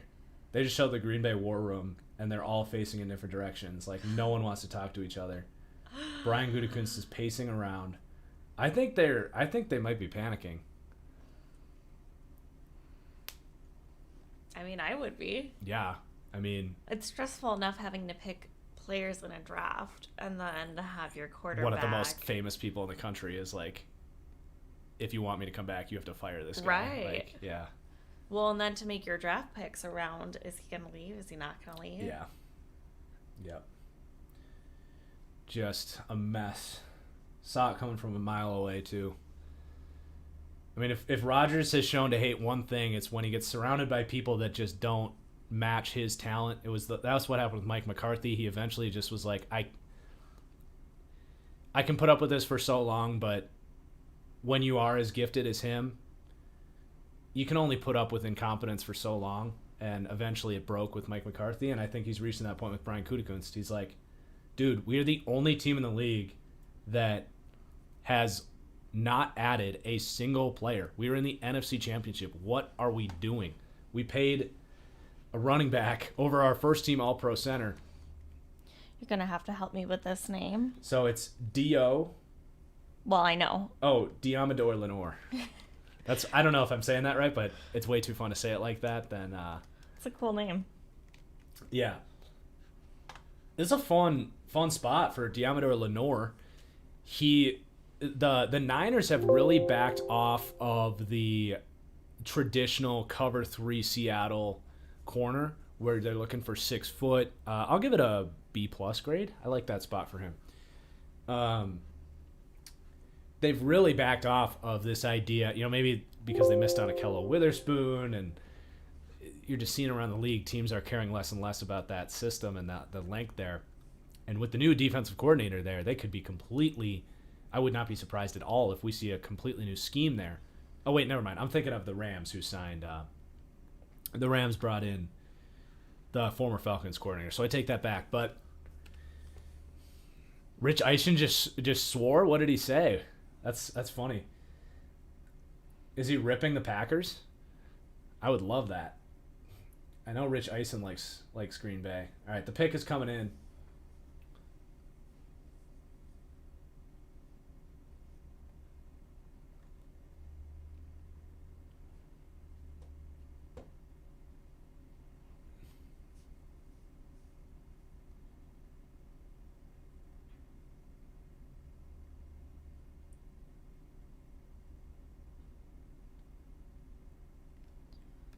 To Daryl Slayton.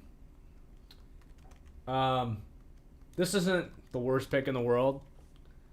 He's a big nose tackle type. He'll rotate. They needed another run defender in there, so 5th round, it's fine. I had probably a 6th or 7th round. Yeah, 6th to a 7th round grade on him, so that's fine. C+, B-, nothing exciting. Better than their last pick, I would say, but back to Diamador Lenore, because I can't stand talking about the Packers anymore. They've kind of gotten off those lengthy corners, and with Jason Verrett there, who had a really nice year, they're kind of running more of the Vic Fangio type of defense, to be honest, with the quarters, the man match, a little more off coverage stuff, and he's good at that. He's really good in man coverage. I think he's going to take some time to get up to speed with processing like route combinations and stuff. Still talking about Diamador Lenore for Oregon to the Niners, but good pick. They had stayed away from corner to this point, and he's up there for me. He's 5th to a 6th round grade in this cluster of guys that I described as good athletes as day 3 corners. There's still a lot of them left. Kerry Vincent Jr. would be Thomas Graham is a slot corner, is my highest graded corner still available. But you got Kerry Vincent Jr., Rodarius Williams, I like him. Brandon Echols, if you're a man-heavy team, would be a fun pick. Robert Rochelle, he went already. But Trill Williams, Jason Pinnock, Tay Gowan, those guys all have 5th to 6th round grade on them. Nick McLeod, another one.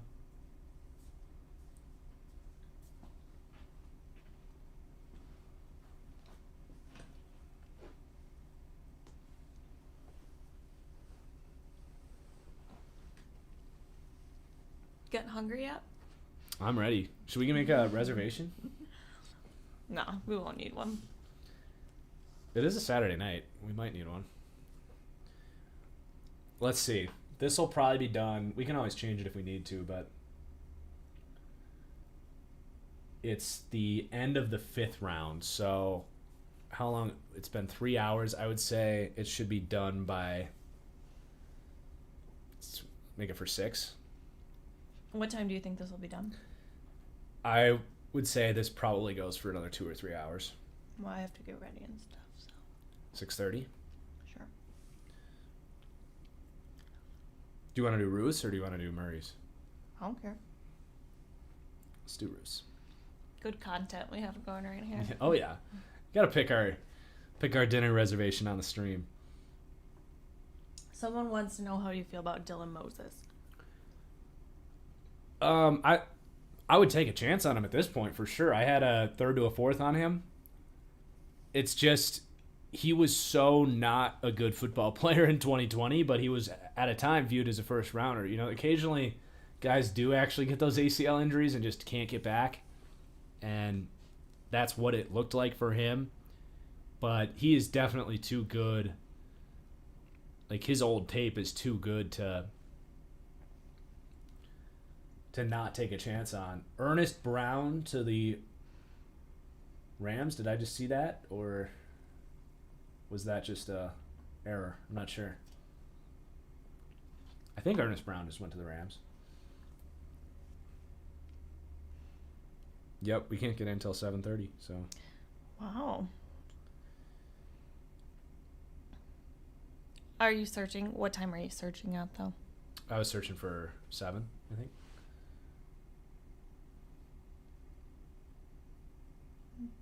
Okay.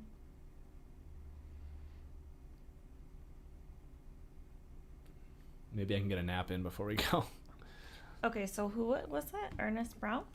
Yep, Ernest Brown, I think, is what it was. It just flashed it. I know, it didn't show it. Flashed it for a second and then went away. But so the Rams lost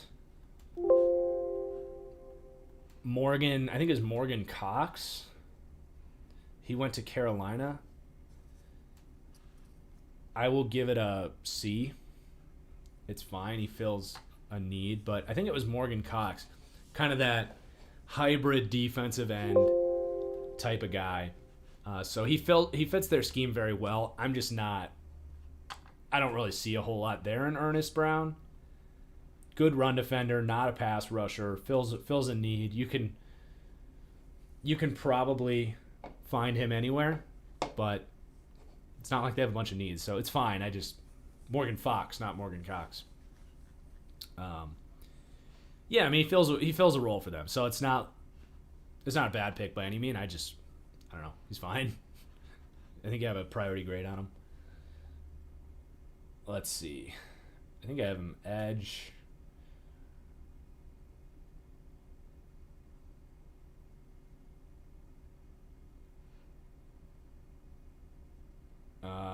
Yeah, edge 39 with a priority free agent grade.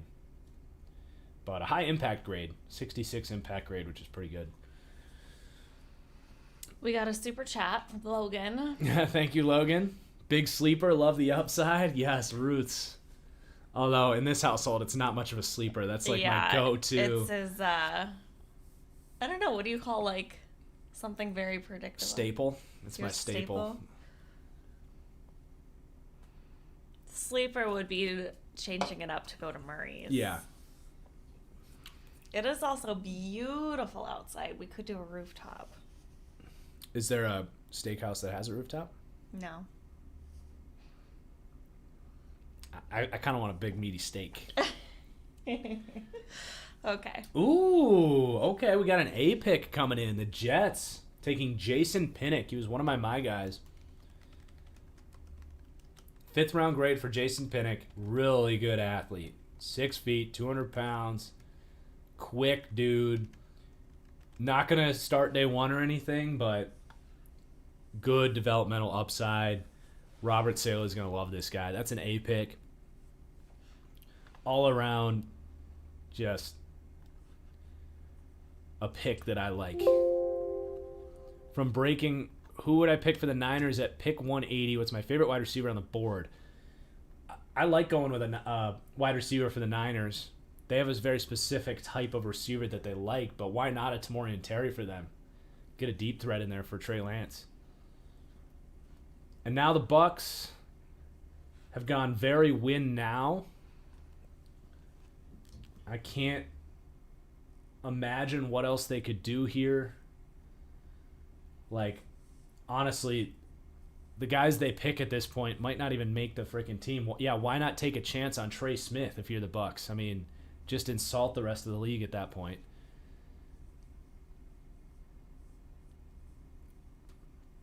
Or Tamorrion Terry doesn't really fit in there. They have enough receivers, but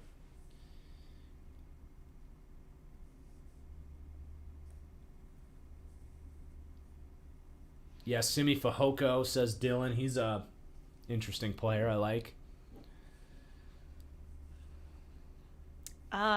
Breaking 80 says, who would you pick for the Niners? I got that one. Sorry. That's okay. All right, Jalen, JB, the way the draft is going, Trey Smith might be the steal of the draft. Yeah, everyone wants to know about Trey Smith. Yeah, it's Maurice Hurst all over again. People are afraid of the blood clot deal. So, which is really surprising to me. That people are so worried about it? Yeah. I mean, that he fell this far is very surprising to me. Yeah. Yeah, I mean, it does happen every year. Like Bryce Hall last year fell. It's just, sometimes these guys just have really, like, the doctors are really worried about stuff. And from what I read, though, it sounds like they're not that worried. Did you I mean, look it there's up? always a risk of blood clots reoccurring. Yeah. But KJ Britt, that's a good pick for the Bucs. Now they're starting to look at more, for one, just special teams. He'll help on special teams. But you've got Levante David is getting up there in age. Eventually, he's going to be out of there. Obviously, KJ Britt's not going to start.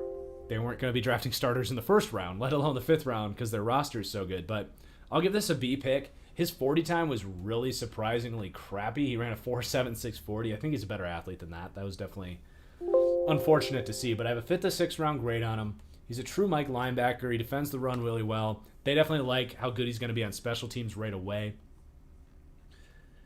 And I think he has some developmental upside there. So that's a good pick.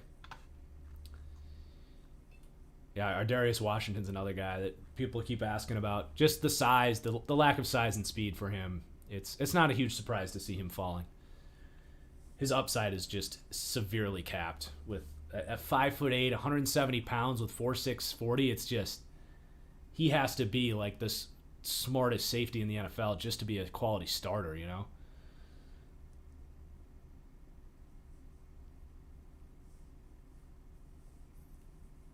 Patriots are up.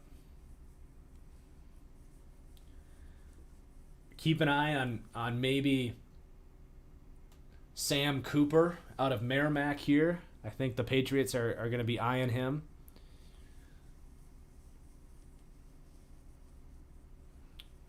Yes, Panda. Natani Muti is another guy who fell because of injury concerns. That's a really good player.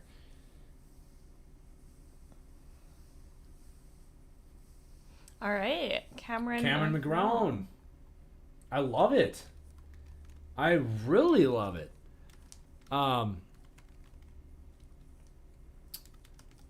Patriots have had an excellent draft so far. Yeah. So after they took, I'm gonna give this an A.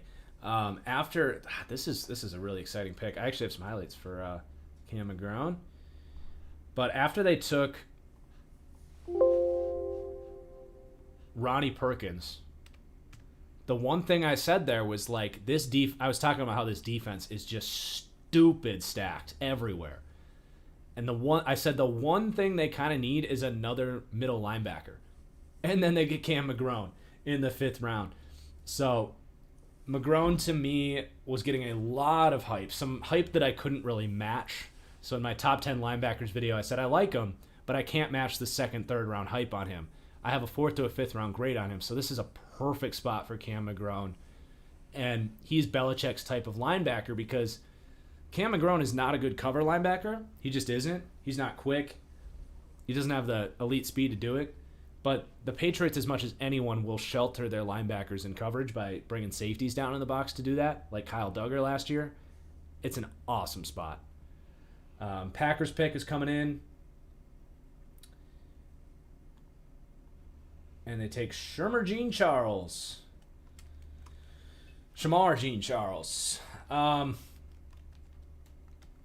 Definitely wouldn't have been the corner I picked. I have a 6th round of priority free agent grade on him. I have way better players on my board. It's a D plus. I have a 6th round priority free agent grade on him, but he's my corner 43 in a draft where you can take Rodarius Williams, you can take Kerry Vincent, Trill Williams, Tay Gowan. I mean, maybe a C. There's a lot of these guys have gone, but I don't know. I don't think he's a good player. He's not a elite athlete. He's a 4.55 type of 40 guy. He's got decent quickness. Small level of competition dude that was never dominant. It's just another. I honestly think this was just a waste of a draft. Like, other than the Amari Rodgers pick, maybe Eric Stokes works out. He's kind of a boomer bust player, but for the majority, they might as well have not had any of these picks and just signed these guys as priority free agents, because I just can't get excited about basically anyone they picked other than Amari Rodgers.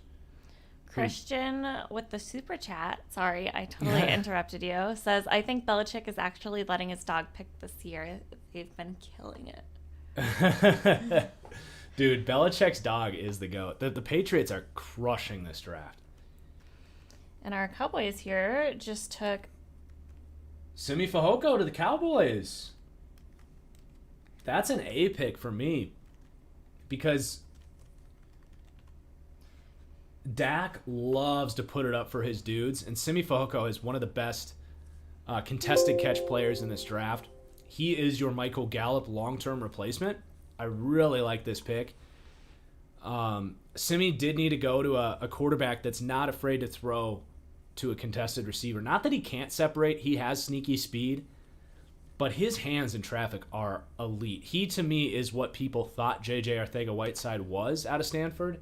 He's just a better athlete and, frankly, elevates for the ball better and is a more physical player. I think he's got a real chance there with Dak Prescott, who, if there's any quarterback in the league who on 3rd and 6, if he gets pressured, he's good at knowing kind of where he needs to put the ball, where just his guy can get it. Dak Prescott is at the top of that list. I really like that fit for him.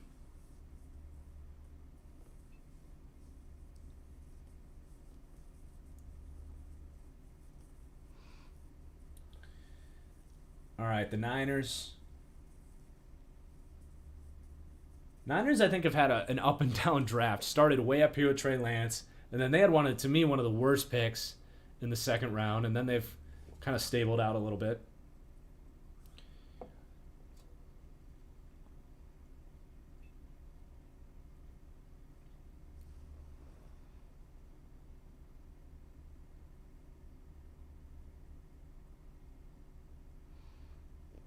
So Oaksy says, where do you think the Eagles should go next? It's been fun watching the draft with you guys. Not sure if you remember me from Twitch. We do. We remember you. It's been a while. Yeah. Eagles, I mean, you're really... Talanoa Hufanga just went to USC. But the Eagles, it's really in a position of, like, best player available. So maybe a Brady Breeze for them would be a really fun pick. Comes to my mind. You could go, like, there's a good USC. Marlon Tuipulotu is still available. Would be a good pick.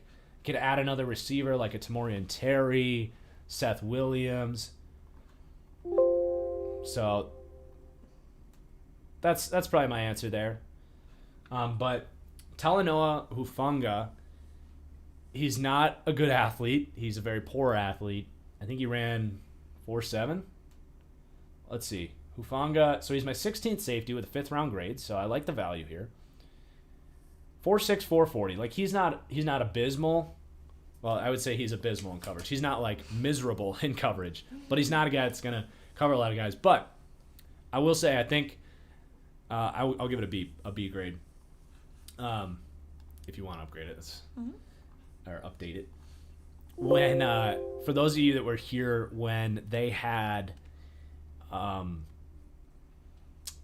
Jaquiski Tart reading the Niners pick, I was saying it's going to be really. I thought that was kind of the range. I think that was the 3rd round pick. I was like, the Niners could be taking a box safety this year because I don't think they see Jaquiski Tart as someone they want to pay long term. And I said it'd be really awkward if they drafted his replacement. I think that's what this is. He's a box safety. He's one of those guys just always around the ball. He flies around in run defense. He's got good ball skills. He'll bait the quarterback in zone. Just a smart football player. He's declaring as a true junior. Was a productive player at USC, but he's just not. He's not a high-end athlete that's going to be like a superstar. But wow, Cornell Powell to the Chiefs is a very good pick. They needed some receiver talent, and he's. I like this because they've got enough speed at receiver, right? Tyreek, Mecole Hardman. Cornell Powell is not going to be far off of what Sammy Watkins was giving them. I really believe that. I mean, Sammy Watkins has become one of the more overrated players in the league just because of his name, whereas Cornell Powell, he's 24 years old coming into the league. He's built like a mini DK Metcalf. I'll give it a B plus. Built like a mini DK Metcalf. Good contested ball skills. He already is a polished route runner. He's one of the better run blockers in this class. He's going to add some physicality in there. He's quick for a guy his size, so he's gonna give something else to Patrick Mahomes other than these 5'10" speedy guys. And I think it could develop into a full-time starter as a number, like the 4th option. Like when they're an 11 personnel, which they run almost constantly, you'll go either Tyreek or Mecole in the slot with the other guy on the outside. You got Travis Kelce, obviously. You got your running back, and then you'll have Cornell Powell is just going to be a reliable, like the 5th best player there, but he does the little things very well. And I think he that's a smart move for them as opposed to, Tamorrion Terry would have been fun in there. And he's got upside, but Tamorrion Terry isn't going to be the reliable contested catch guy. He's not going to run block. He's not going to be a guy that can beat man coverage with his route running. The Falcons just took one of my not my guys, Ogundeji. I'm going to give this a D. I was really underwhelmed watching him because he looks the part. And I talked about him in my Not My Guys podcast, but Notre Dame has had this run of 6'4", 260-pound edge players that play very similar styles of good run defense, decent power as a rusher. And I genuinely believe that a Ogundeji is getting lumped in there with Dalen Hayes, with the player that the Bengals took last year that I liked. What's his name? I struggle coming up with his name on the fly, but Khalid Kareem, who I liked as a 5th round pick, as an early down run defender. And I honestly believe that Ogundeji is getting lumped in with those guys because he's built and looks just like him. Like, he does not play anything like those guys. He is super soft. He does not have any power, no finesse. He was a priority free agent grade for me, my 37th edge player, a not my guy. I don't think he's going to be a good pro. And he's a graduate senior. He's already 23, 24 years old. He's kind of maxed out already. I don't like him as a player. Was it the Falcons that took him though? Yes. Yes. They have back-to-back picks. They have back-to-back picks. Okay. The old double picks. The old back-to-back.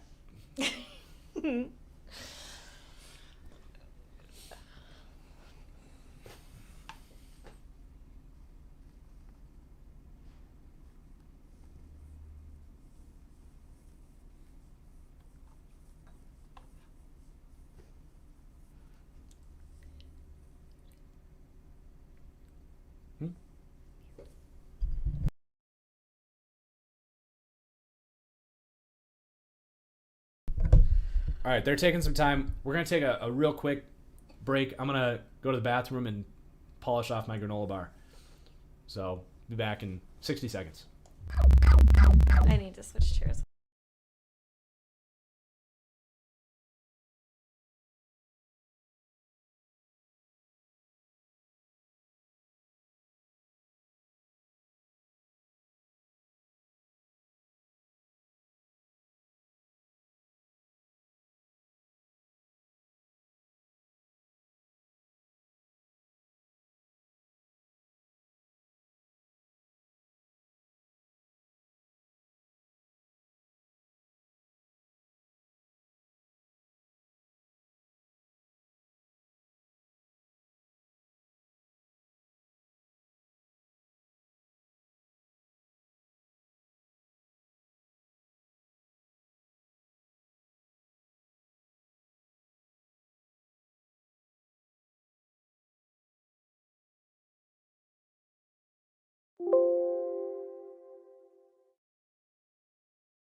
All right.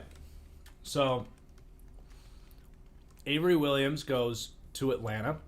I give that pick a C. He is... I'm just double checking my notes to make sure I'm not off here. Yeah, 5'8", slot corner type. It's just tough when you're that size. But they do need a slot corner, so he's an option to come in and compete at slot corner. That's fine. You can usually find those guys in the 5th round. I don't think there's anything about him from a coverage perspective that blows me away. I don't think it's a bad pick. But really good tackler, good special teams guy too. So the pick's fine. It just doesn't get me too excited. And then the Ravens, I'm going to give this an A, a fullback now in the 6th round, or the last pick in the 5th round, whatever it is. Why the hell not? I mean, you get the Harbaugh connection. They're never, when you got to take note, when the Ravens take a player out of Michigan, you know that John is not going to BS Jim about a guy's, work habits or anything like that. And, I mean, Ravens run the ball as much as anyone in the league.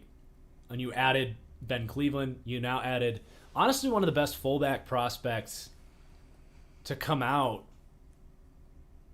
I don't know the last time a fullback was as highly perceived as Ben Mason. And he catches the ball. Yes, the Ravens have Patrick Ricard, but he's a defensive tackle that they play at fullback. You can also find ways to use them both in their heavy packages. I think they might want a fullback that can actually be a legitimate lead blocker for Lamar. Because, yes, Patrick Ricard is a total mover. He will generate power and push on the inside, but he's you can keep them both. You can find ways to use them both.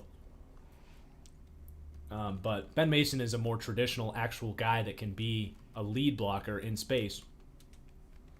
And a guy that can actually catch the ball to the backfield a little bit too. How about Nick Niemann to the Iowa or to the to Chargers? the Iowa? Good pick for the Chargers.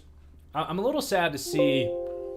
I've been ringing my bell a lot, but I will say that Isaiah McDuffie is falling much further than I thought he would go. I still like him, obviously, but the NFL didn't quite see what I saw there on Isaiah McDuffie, so I'll eat some crow on that, I suppose, after I've been tooting my own horn quite a bit. But Nick Niemann to the Chargers is an athlete. He never really became the player. I'll give it a C+. He never became the player that they kind of expected him to. When Ben Niemann left, I think the Iowa coach was asked, how are you going to replace Ben? And he's like, we think we have the better Niemann. Something like that. And Nick's a much better athlete, but he never really became that it guy in that defense. Just kind of let things come to him a little bit. But he has a lot of athletic upside, and they need linebackers, so I'm fine taking a shot on him at this point in the draft, 6th round. But Isaiah McDuffie's my dude. I want to see McDuffie go to a good spot where he can develop. Jets here might be a good Isaiah McDuffie's pick, actually.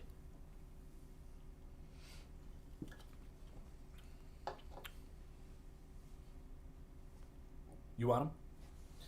Hi, buddy. Whoa. Hi. Your mom wants to snuggle. Hi. Hi. There you go.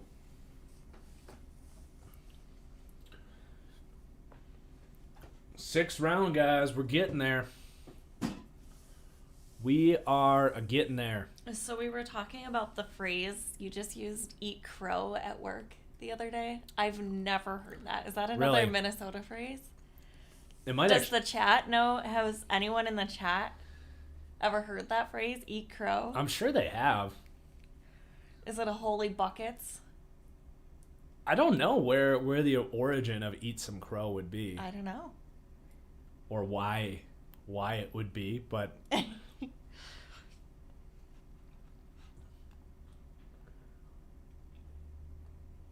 right, Jets pick is in. Could this be Dax Milne finally?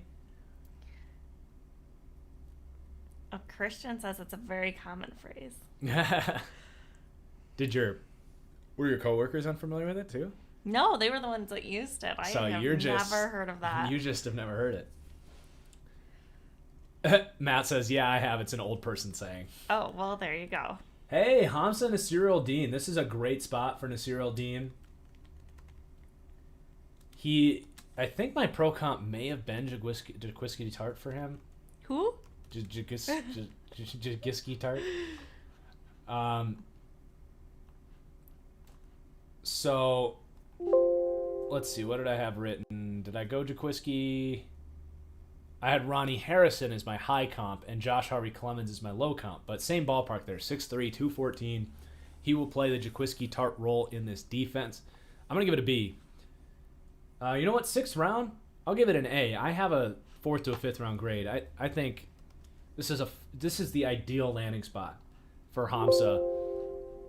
He can cover tight ends out of the backfield. He's going to be their kind of third big nickel safety, which is exactly what Jaquiski Tart does. He's got really not good range. He's not particularly quick or electric as a player. He misses a ton of tackles, so I don't know if he's ready to play right away. But this also kind of reinforces to me that Jamie and Sherwood, who they took, is more of a special teamer linebacker for them. Or they just really want that role, and they're taking a couple guys that can compete there, I suppose. But like Jack just said, another safety. I really don't think they see Jamie and Sherwood as a safety. He's not a coverage player. He's got 4.7 speed. He's barely played. I think he's a special teamer and potentially a weak side linebacker. Whereas Nasir El-Din has real speed and coverage ability. Not great coverage ability, but more than Sherwood. But Matt Sierra was TFGF into football before we were a thing. Yes, definitely. That was part of the initial spark.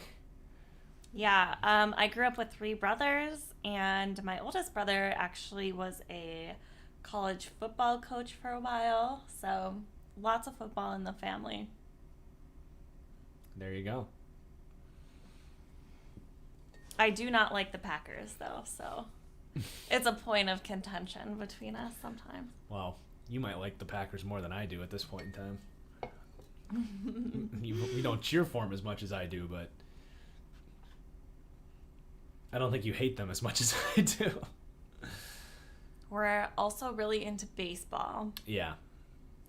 Big baseball fans. I think we should, yeah. Our sports love aligns. Neither of us like basketball. We don't really like hockey. Yeah. Our priorities are definitely in the correct, not the correct order, in the same order. If you like hockey over football, you're wrong, but you're entitled to your opinion. Frank Darby, wow. The Falcons are just drafting off of my not my guys list right now. 2 of the last 3 picks were right off my not my guys list. Luckily, I loved their draft before these last few picks, and they're still going to end up grading out really well when I get to my draft grades videos over the next 48 hours. But honestly, I'm just going to call him a shot and just give it an F. I don't see anything in Frank Darby's tape. He is my wide receiver 63 out of 74. I have a priority free agent grade on him. He's not an athlete. He doesn't run great routes. His hands are fine, but when you don't separate, you don't have a lot of size. I don't get why you would draft him. Like straight up, I don't think he's a draftable prospect. So we'll see what happens there.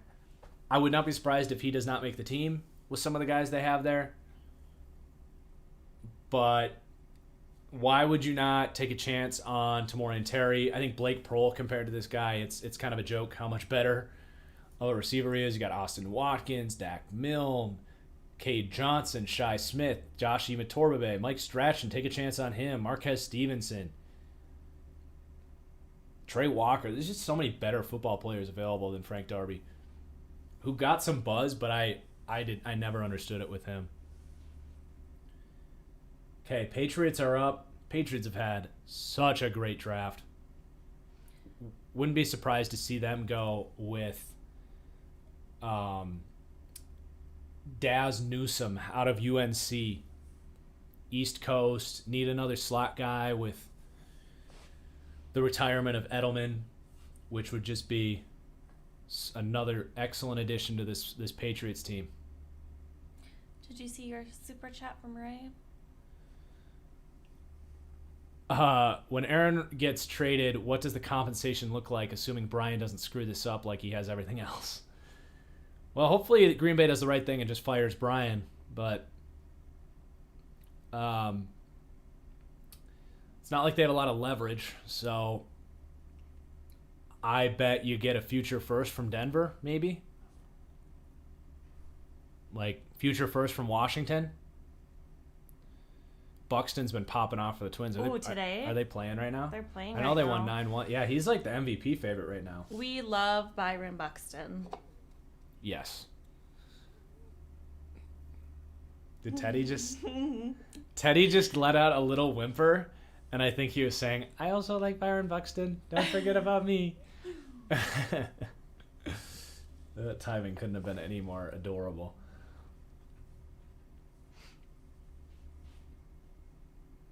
The Patriots should take Josh Blancato. Yes, Panda. Yes. So, for those that don't get that reference, Josh Blancato, he's the lowest rated player on my board. He's your prototypical undersized slot white receiver, gets the prototype all the way, 5'9", but he had a good 3-cone drill. He showed up for Georgia Tech's pro day after playing like 27 snaps. So here's my blurb on Josh Blancato, because we're in a commercial break. Blancato isn't... I had some fun with this one, because I don't think he gets drafted. He's a mechanical engineering major who declared as a redshirt junior. I'm sure he already had a job, so I think he just showed up at his pro day. I'll read the blurb. Blancato is an absolute legend. The dude played just 143 snaps as your prototype slot receiver, including just 28 snaps in his redshirt junior season. He almost assuredly graduated, has a job as an engineer lined up and declared just because he wanted to show up at his pro day, stick it to Georgia Tech for barely using him in their offense, then run a 4.49 40 and a sub-7 3-cone just to rub it in his future coworker's face in the break room for the rest of his professional career. Maybe he's the next Rudy, but he is more likely to get a promotion to senior associate than he is to get a promotion from the practice squad. That is my favorite draft blurb that I've ever written. Sassy. Well, he didn't play. He's not like an NFL. I don't think he's actually on the team's draft boards. Also, I think Logan was trolling us because the Twins are losing 9-0. Oh. To the Royals. To the Royals. Didn't we at least win 9-1 last night? Yeah, something At least like they that. got that. From Jacob, Ravens go guard but no tackle, which means they've agreed to some kind of deal with Villanueva. Yeah, I agree. Also, how would you grade that and a possible Justin Houston? Justin Houston would be such a good... I like that idea a lot. Yeah, there's still some free agents available. You got to remember. Okay, and then from Justin, JC, Terrace, Christensen, Tommy T, and Hubbard. Yeah, Panthers having a really nice draft. They're going to be a fun one to grade. Sorry if you answered this already, but thoughts on the Lions draft? I have answered that. We've gotten a couple Lions super chats, but I love that they're sticking to the kneecap biting mentality. All of their picks line right up with the kind of culture they're looking to build. So again, guys, after this stream, we're going to go get some steak, but I'm going to get to work on, you can go see for that. We're going to go hit up a steakhouse after this and chow down, but celebrate 15 hours of live streaming with you guys. But after that, I'm going to get to work on my draft grades videos by division. So those will be popping off over the next 48 hours. So you can get, the full dive into every pick and all that, grading the whole draft. So all that stuff will be coming. But I appreciate the super chats, you guys. Wow. Hey, I called it for the Eagles. That was one of the guys I said I'd take. You go best player available, Marlon Tuipulotu. That's an A-plus pick for me. Just from a value perspective alone. To get a third-round defensive tackle in the 6th round, it's a great pick from Howie. It's a why not selection. They have already a good defensive line, but why not get a legitimate day one contributor who can be a long-term, third defensive tackle with a really good run defender. So, excellent pick. And then the Patriots took Josh Bledsoe, who at this point I'm surprised James Wiggins hasn't been drafted, who is one of my not my guys. But I'll continue to take a victory lap on saying that James Wiggins was one of the more overrated players in the class. He might not get drafted at this point. But, Bledsoe is my 20th safety. I had a 6th round of priority free agent grade on him, so it's fine. He's a ball hawk type. He's going to have a chance now that he's paired with Belichick. He's fine. A lot of people really liked him. I didn't see a whole lot there. He's not very consistent in coverage. He's not a high-end athlete to man guys up. But he's good at finding the ball. I think he'll contribute on special teams. We'll see if he makes the team. I mean, they have a really deep safety group. I wouldn't be surprised if he ends up on the practice squad, but decent value. C pick. Kind of whatever. Trey Hill to the Bengals. Okay, Bengals. I see you. That's got to be an A just because we're in the 6th round. So Trey Hill he's a 3rd to a 4th round grade for me. He's my 5th center.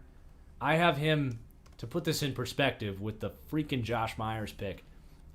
I have a 6.14 with a 3rd to a 4th round grade on Josh Myers, and I have a 6.13 with a 3rd to a 4th round grade on Trey Hill.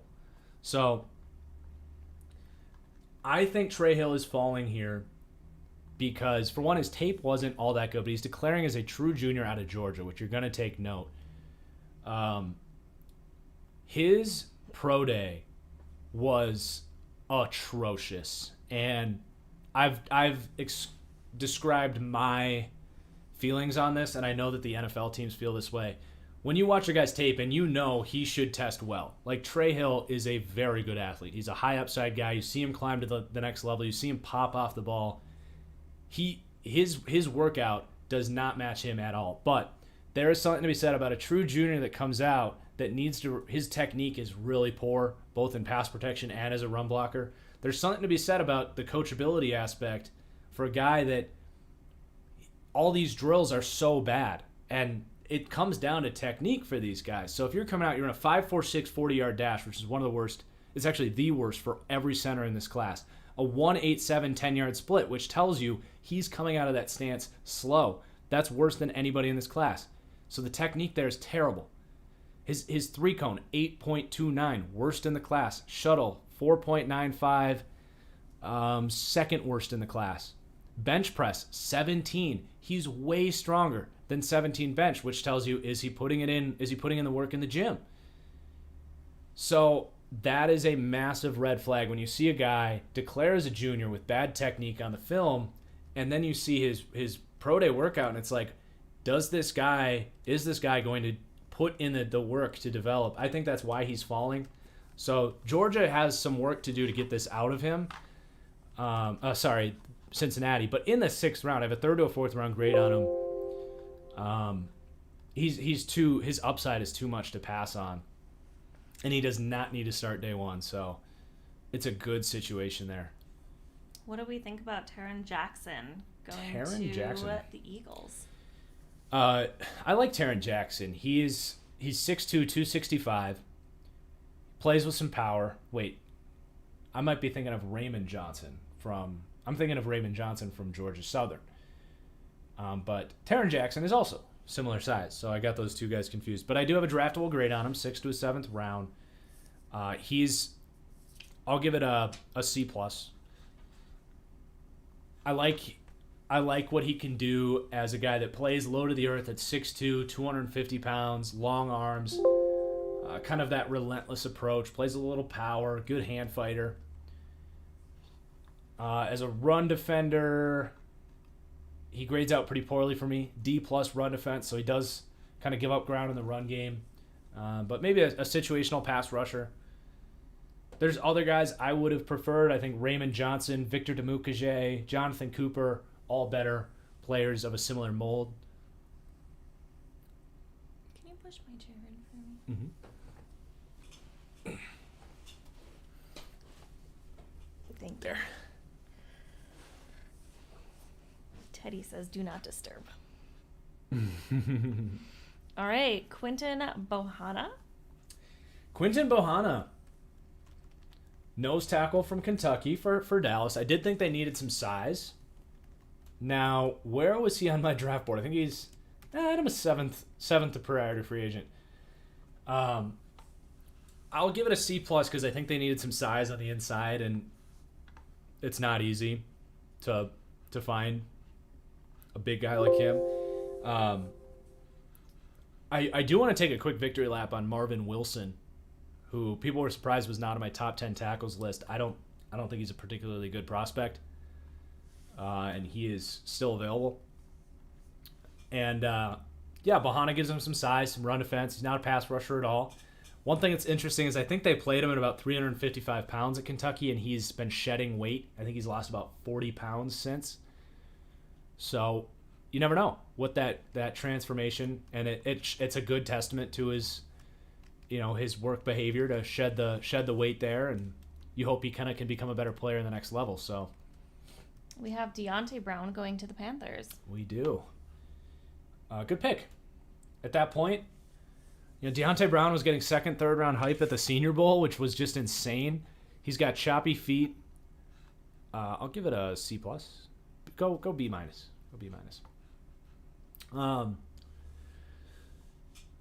He was a not my guy, but that's because I have a 5th round grade on him, and some people said 3rd round for him. So 6th round for him. Maybe another good call for me.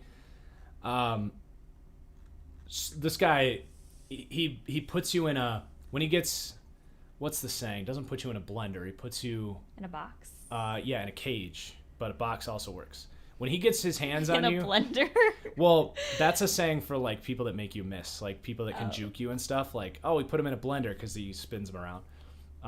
But when Deontay Brown, his grip strength is elite. When he is able to get his hands on you, he puts you in a cage. You're not going anywhere. But his foot speed is really poor, and he's not that great of an athlete. So it's a good value this late. I like him probably more than the two guards that they signed, Pat Elflein and frickin' Cam Irving. They started their free agency with those two. I like everything they've done since those two free agency moves. So I think Deontay Brown in the 6th round, like he's gonna be able to compete with those guys. So yeah, that's a good pick. Maybe even better than a B- that I just gave it. Kind of talking myself into him. Couple super chats. It's extremely impressive that you're able to take on all these takes off of your head. It's clear I did my homework. Well, I'm glad that it shows because I definitely did my homework. A lot of time diving into these guys, but I really appreciate that, Colton. It means a lot. From Matthew, what do I think about the Steelers possibly drafting Trey Smith and using him at tackle? I love it. I have made comparisons of Trey Smith to Braden Smith for the Colts, who was drafted as a guard and they kicked a tackle. Trey Smith he's 6'6", he's an athlete, he's got the arm length. I love that idea. Do they pick soon? I don't see a Steelers pick coming up, but I absolutely love that idea if they could execute that. And thank you, Crazy Lions fan. Another compliment. I appreciate you. Cheers.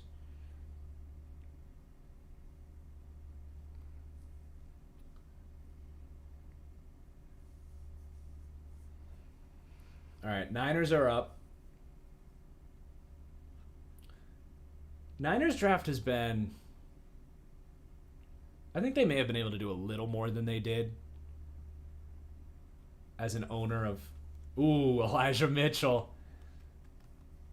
Yeah, that makes tons of sense. He is very Tevin Coleman-esque, straight line speed dude. Speed train type of runner.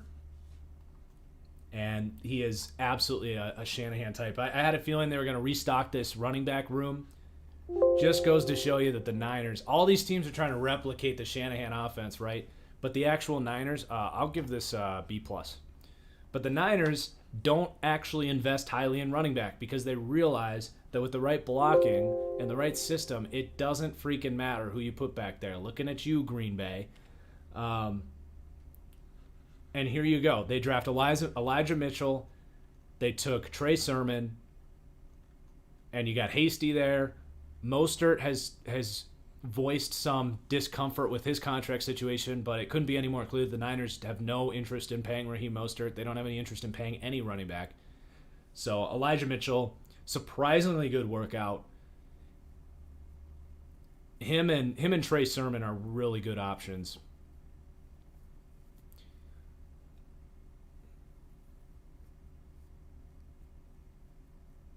And now the Texans are picking.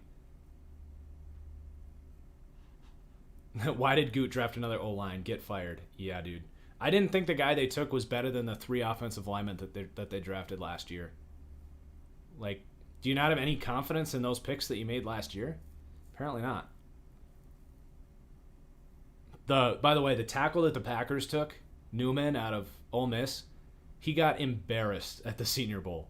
He was one of the worst players at the Senior Bowl at any position, and they spent a 4th round pick on him. He was a priority free agent grade, and my 33rd offensive tackle. Like, at least take a freaking guy. That's the problem with I keep wanting to call him Trey Hill, but it's Josh Myers. The problem with him, the problem with Newman, who they took. If the idea is they're good at developing linemen, take the guys with upside. Josh Myers and Newman have no physical upside whatever. They're like maxed out as players. Take a Quinn Miners, take a Creed Humphrey, and at tackle, take a Spencer Brown. And I know he wasn't there, but there's lots of other tackles. A Deontay Smith, Tommy Doyle. Like, take a guy that actually has physical upside. Don't just take some light, 23-year-old senior that never did anything at Ole Miss.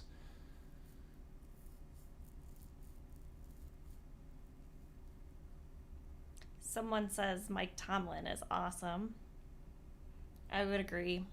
I don't like the Steelers, but I get behind Mike Tomlin. Yeah. We're currently actually in Mike Tomlin month still. Let me grab it.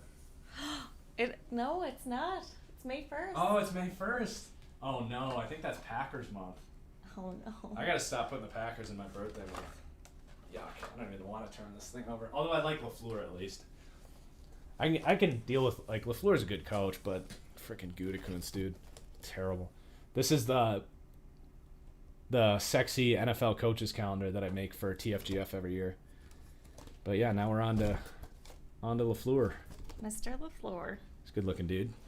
His brother, not so much. Matt got the looks in the family. The Jets just hired his brother as the coordinator. Mm-hmm. Oh. Okay, we're starting to get there. Got another 60 picks.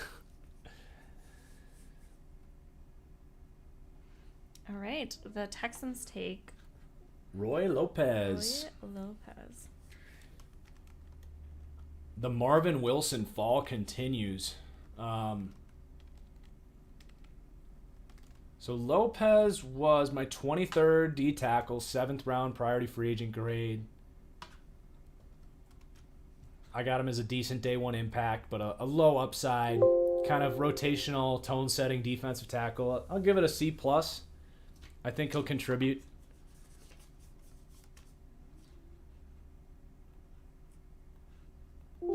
Oh yeah, Stone Forsythe is still on the board. That is definitely a surprise.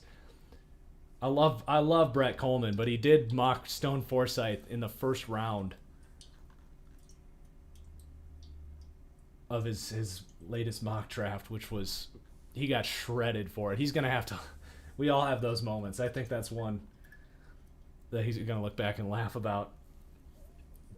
He was like getting bombarded. He was doing a live stream mock draft. And he just got bombarded. That was a funny moment. I still think Forsythe can be a good player, though. I think it'd be a great pick. Even the Giants here, you don't know what Matt Peart's going to be long term. I like Peart, but yeah, Roche is still available. We did the rant about speed rushers earlier on, so that's not a huge surprise to me. I wasn't as high on Roche as others. Can't believe people had freaking Roche over, like, Roche over Gregory Rousseau. Like, what are you doing? But Roche is my highest rated available edge rusher. Him and Hamilcar Rashed, Charles Snowden. Those are some good edge players you could pick up here. Bengal had Marvin Wilson as DT1 over Barmore. Oh, wow. Not going to comment on that one. Will Miller Forrestall be drafted? No, probably not. He was like way down on my tight end board. Yeah, Trey Smith here for the Giants would be sweet. Do you need something to drink? I was thinking maybe some more coffee. Okay. What do you want? I'll just do I'll do a double, a normal cup, but a espresso in there too. Here, I can hold Teddy in his little. A double what? Just like 2 cups, like a full cup of coffee. And an espresso. And an espresso, yeah. Teddy's in full snuggle get up here. He's wrapped up in a robe. He's in heaven. Gary Brightwell. Wouldn't have been the running back I picked. But he's not bad. Gary, I see why they like him, because he reminds me a lot of Alexander Madison. He's got the dreads, but he runs like his dreads are on fire. Like he's not an amazing athlete. He's not like super shifty or anything. But I really appreciate the way Gary Brightwell runs, and as a compliment to Saquon, I think he'll come in and bring some energy. It's a decent pick. It's like a C pick. We're probably not going to get the graphic updated here because my lovely assistant's making me some coffee, but there's definitely Jamar Jefferson deserves more love. I'll take another W on the Jamar Jefferson. He was not even close to a top 10 running back for me. I don't know if he's going to get drafted. But I will say, you've got Jarrett Patterson available, Kylan Hill available, Khalil Herbert available, who I wasn't as high on as other people, but Brendan Knox, my dude Spencer Brown, Larry Roundtree. Brightwell was he was a priority free agent grade for me. I do appreciate the way he runs. He'll be a fun player. William Sherman to the Patriots. Undersized. The Patriots are very willing to take these 6'3" guys. They now have a bunch of them. They got Isaiah Wynn at left tackle. They have the Michigan guard who they took last year. Michael Onwenu, and now William Sherman. Good football player. He's short. Could be a good swingman, play some tackle, play some guard. I think he's going to be good depth for them. I'd give that another C+. He was tackle number 24. I had a 6th to a 7th round grade on him. He's not bad.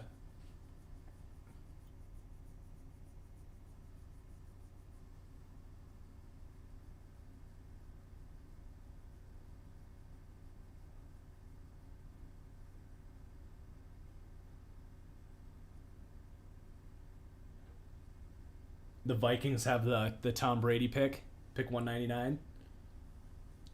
All right. Oh, I missed your super chat, CW. Thoughts on Briley Moore to the Titans? Yeah, be a great fit. He might be their day one starter at tight end. Actually, they have some other guys there that they have. I can't even think of his name right now. Brightwell was a C grade for me. There's a lot of running backs I like better, but I like him stylistically for that team. He's just a fun running back to watch. You watch him and you're like, this guy's never going to be a starter, and there goes Larry Roundtree. Roundtree's fine. They kind of have a lot of running backs there. I don't even know if he'll make the team there for the Chargers, but if they feel like they need a running back, I suppose. I guess they did lose Kalen Ballage, so he could get in the mix there. He's got some juice. It'd be a C pick for me. I just don't think the best running backs are getting taken here. You got Khalil Herbert, Jamar Jefferson. You've also got those 3 kind of scat back types. Demetric Felton, Javian Hawkins, and Puka Williams are all still available. Now it's almost a completely different position to take one of those guys because they run with no power at all. But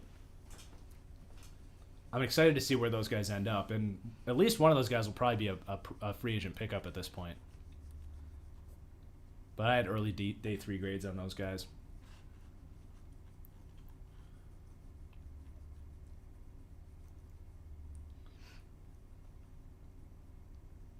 I can't believe no one's taking a chance on Trey Smith. Like, what could go wrong at this point? Like, you're at the point where you're drafting priority free agent pickups at running back instead of a potential star guard.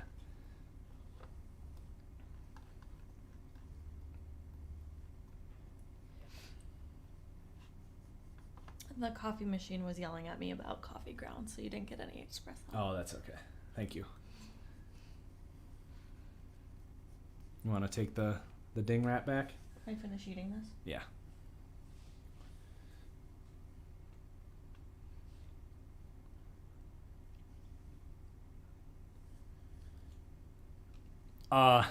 Carragher, appreciate the question, but it's a connection I have that I can't really just let out to the public, so unfortunately I can't answer that question for you.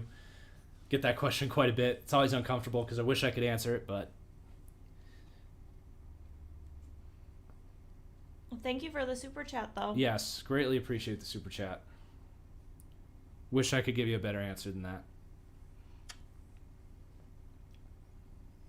They probably are wondering why I'm standing like this, but I have Teddy. They can't see because of the graphic.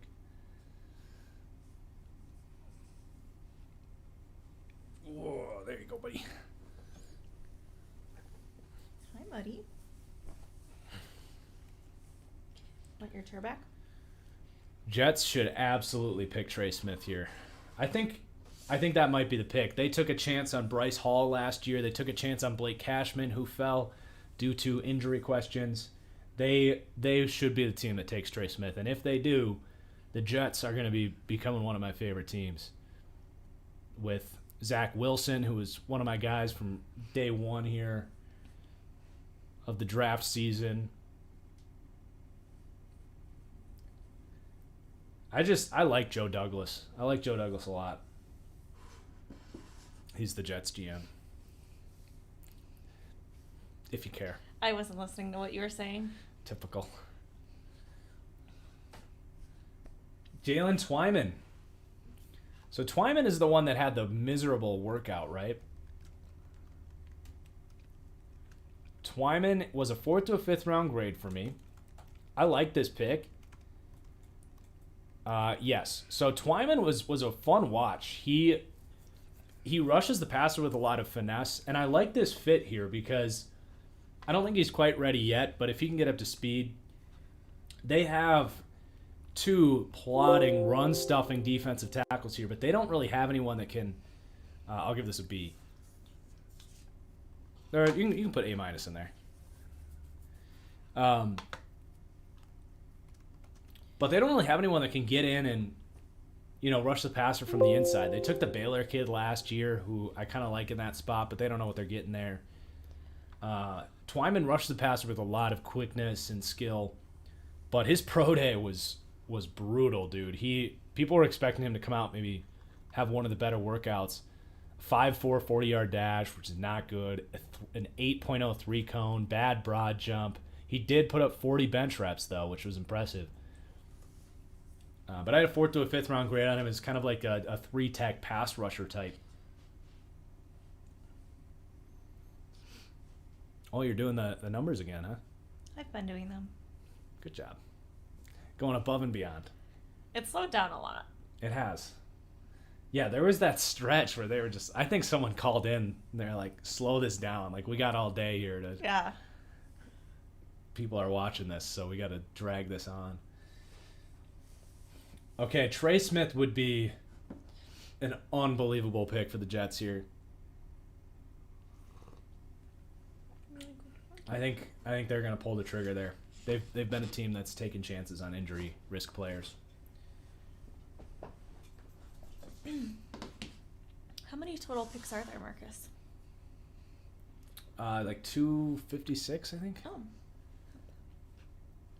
Why are they showing Jake Funk highlights?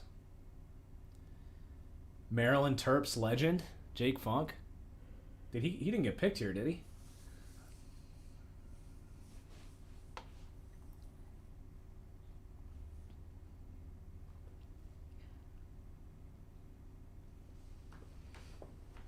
What do I think of Jake Funk?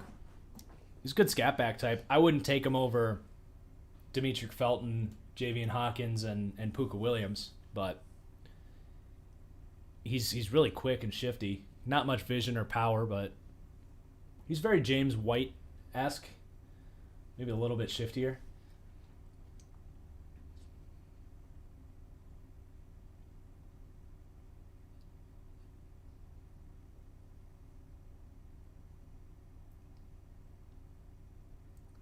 Yeah, Beanie. Pittsburgh, those guys had terrible pro days. Other than Jason Pinnock, but yeah, that was weird. Some of those guys really underperformed.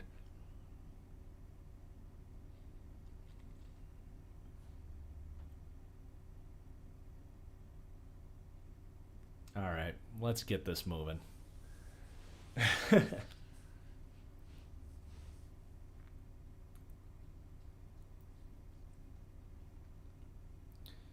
Gainwell did get drafted. Gainwell went to the Eagles. It's a good pick.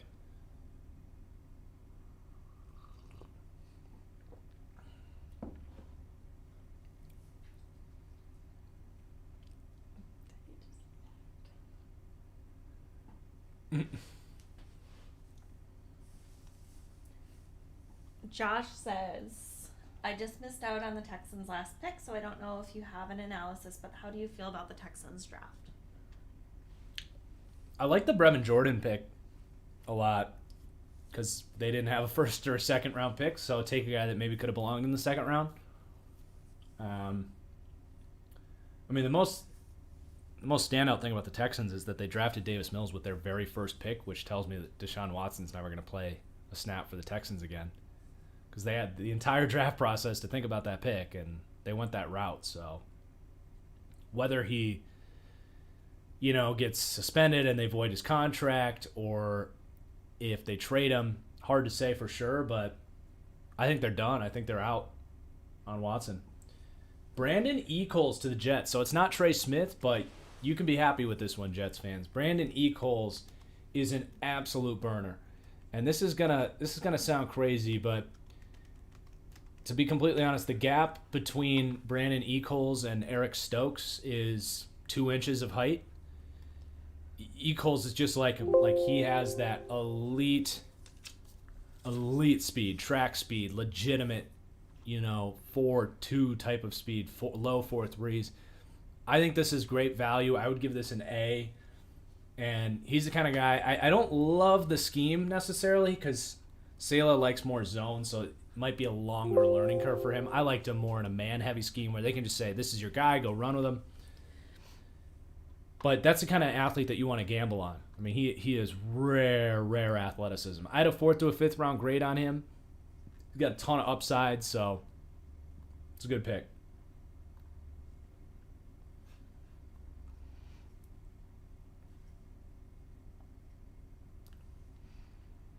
Yeah, I'd go O-line here for the Giants. So who in the draft, besides potentially Packers fans, is not happy with their draft? Good question. Although we got Rodarius Williams to talk about here. Same thing here, Giants fans. I know you wanted a guard, but Rodarius Williams I actually have graded higher than Brandon Echols. I really like Rodarius Williams. 4th round grade for me. Ultra smart corner. And in a zone-heavy system like this, I actually think he has starter potential. And I think he was too good for them to pass up. He was one of my guys on my guys list. I would give this an A pick. I love the scheme fit. I absolutely love the scheme fit. He is really not unlike in any way James Bradbury, and I don't say that lightly. He obviously has development to do, but he has the size, the physicality, the ball skills. He is very James Bradbury-esque. So I know you wanted Trey Smith, but Rodarius Williams is a very good corner. He was my best corner available, other than Thomas Graham, who's a slot guy. And now the Bengals are up. Could the Bengals steal Trey Smith? It'd be their 4th offensive lineman drafted. I think Teddy wants to make his appearance for the Bengals draft. Yeah, Teddy. Mickey says we don't need secondary. I hate this pick, C-. You don't draft for needs in the 6th round. You draft the best players on your board. Teddy Cam. All right, Teddy. You want to make an appearance?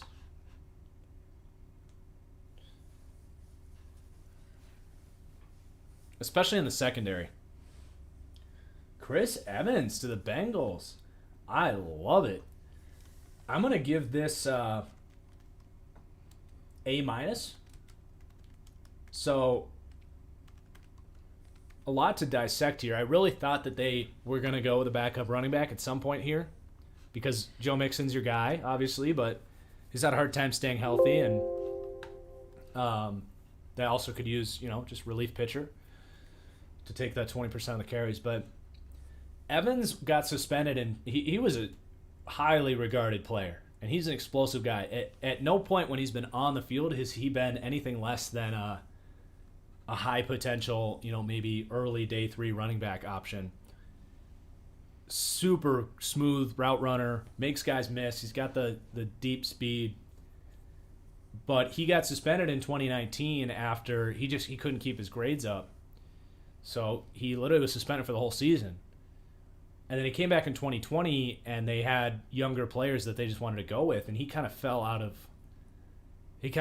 order with the coaching staff. But you know what he's not going to have to do in the NFL is go to class. So I don't see any issues with him as far as like staying on the field or anything at the next level. And he's a really explosive player. So I like this pick quite a lot. I had a 5th to a priority free agent grade on him. And the only reason it came in at 19th was because his overall grade got knocked because of off-field concerns. But I had him right behind Ramondre Stevenson. So I like that pick a lot. He's a great scheme fit, too, for that wide zone offense. Teddy, what do you think about Chris Evans? Do you like Chris Evans? Tell me. Tell me. What do you think? Do you like Chris Evans? Tell me. You do? What do you think about him? Do you think he's a good pick? What do you think? He's not as high on him as you are, TFG. Aw. You know better than me, Teddy. Good analysis, Teddy. Good analysis, Teddy. Thank you.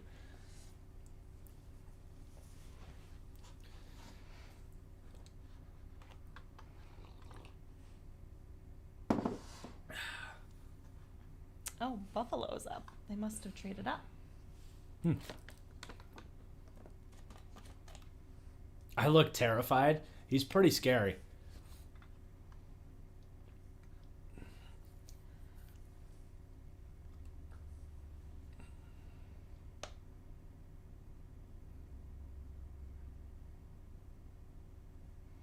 Teddy is the GOAT. Teddy is such a good dog. Yeah, he is. Yeah. Did you not want your treat? Here. Did you forget we gave it to you? Is it stale? No. He's just been taking his sweet time. Okay. Okay, so we asked this earlier, but we got cut off. Who in the chat is not happy about their draft besides a Packers fan?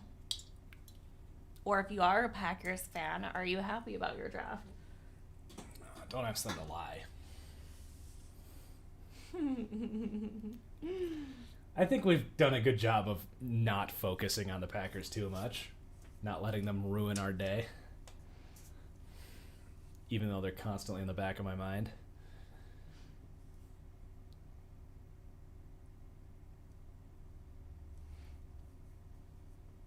So I think 7th round starts... Bears fan says he's happy with the Packers draft. I would be too. Seattle fans not happy about their draft. Cowboys fan not too sure. Steelers pretty excited, yeah. Mm-hmm. Raiders, yeah, can't be happy. I think the Raiders turned it around. You know, yeah, they got better with time. Yeah. It's like a fine wine. Right. Just like John Gruden. Nice fine wine. Oh, I don't know about that. Am I a Favre fan? Yeah, I like Favre. I was a little bit on the younger side to truly appreciate Favre, but that's when I first started kind of getting into football was Favre. Back end of his days. Happy Giants and Eagles fans.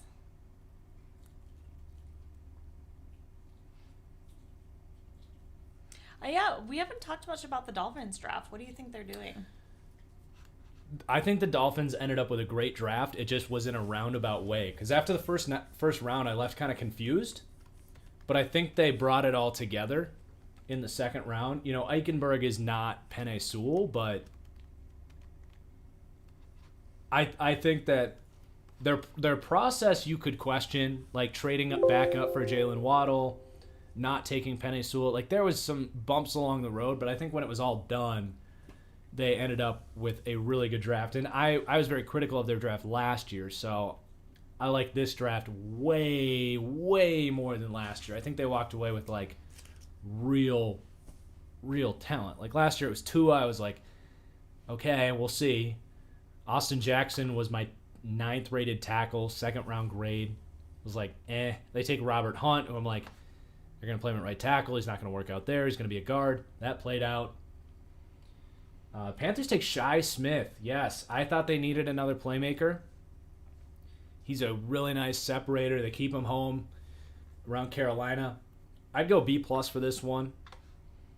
Did the Bills take Marquez Stevenson? Did we miss that? They did. You missed it.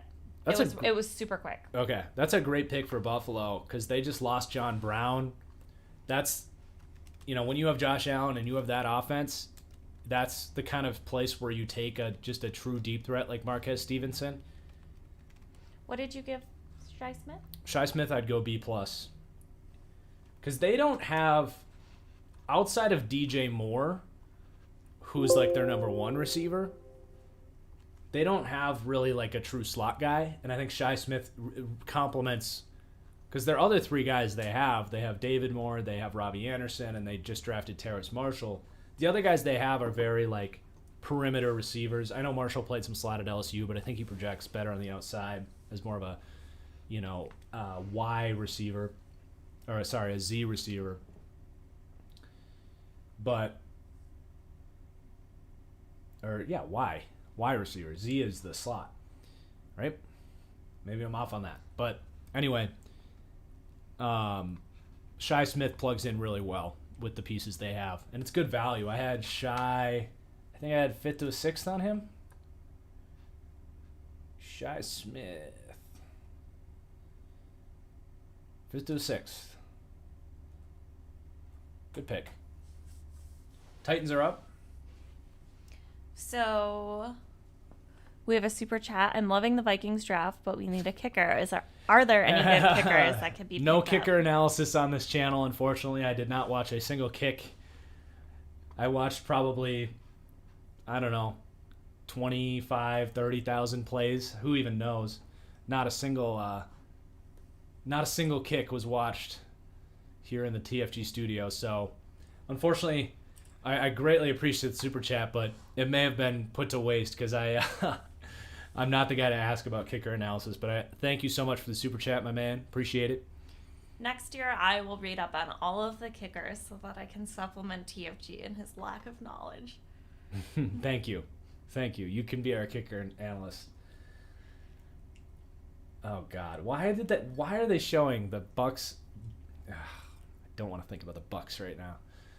They just showed him him beating Kevin King in the last play of the half that just made me drop to my knees. Thank you, Austin. Z is the offline wideout. Y is the slot. So I was correct initially, and then I questioned myself. That's a shot of Teddy right now. Oh my God. He's so cute. Oh, you threw him off. He is so cute. His hair is starting to come in, so he looks a lot cuter.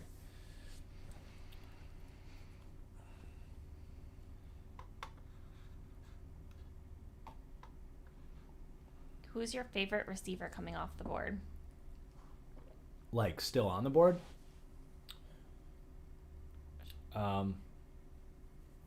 My top receiver still on the board would be Seth Williams, who really needs to get drafted. Racey McMath!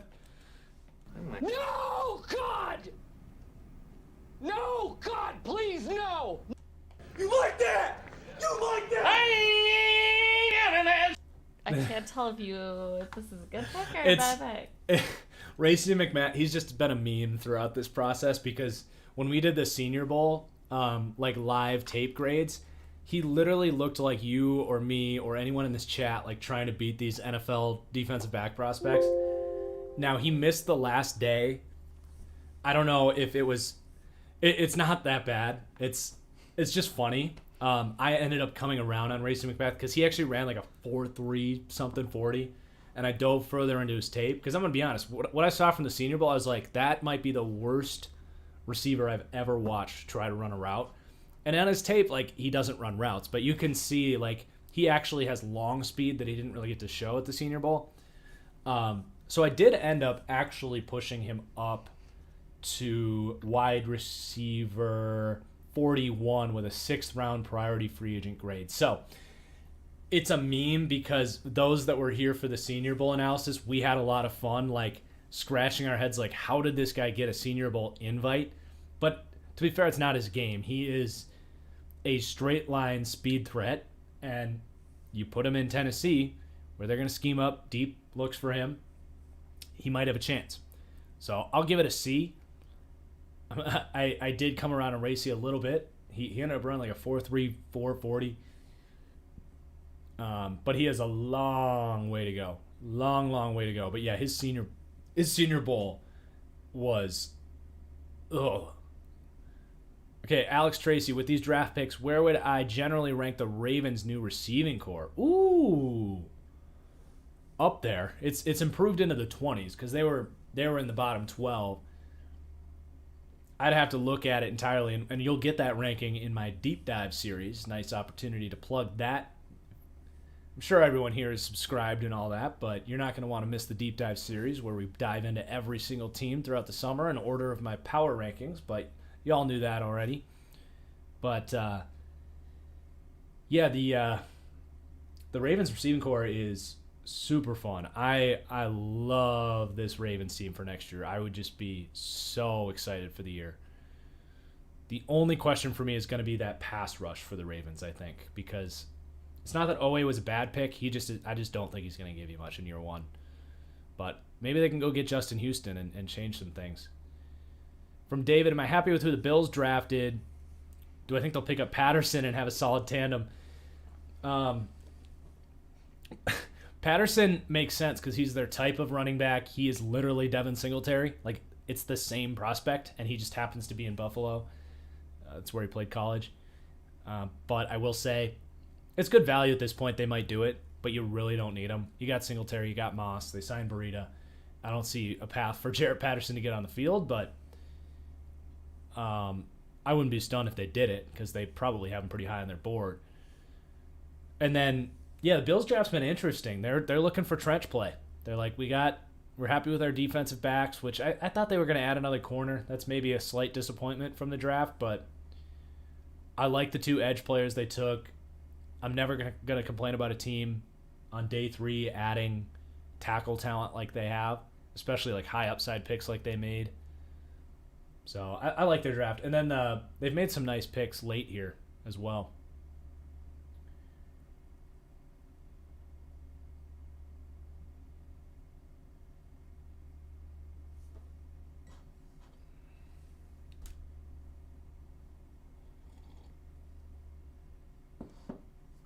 Trey Smith going undrafted. At this point, who knows? Having a little dance party here. Oh, is that what's going on? Apparently. Oh, I want to see this woman start dancing. Oh, don't you?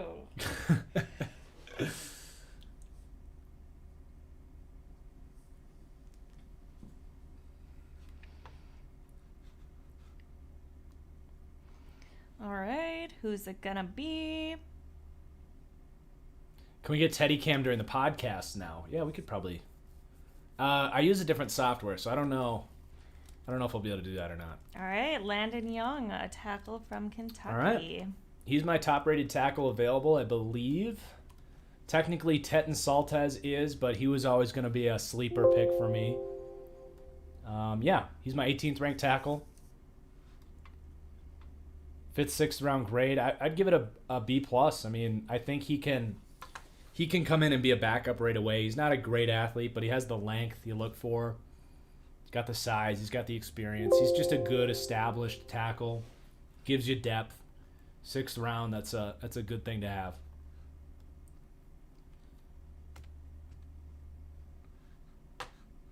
It's still mind-numbing to me that Landon Young just went here in the 6th round, and Green Bay took Royce Newman in the 4th round, who's not even close to as good of a football player as Landon Young. Just mind-numbing.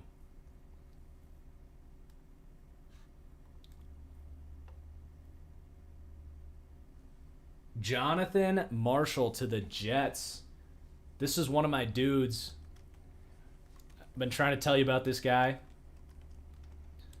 Having him over Marvin Wilson. Did I have that on my final rankings? I did. This might go down as not going to say my best take of the draft season, but if you want to go deep into the TFG draft analysis, I'm going to give this an A. If you want to go deep into the TFG draft analysis and spot out some sneaky great calls by me, having Jonathan Marshall over Marvin Wilson, who I just found out, another YouTuber who I won't name, had him number 1. Marvin Wilson number 1 D tackle, which I can't explain that one. But I had Jonathan Marshall a spot above Marvin Wilson, who's still available. Jonathan Marshall is a disruptive defensive tackle. He plays with no discipline. Plays with no technique, but his traits are what you look for at the position. You put him in a gap, and you just have him shoot that gap. He can be a disruptive third down pass rusher right away, and maybe you can coach him up.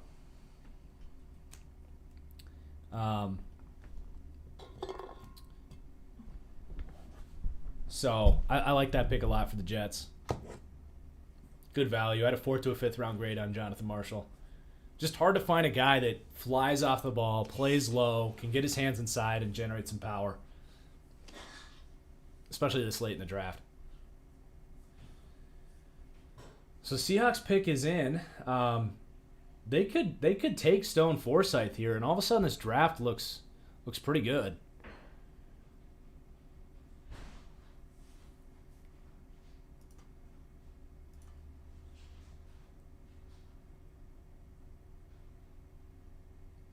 We'll see what they do.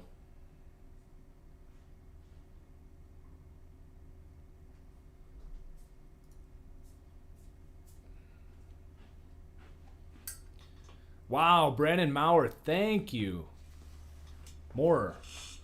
Super generous chat, thank you. Appreciate the compliment. Glad you're enjoying it.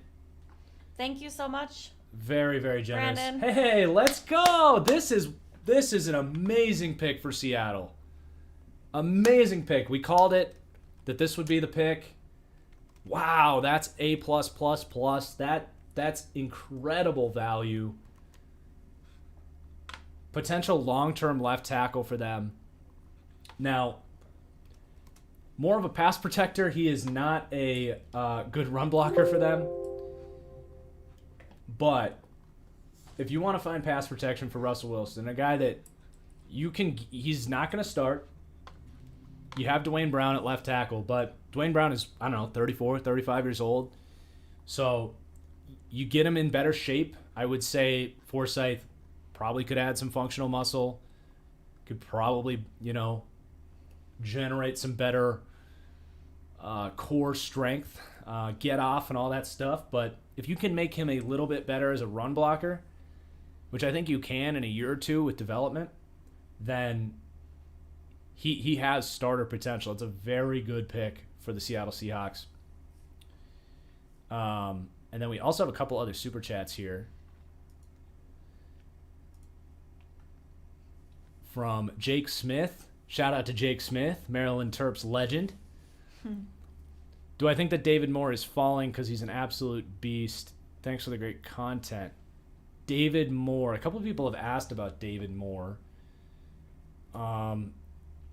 Honestly, I am trying to think of who you're talking about. Oh, David Moore, the Grambling guard. I don't know. I have a 5th to a 6th round grade on David Moore, so it's not really a surprise. I still have Sam Cooper as a higher grade. Wow, Jalen Camp to the Jags. Well, he's a freak athlete. I'll just say that.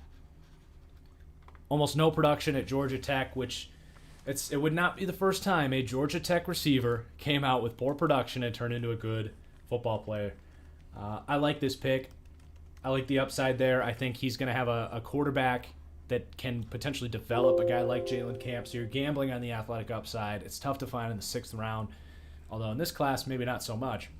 I'm going to give this I'm gonna give this a B+. I'm gonna go off of my grade on him a little bit because I think it's a great landing spot where he's not gonna start. They have guys ahead of him. He's got a mentor. He's got a mentor in Marvin Jones. He's got a young quarterback in Trevor Lawrence to develop with. So Jalen Camp was my 40th receiver. He's got a 6 to a priority free agent grade, but his potential is very high. He's a freak athlete. And I like that pick. I could see him working out. The Jags have actually been pretty good at finding some sleepers at receiver. Some more super chats. Oh, hands. Yeah, I got you.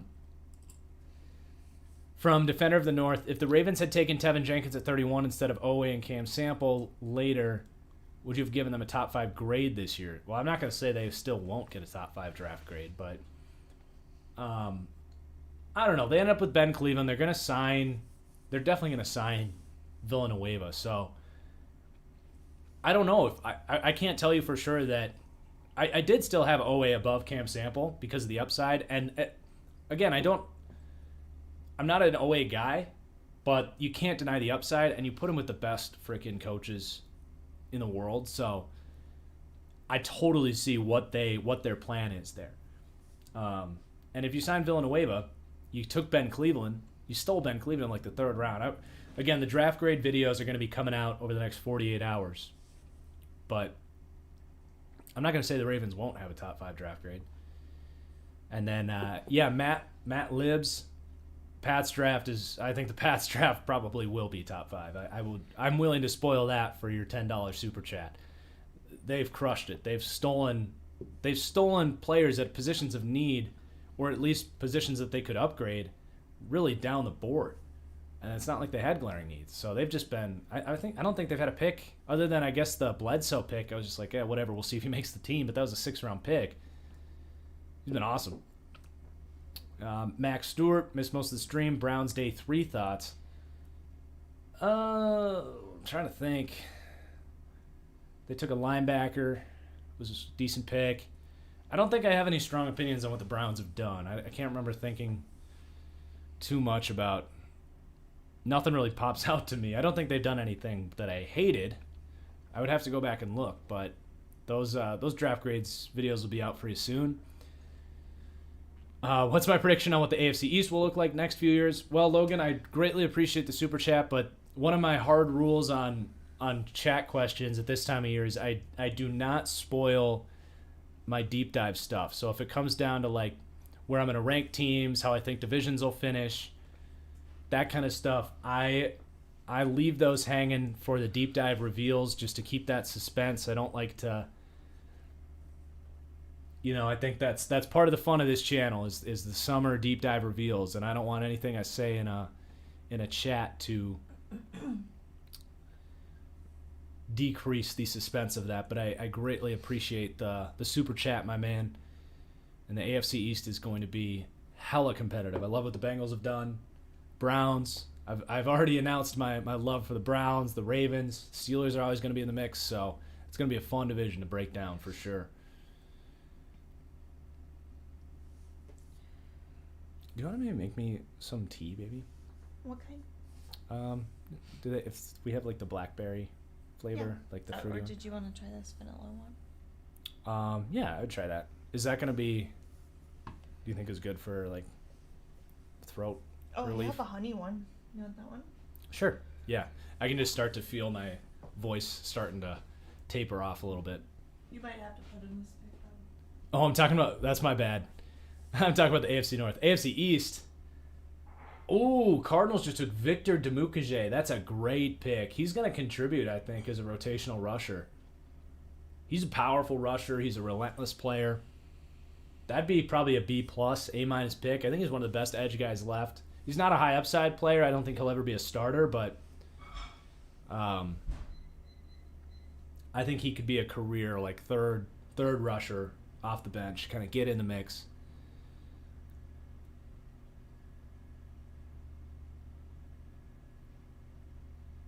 But yeah, AFC East also going to be very fascinating. I think that gap is closed, but AFC North, AFC East, both, I think every team has had a great offseason.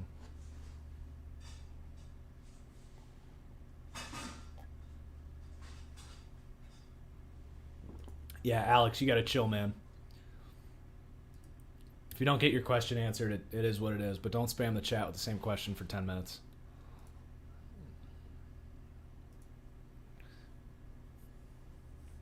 Okay, Browns had a bunch of these late day picks. When do the draft grade videos come out? So going to be going to get some steak. TFGF and I are going to Roost Chris for dinner, and then I would say you can I think what I'm going to plan is to get to work tonight. We'll see what my energy level is at. I would say ideally I'm going to get those started coming out tomorrow morning, like 8 a.m., drop the first one. And they take probably 5-6 hours a piece, so I'll be working on them really nonstop until they're done. If you are watching this and you're anticipating the draft grades videos, I'm just gonna plead right now that you please do, when those do come out, just a reminder now to hit the like button. It helps so much, like generate views and push it up that YouTube algorithm. Comment, like the video, all that. I know we haven't even dropped them yet, but if you want a quick and easy way to support the channel, that's the way to do it. Like the video, drop a quick comment. Even if you're just saying comment for the algorithm. Oh, Browns take Demetric Felton. I had a feeling the Browns were going to take some luxury picks. We got some super chats to respond to as well, but that's the definition of an A pick right there, 6th round. Maybe not going to see the field a ton right now, but I think Kareem Hunt's in the final year of his contract. He's even expressed that he kind of wants to go and be a feature back one more time before his career is wrapped up. So maybe this year you don't see a lot of Demetric Felton, but I can't think of a better compliment to Nick Chubb, who I don't think is going anywhere, because he is a third down machine. I have never seen a running back that runs as good of routes as Demetric Felton. And part of that is he was a receiver, but he has dedicated his life to running routes, even though he's a running back. As a runner, he doesn't really do anything special. He's not particularly fast. He's not powerful. He's not all that shifty with the ball in his hands. He can make some guys miss, but he's good enough as a runner where you can put him in on 3rd and 4 and he can run between the tackles and pick it up. But he's that mismatch problem where you line him up in the slot and he's going to shake a safety. He's going to shake a linebacker. You got to respect him enough. He's just a sweet mismatch problem, and what a just it's the beauty of having a roster as good as them is they're allowed to take luxury picks like that. A bunch of super chats. Wow, guys, thank you. Let's get through these. Even though the Bills picks coming in. If the Broncos traded for Rodgers, where would they rank among common Super Bowl favorites? They'd have to be. I mean, you factor in that it takes some time to just develop a chemistry, but I think their defense is set up to be a top defense. They'd have to be in the top 3, right, with the Bucs and the Chiefs, I would think. I can't imagine a team, maybe Baltimore would be higher, but certainly in the top 5.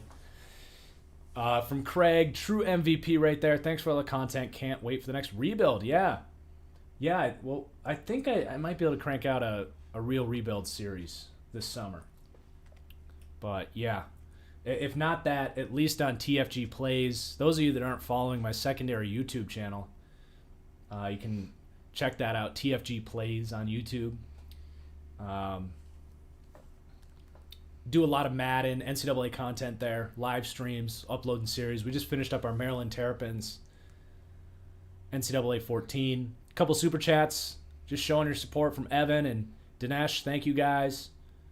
And then from Too Fast for Yo, very generous donation. Thank you. You guys are amazing, man. Yes, thank you so much. You're happy with what the Lions did. They finished strong by trading up to get 2 of the best players left in the 4th. Yeah, Lions had a great draft. I'm very impressed by that new regime so far. I think they've that GM that they got, can't think of his name off the top of my head, but the GM they got from the Rams has been killing it since he got there. And then from D Jews, Dobbins is salivating right now with Cleveland and Ben Mason getting drafted. What do you think of the Ravens trading back in the 7th for Gowan? I think they're good. I don't think they need another corner. They already got Stevens from SMU and Sean Wade. Damar Hamlin, I like that pick for the Bills. Good sort of... Sorry, I'm playing with my tea right now. They could really use a developmental piece there. All right, we got a Damar Hamlin going to the Bills. So you got Micah Hyde, you've got Poyer, and they're getting up there in age. You're going to have to pay Josh Allen soon. You don't know how long those guys are going to be there, so... Hamlin was definitely draftable, I think, on my board. Yeah, I had 7th round priority free agent grade. One of the better safeties left. You do still have Paris Ford just like a tick above him. Tyler Coyle, Marcus Murphy, the only safeties left. Although Jacoby Stevens is still available. I don't know what I just accidentally did. I don't know what happened either. Did we freeze? Just give it a second. I think I've made the highlights visible. Oh, shoot. Yeah. That would explain why it took a little while, because that activated like 45 videos. So my computer was like, whoa, I can't handle all these.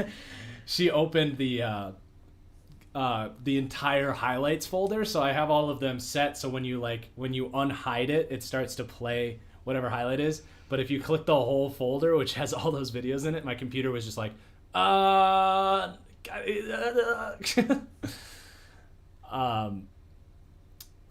my train of thought. But yeah, just good pick for the Bills.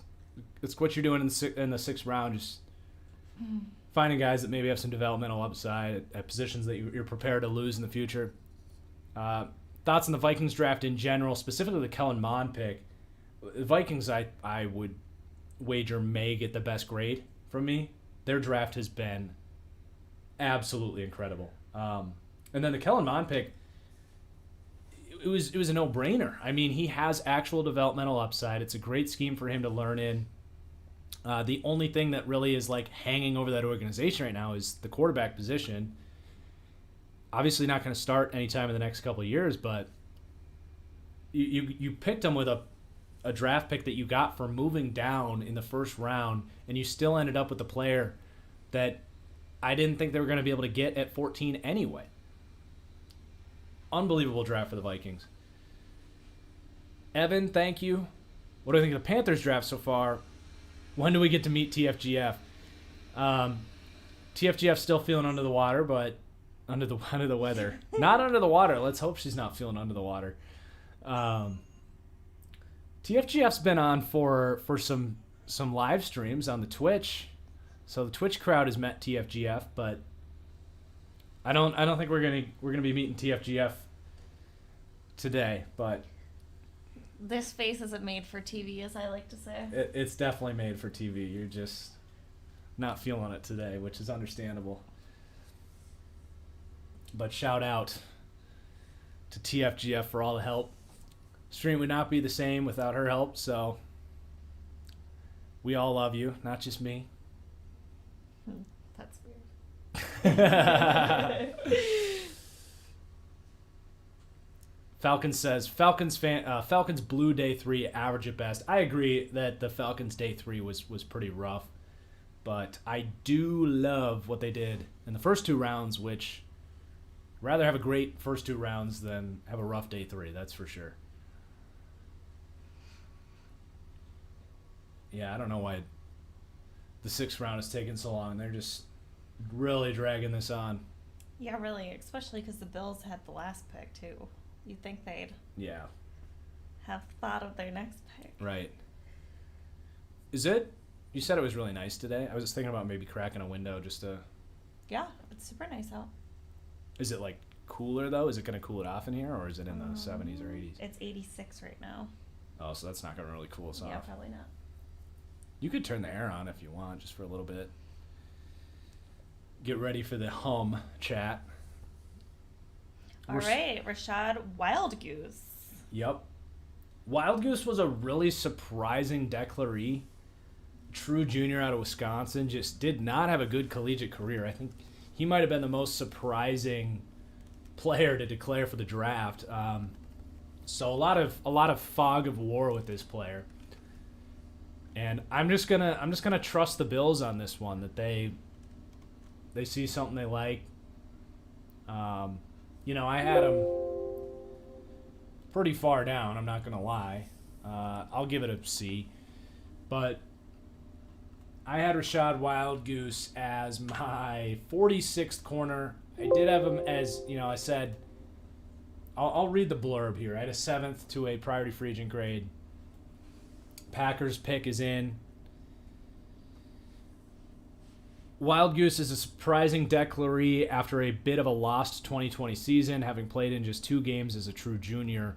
That said, he's been on the field since day one for Wisconsin, has lots of experience in the slot where he showed the gritty traits required to make it in the slot, as well as an impressive first step that will help him as a tackler and when driving on short routes.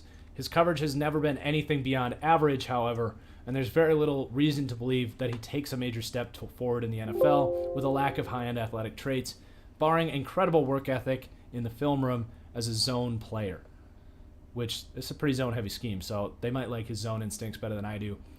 But he also was a below-average tackler in his time at Wisconsin, something he needs to put a premium on getting better at if he is to make the team on special teams. He projects as dime depth as a special teamer and perhaps someday a starting slot corner or converted safety. Packers take Cole Van Lanen, who is a better player than they took in the 4th round, in my opinion. Like, they must hate the tackles that they picked last year.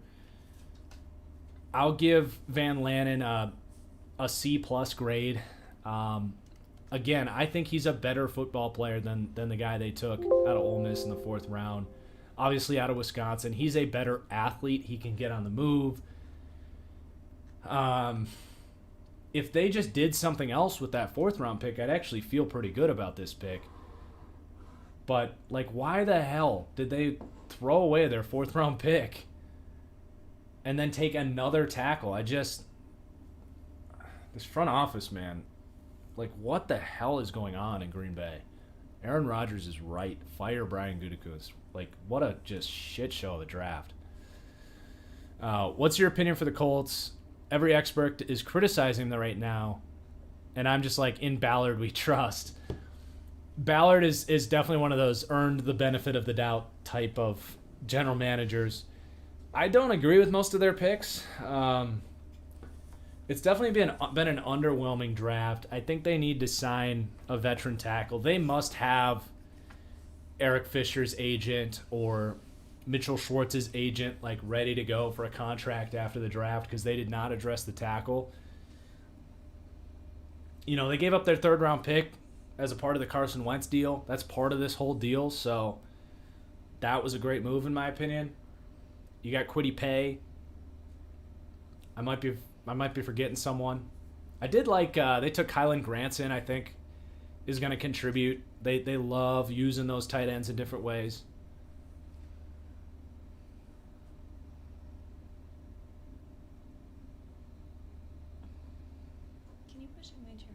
Mm-hmm.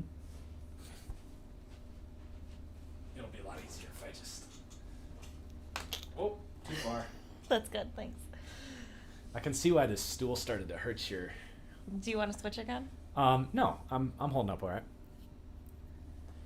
The Panthers draft has been awesome. They've hit value just down the board, man. I'm really impressed with the Panthers. They're going to be one of the more fun drafts to break down because I think every pick has they have a special plan for every pick. I'm back in. I'm back in with Carolina. The 2 guard signings really threw me for a loop because I just thought they were so suspect, but everything they've done since those 2 guards, I'm about.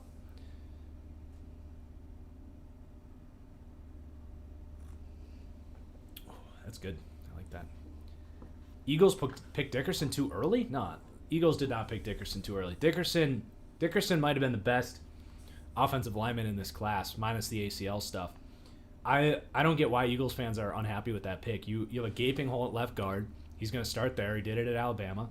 And then Kelsey, as great as he is, he's regressing and is not going to be around here maybe another year after this. So I love the Landon Dickerson pick. I absolutely love the pick. He's going to be a franchise center for you.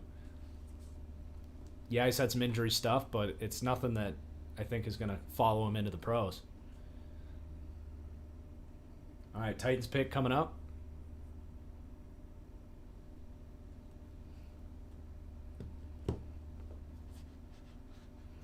He's a handsome man.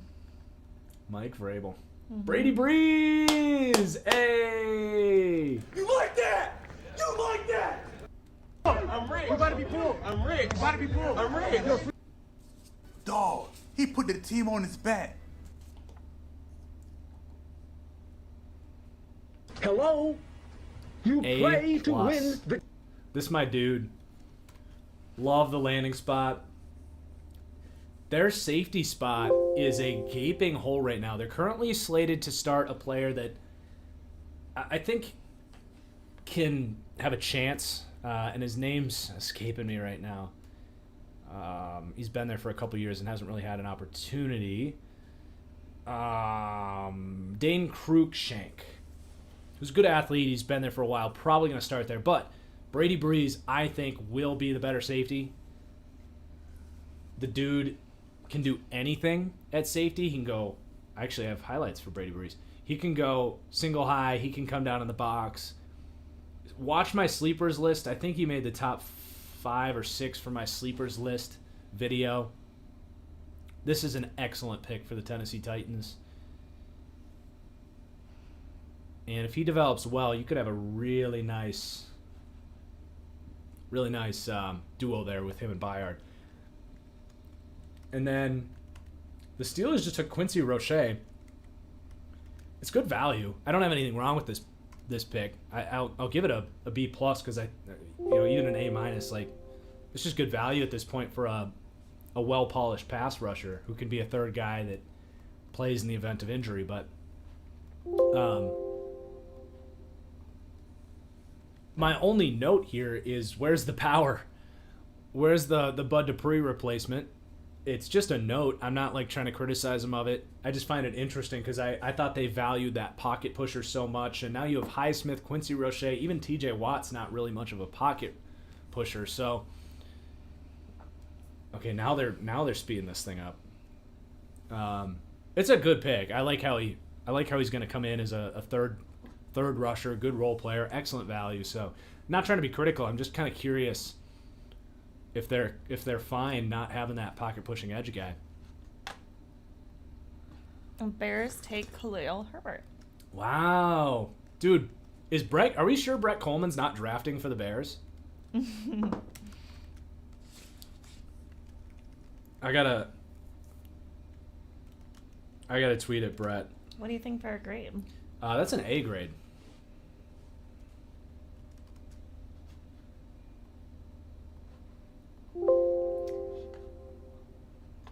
I don't think the Bears have gotten less than an A for you. They're crushing it.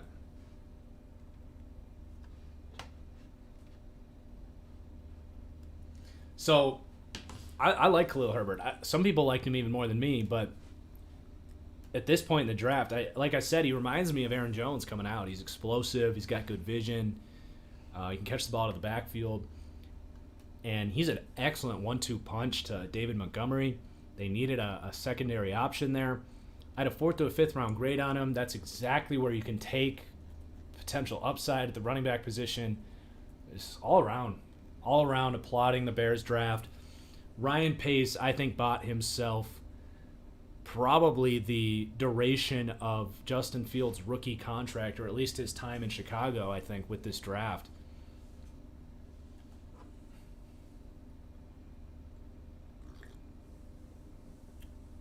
The NFC North, Vikings and Bears might get the 2 best grades, and the Packers might get the worst.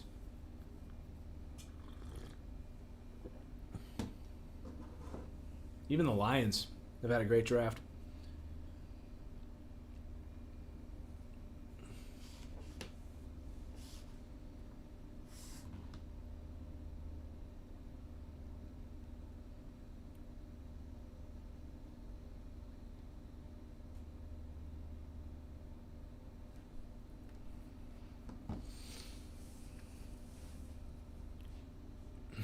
Trey Smith is still available, yep.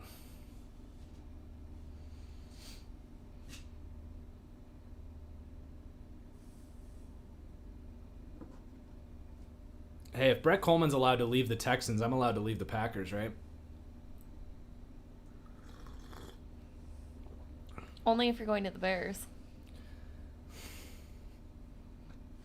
We'll see. I do like the Bears. I'm not...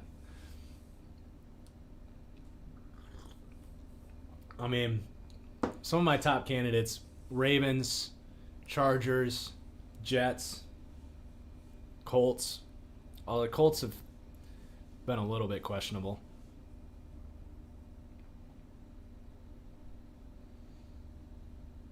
Yeah, our Darius Washington's still on the board. Not a huge surprise.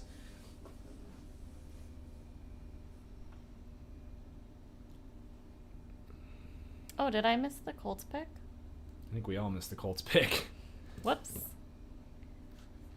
Yeah, I have no idea. Does anyone know who the Colts just picked? We didn't see it on our end.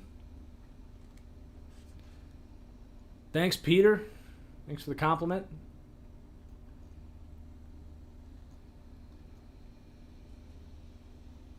Why is Tamarian Terry fallen so far?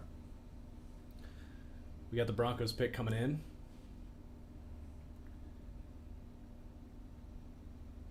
And they're not going to say it. So Terry kind of had a falling out with the coaching staff in Florida State, and I can't blame him because that organization was a mess. But I can't imagine there was any coaches like speaking on behalf of him, because especially this year with the COVID stuff, he didn't play a whole lot this year, and I don't know what the scuffle was, but I know there was something happened there at Florida State with Terry and the coaches. And when it's a year where the Colts took Sam Ehlinger. Okay.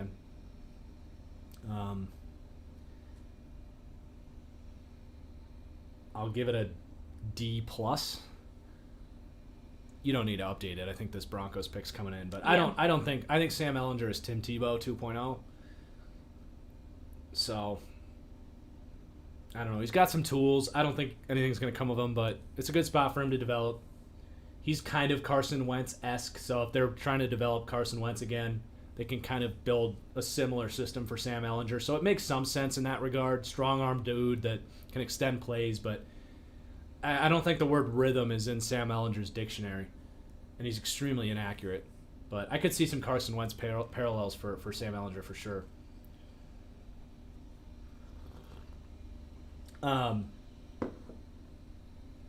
But yeah, Tamarian Terry, he had a falling out with the coaching staff. I don't know any of the details there, but in a COVID season, these coaches these NFL scouts are trying to get information from the coaches, and I don't think anybody at Florida State was going to speak positively on behalf of Tamarian Terry. So that could be part of why he's falling. But at this point, you got to take a chance on Tamarian Terry.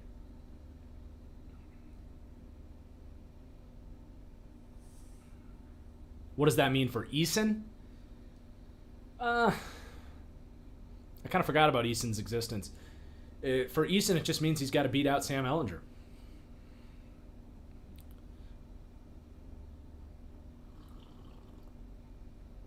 That's right. Packers are getting ready to let me down again. I guess they just made their pick.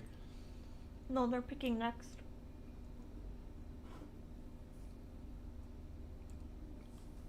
Who would I go? Let's just have fun and say, who would I take for the Packers?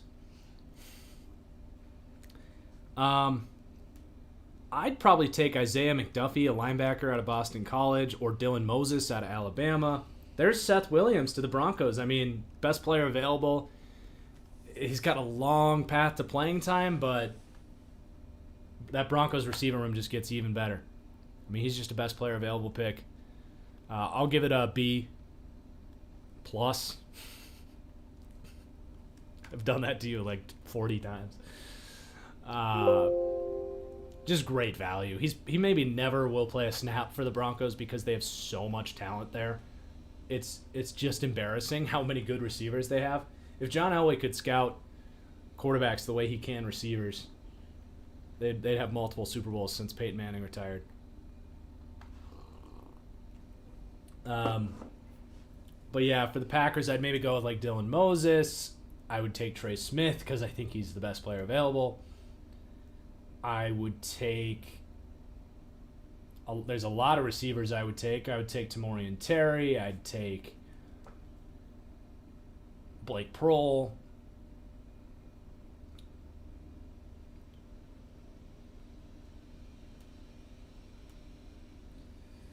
All right, here comes the pick.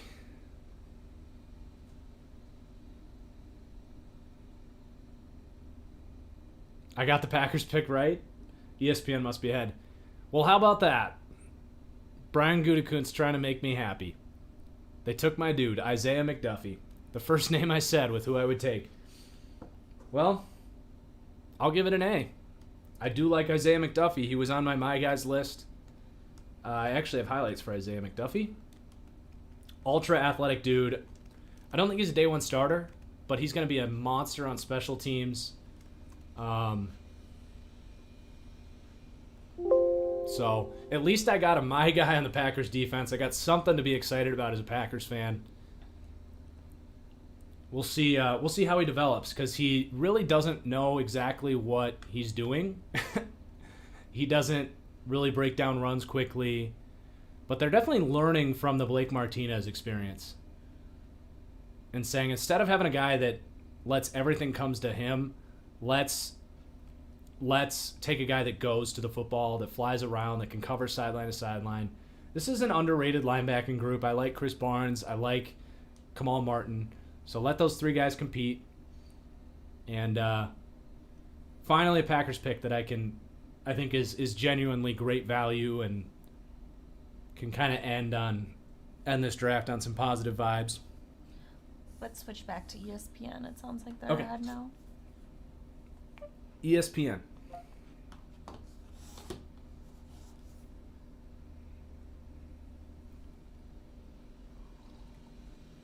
It didn't work. ESPN.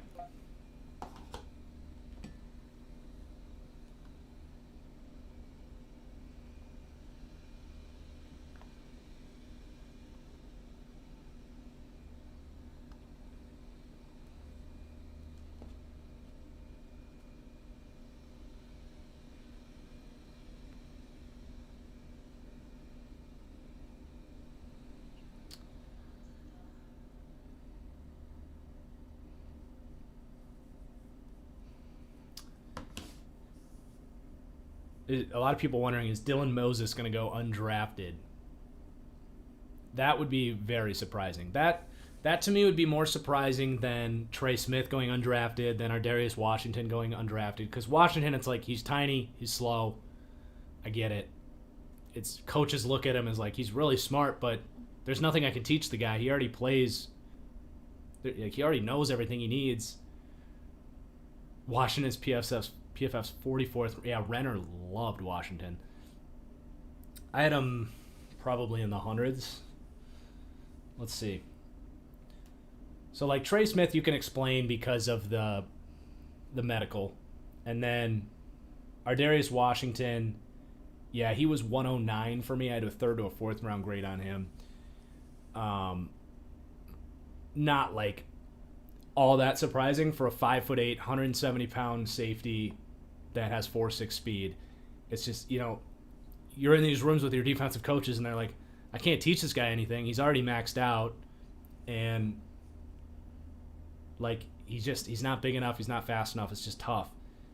They just skipped right over who the Bears picked. Who did the Bears pick? Daz? Oh, my God, dude. What the hell? What a pick. Daz Newsome's another A pick. Jack Barr, what's up? It has been a while. How we doing out there in Seattle? Yeah, Daz, just another great pick for the Bears. Whew.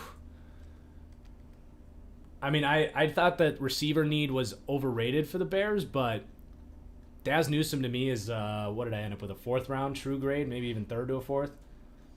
He's my wide receiver 20 with a fourth round grade.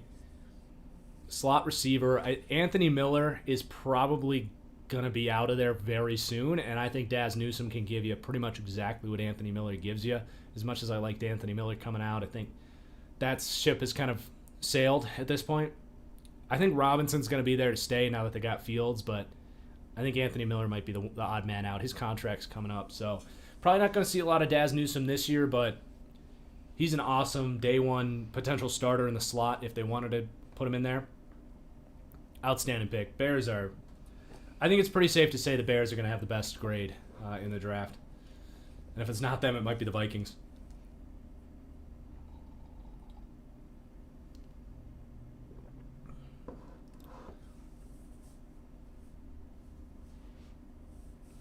Thomas Fletcher. A long snapper. Oh, why? Who the hell drafts a long snapper, man? Panthers have killed it this draft, so whatever. Started at long snapper every game of his career at Alabama. I mean, all right. I don't have long snapper analysis for you guys. He flips his wrist, and the punter catches the ball, and the defense takes the field. That's what happens when you have a long snapper. You see a long snapper get drafted every now and again. It's always bad. Like, why would you not... I just don't get it. Like, why would you not take Trey Smith instead of a freaking long snapper? It just makes no sense to me. Pace is saving his job like Gutekunst should, yes. Yes.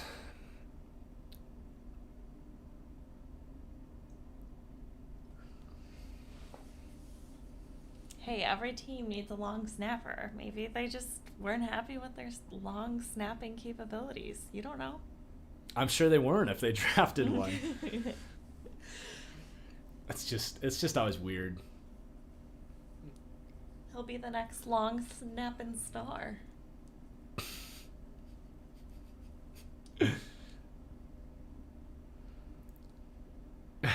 According to Dylan Moore, Jansen is still good. I don't understand. Apparently they have a good long snapper already. I don't know.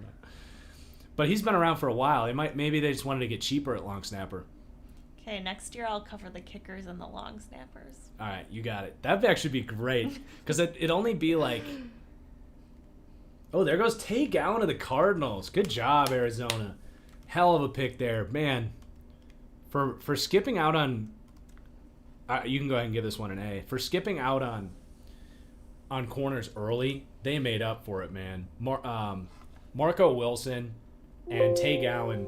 So a 5th round grade on Tay Gowan and 2nd or 3rd round grade on Marco Wilson. They get him way later than that. I think he opted out, if my memory serves me correctly. He opted out of 2020. So we don't have a ton of information on him, but I've heard some very good things about him. Just a smart player, got the length and quickness you look for.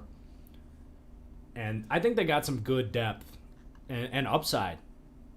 So that's an excellent pick for the Cardinals.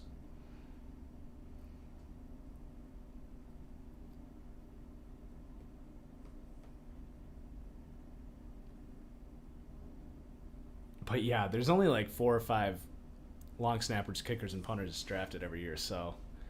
I'll be the expert. You would know probably just as much about kickers and punters. I do know a thing or two about long snapping because Ryan had an agent that was, or Ryan Had a was client. he had a client that was a long snapper, so I heard all about the velocity. I think they look for like 50 mile an hour velocity, and they time they look at your consistency, your accuracy, and then the timing.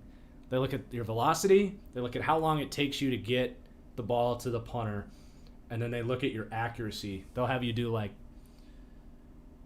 40 snaps and see how consistent you are.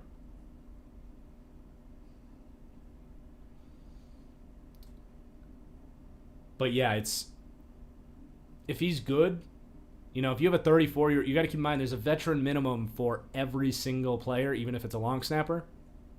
And long snappers actually were trying, with the CBA, they were trying to get a new rule to actually reduce the veteran minimum for long snappers, because you see this where these guys are 34 years old. They're actually better than these rookies, but teams are like, we have to pay you twice as much as the 6th-round rookie, and you do pretty much the same thing. So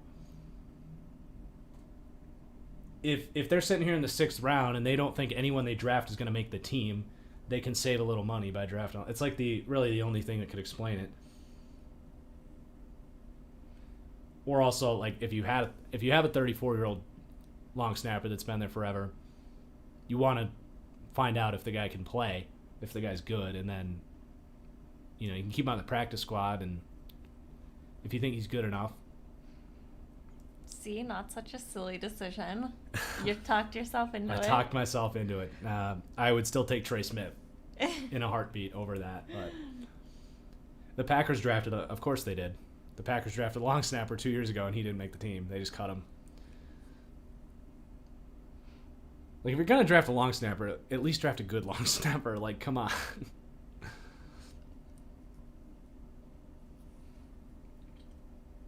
This teabag is obnoxious. Just let me drink the damn tea. Just take it out and put it in your coffee mug. No, I'm still drinking my coffee. Oh my gosh. I don't want honey-flavored tea coffee. Is it the 7th round yet? I think we're getting close. It is round 6.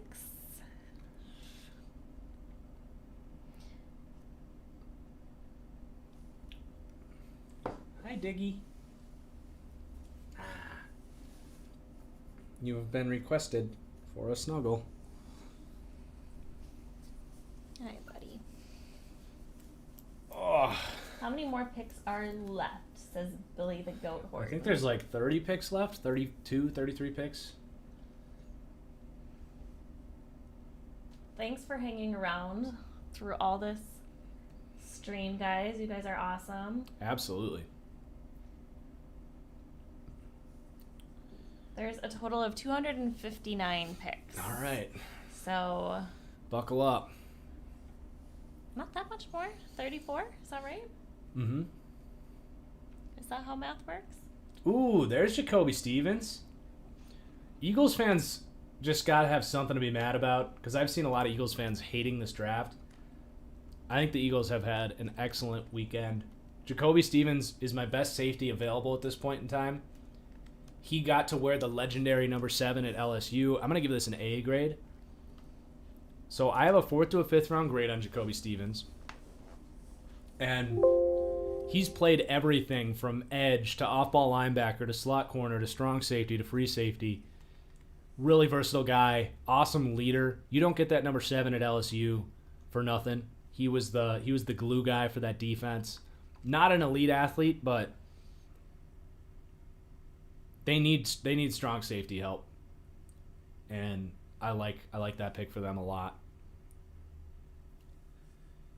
It's just, he doesn't have the highest upside, and he might not be a starter, and I don't want to talk too positively about all these 6th and 7th round picks, because reality is half these guys won't make the team, but I really think Stevens is a guy that can potentially be a starting strong safety.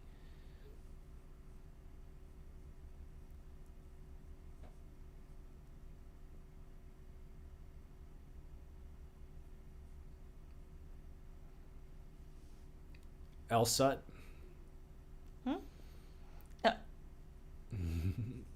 I didn't. Long snapper, University of Texas.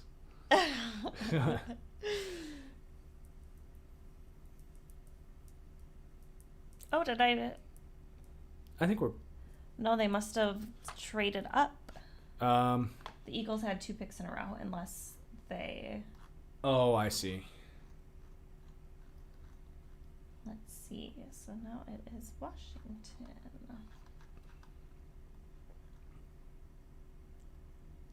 Washington's had an awesome draft. Where is that else? Elsut. That's in Texas. Long snapper, University of Texas. It's where I learned all about the long snappers. That's right.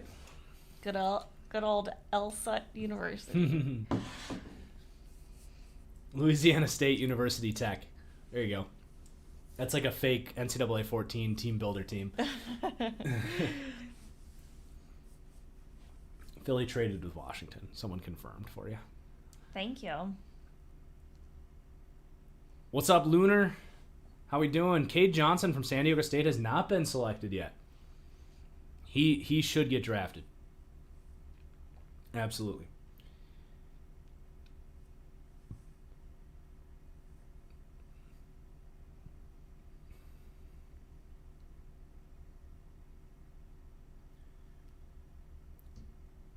So I should just start like saying who I'd pick. Washington. I'd maybe look at a cornerback here. Because they added, I guess did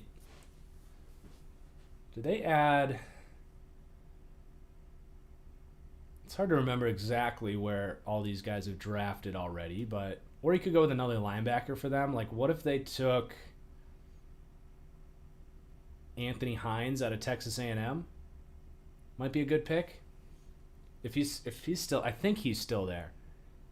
Anthony Hines out of Texas A&M or Amon Bemaga.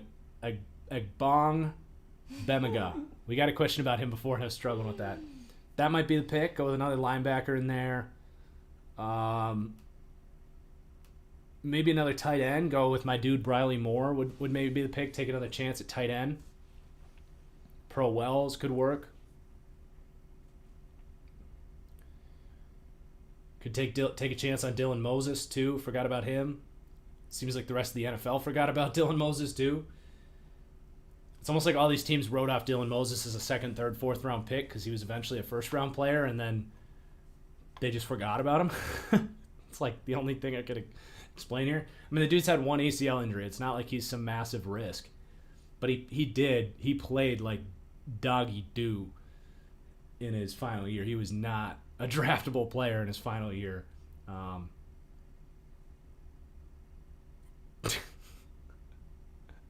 Not a fan of that one? No. Justin, I can't believe we took a long snapper. His analysis from ESPN was started every game of his career at long snapper. That's all they have on him. Yeah, funny pick.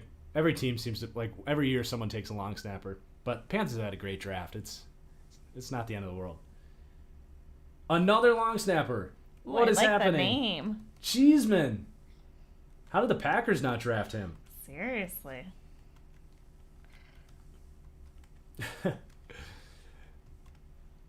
The grade on this is okay. I don't get drafting a long snapper. There's so many like guys trying to get into the league as a long snapper that have been working at it for like 4 or 5 years.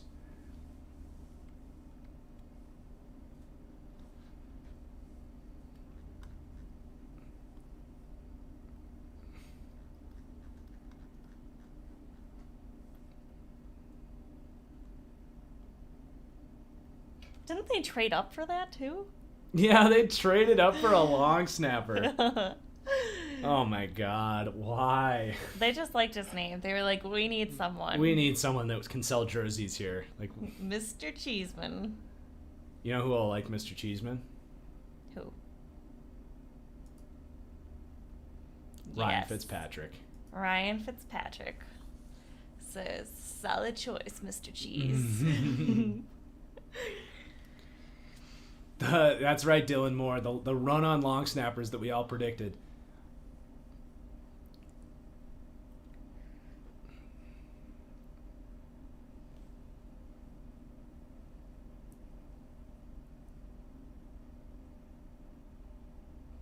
Someone says Washington actually needed a long snapper. Well, there you go. I mean, I think it's just these teams are looking to get cheaper at that position. 6th-round rookie contract's like a 4-year, $600,000 contract. It's a pretty good deal for the teams if he's good. You don't really have to worry about it.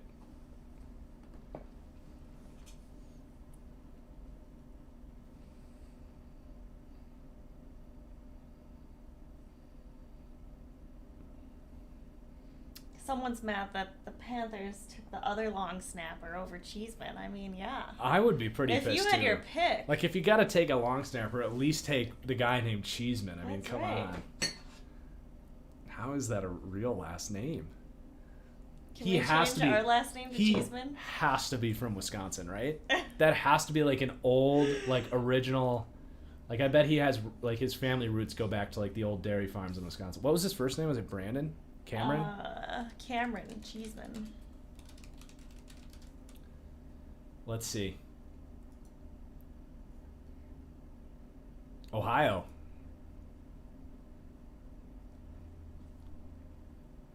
He's from Ohio. Upset of the year. Cheeseman not from Wisconsin.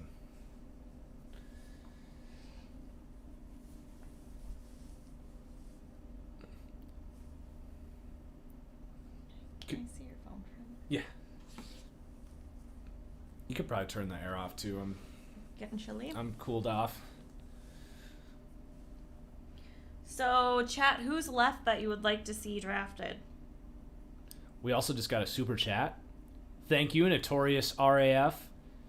What do you think about the Falcons draft and GM so far? I loved everything they did until today, which is still going to give them a positive outlook. But I don't know. I think they kind of took all their picks today and just threw them in the trash, to be honest. But it is what it is. I loved everything they did until today. I think they left a little bit of value on the board, but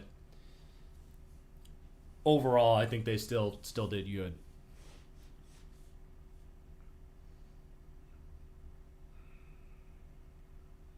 Yeah, I think Trey Smith or Darius Washington are going to be. Dalton says Mukuamu needs to be drafted. I am going to disagree with you, dude. I had to like take a shower after I watched Israel Mukuamu's tape. I guess I do technically have a draftable grade on him, but he's my oh my god.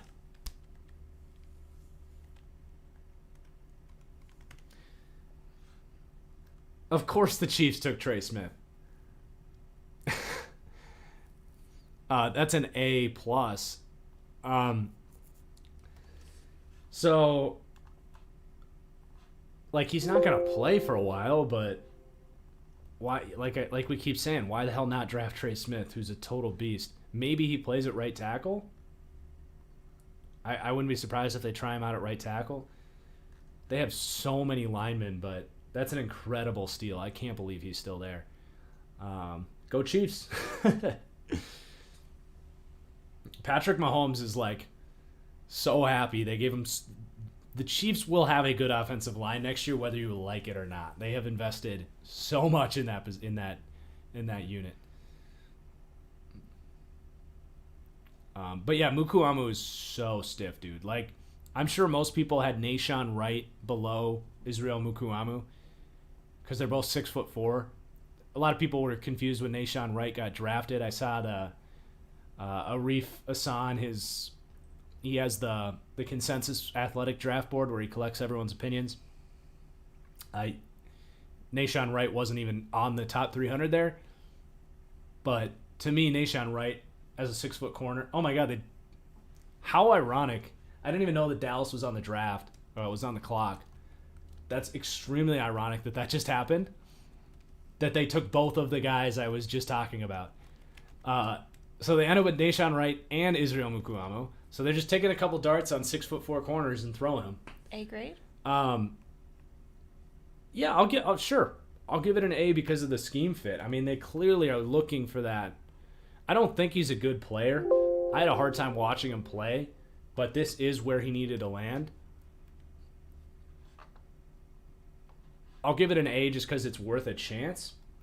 But if he was in any other system,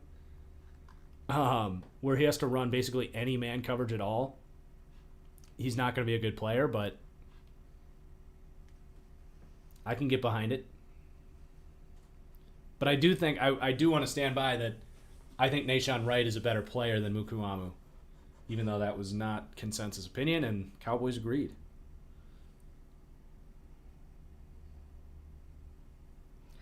I just have to make a phone call quick.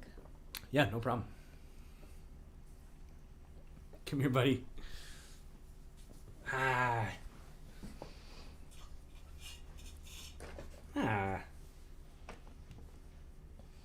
Forgot the Bears took Larry Borum. That was another good pick.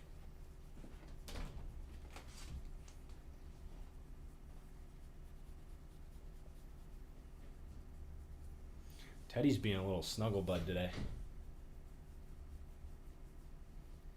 Yeah, buddy.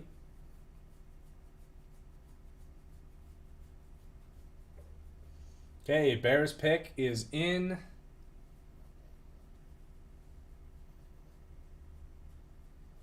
you want to go lie down in your bed? All right.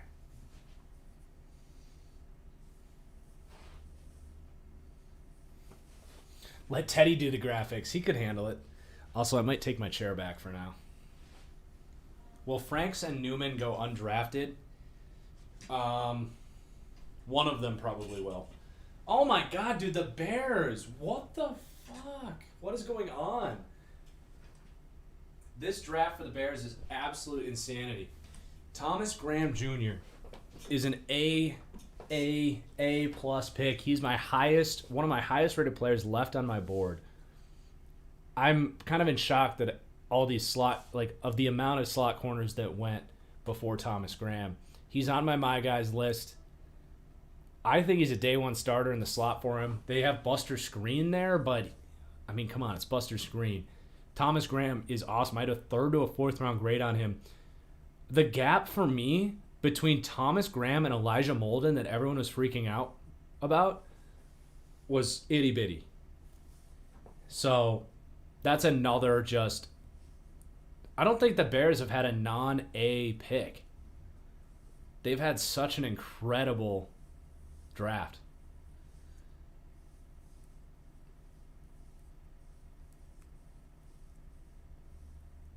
There you go, Colts. That's a fun pick for the Colts fans. Michael Strachan is a freak. I was not able to get any tape on him, to be honest. But the dude's 6'5". He's 220 pounds. He had a great workout. I saw his highlights. His highlights looked impressive. Small school dude. Put up, 1,000-yard season. So I'm not going to lie. I have a kind of an incomplete eval on him, but he is definitely the kind of athlete that you want to gamble on late in the draft. He's I have him graded out as my wide receiver 29 with a 5th to a 7th round grade. So we'll give it an A for the Colts. I think that's a great risk. They need some upside at the receiver position. They have quality starters, but I love the idea there. The Bears had another amazing pick, by the way, when you were gone. They took one of my best players available. Oh, awesome. Who might start for them. Christian Nagel. First year I watched the draft and the Bears crush it. You've earned this and more. Thank you, Christian. Appreciate it. Maybe you're just the lucky charm that the Bears need. Jimmy Morrissey for the Raiders. It's a good pick. Their center situation's a bit of a train wreck. I'm not crazy about Jimmy Morrissey. I have a 5th round to a priority free agent grade on him. A little bit light. Not really any standout traits about him. Not a great athlete, but I still think it's a good investment. One of the better centers available, so I'll give it a C+. Drake Jackson, by the way, is another good call of mine. I had seen Drake Jackson in 3rd, 4th round. I ended up with a 5th on him, but I was not a big Drake Jackson fan. Some people were. Yep, Marvin Wilson's still available. A lot of people were wondering how he didn't make my top 10 defensive tackle list, and it's looking like a W there. Not that I don't think Marvin Wilson can play, but the thing with him is he got worse as his career went on, and he just cannot rush the passer. He does not have get off. He does not have quick feet. So he's just kind of a dime a dozen defensive tackle. What happened with Cade Johnson? In my eyes, I don't think anything's happened. I've got Cade Johnson as a 5th to a 6th round pick, so I think he'll go. I think he'll get drafted, but I'm not really surprised to see him here this late.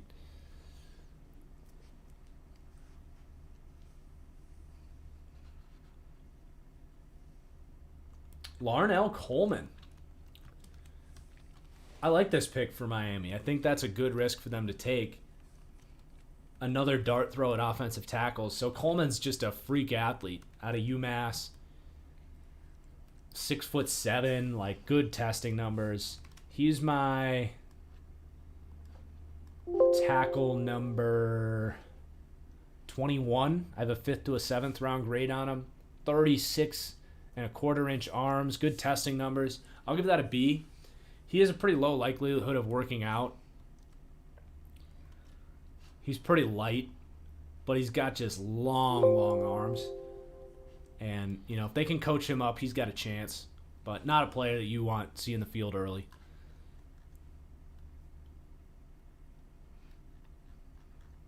What's my favorite pizza topping? Anything with jalapenos. That didn't make sense. So is your favorite pizza topping jalapenos? Well, I got you. But I wouldn't just put jalapenos on it. It's got to be like pepperoni and jalapenos. So anything that accompanies jalapenos?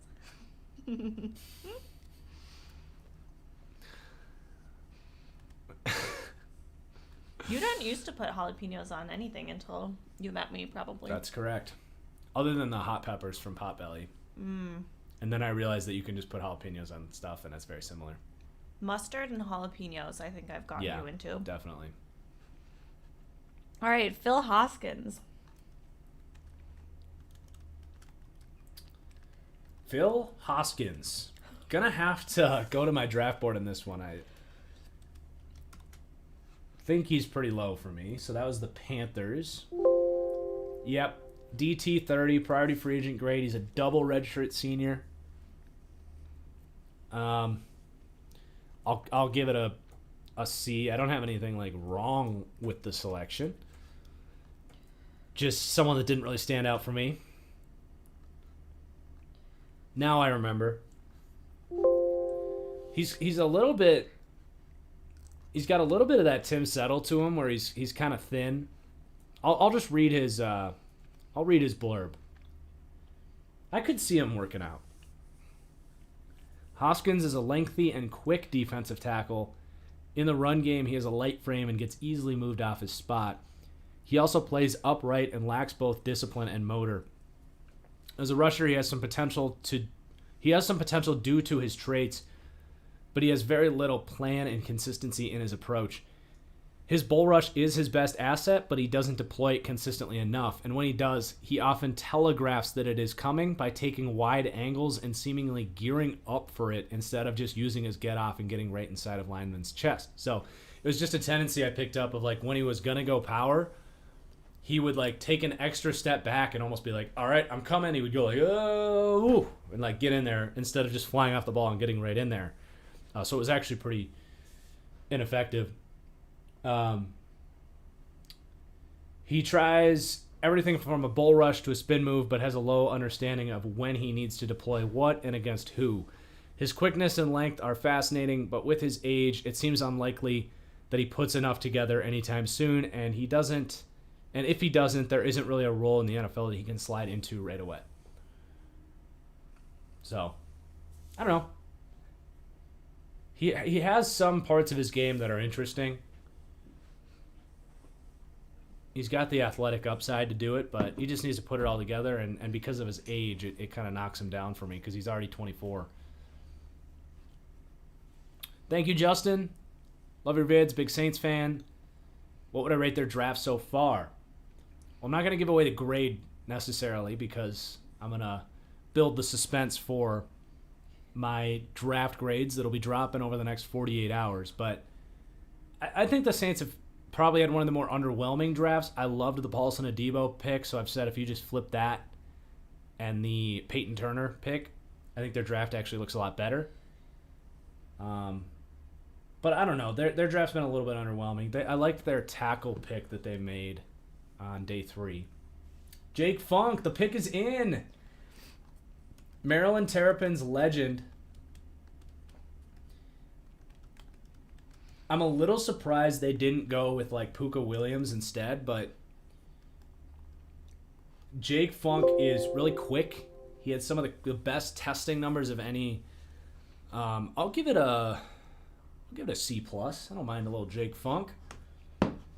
Some of the best quickness and shake in this class. He's a good receiving back. He's got some speed. He might have some better upside with the blocking he's going to get here for the Rams. I'm excited to watch him play. It's a good spot for him.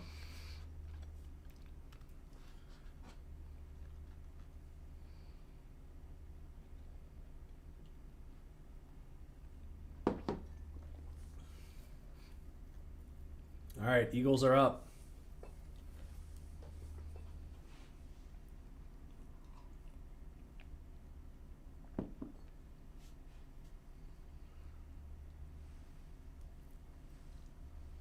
Patrick Johnson.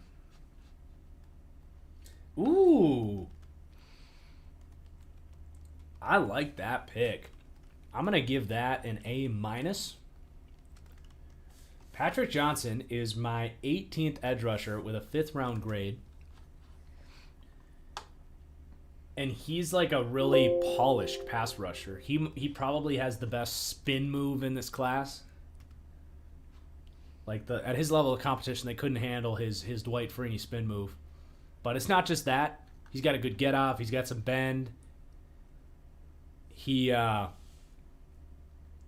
much of a run defender, but he's like a prototype speed rusher, kind of third rusher off the bench, which they kind of need. So I'm about that pick, especially in the 6th round. I think you might be getting a good role player. And he's an edge guy, even though ESPN listed him at linebacker. So someone has a good question. Okay. If the Broncos or the football team got Aaron Rodgers, would they be better than the Bucs? I don't think so, just because I think there is a learning curve there with Rodgers going to a new system.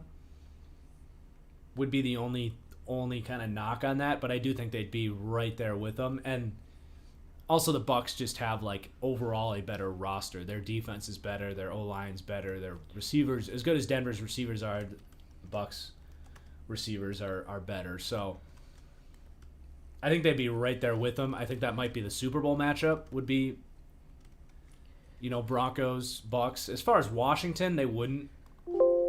I love Washington's roster, but I'm not ready to say that they're... I mean, they are an Aaron Rodgers away from competing for a Super Bowl, but the Bucs are they're just tightly knit at this point. They're gonna be a tough team to beat next year. So Hubert just went to the Bengals. Yeah. I mean, it's the 6th round, so it's like a C pick. I would be pretty surprised, honestly, if Hubert makes the team. I don't know. He's got really short arms. He has, I think, the shortest arms of any. He's got 31-inch arms, which I think, it's the shortest arms of anyone in the entire edge class by almost a whole foot. He's not a good athlete. He's a tweener at 6'3", 270. He's got a high motor. Good run and chase edge guy. He's decent, kind of sneaking off blocks and contributing as a run defender. But I just don't really know what the role is for him in the NFL. So, it is officially the 7th round. I did have a 6 to a priority free agent grade on him, so it's fine. They have taken 2 edge players that are just way better football players. Bills took Jack Anderson. That's another C grade. He's got really bad feet. He's got good grip strength, Jack Anderson, out of Texas Tech. He's been a pretty stable pass protector for them. But probably just depth there for Jack Anderson to the Bills. And now the Broncos are up. They're ripping through these now. Dinesh, just curious, with your film breakdown abilities, have any of the NFL teams approached you for scouting positions? No, they have not, but I appreciate you coming in with the compliment. That means a lot. I expect, eventually that might happen, but I kind of stopped pursuing those opportunities, but I wouldn't be surprised if if eventually it happened. We'll see. I'm more than happy where we're at right now. Not a whole lot of NFL scouts could open up YouTube and stream for 15 hours and have over 1,000 viewers, so I'm more than happy with how we're doing. Not a lot of neonatal nurse practitioners could do graphics for 15 hours. Damn right. Damn right. They couldn't.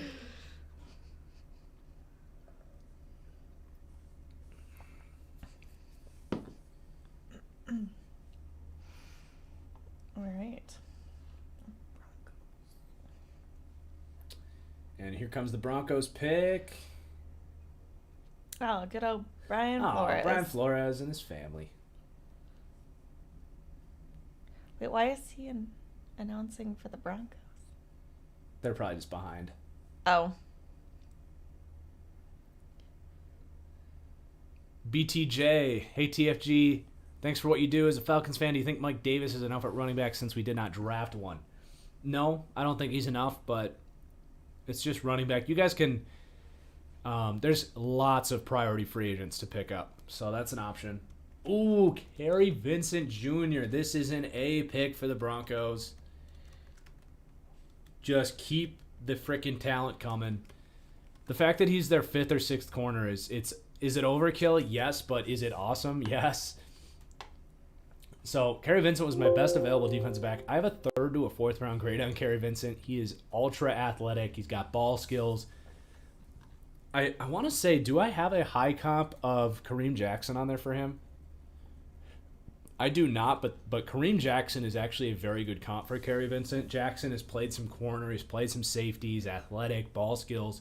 That's a hell of a mentor for Kerry Vincent. I wouldn't be surprised if he ended up as a safety for them just because of how much corner talent they have. But he'll play special teams. It's just the Broncos very clearly, their strategy at this point in the draft is let's just go best player available. And I totally agree that this and the Seth Williams pick, those guys aren't going to sniff the field this year, but you can never have enough outstanding football players like that.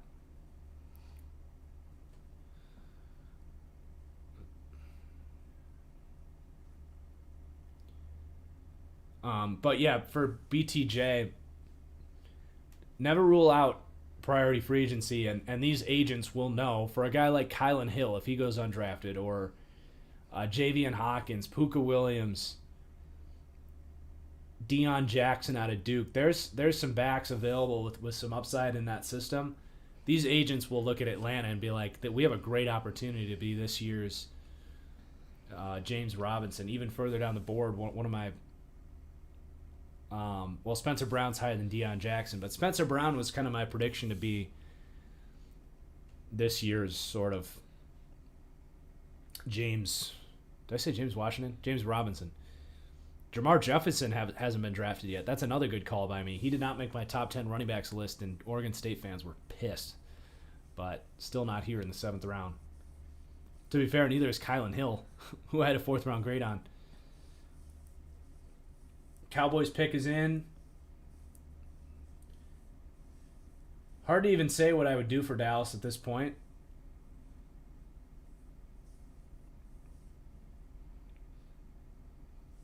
Maybe like a versatile guard with some upside. Is there anybody that would fill that? Maybe Robert Jones out of Middle Tennessee State would be my pick. Or Teton Saltez, one of my dudes. Super fun tackle out of New Mexico.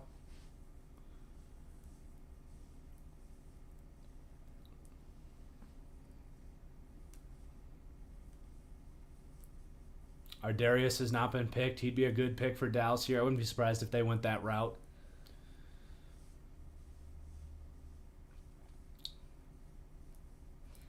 How would you feel about going to a new steakhouse so that your parents could come with us? We can't get 4 at Ruth's. Can we get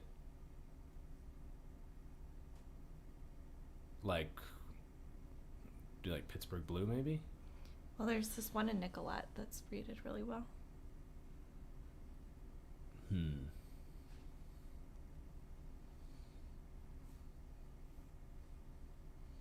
surprised we can't get 4 at Ruth's. I called. Oh, shoot. Or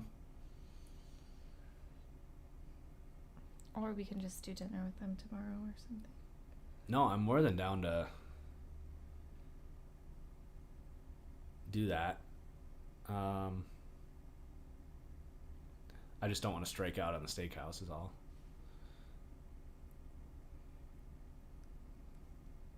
I mean, I think I'd rather do like Murray's again. I know we can't do it. Nope. All right, Matt Farnock.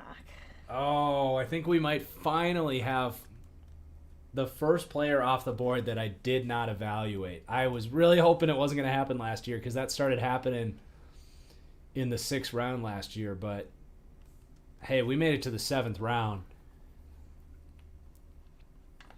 Yeah, I don't have him. Wow. Digging deep. So I guess I'll just go with a C because I didn't evaluate him. We did pretty damn good. I kind of forgot about that being a possibility. We had 503 players evaluated, and he was not one of them.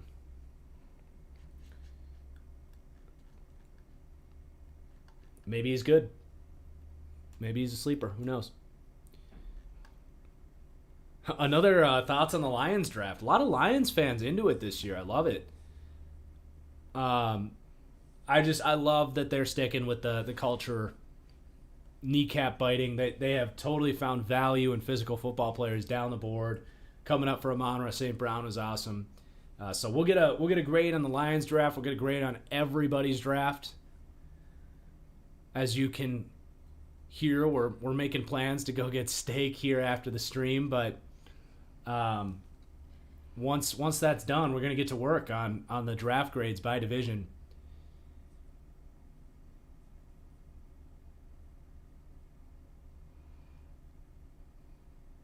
A couple people asking about updated roster for next gen Xbox. Yes, if you check my secondary Twitter at TFG Plays on Twitter, there's an update there on kind of my plans there. But once the draft grades are done, definitely going to take a little bit of time off, visit some family, but that is kind of my next priority. Content will be down.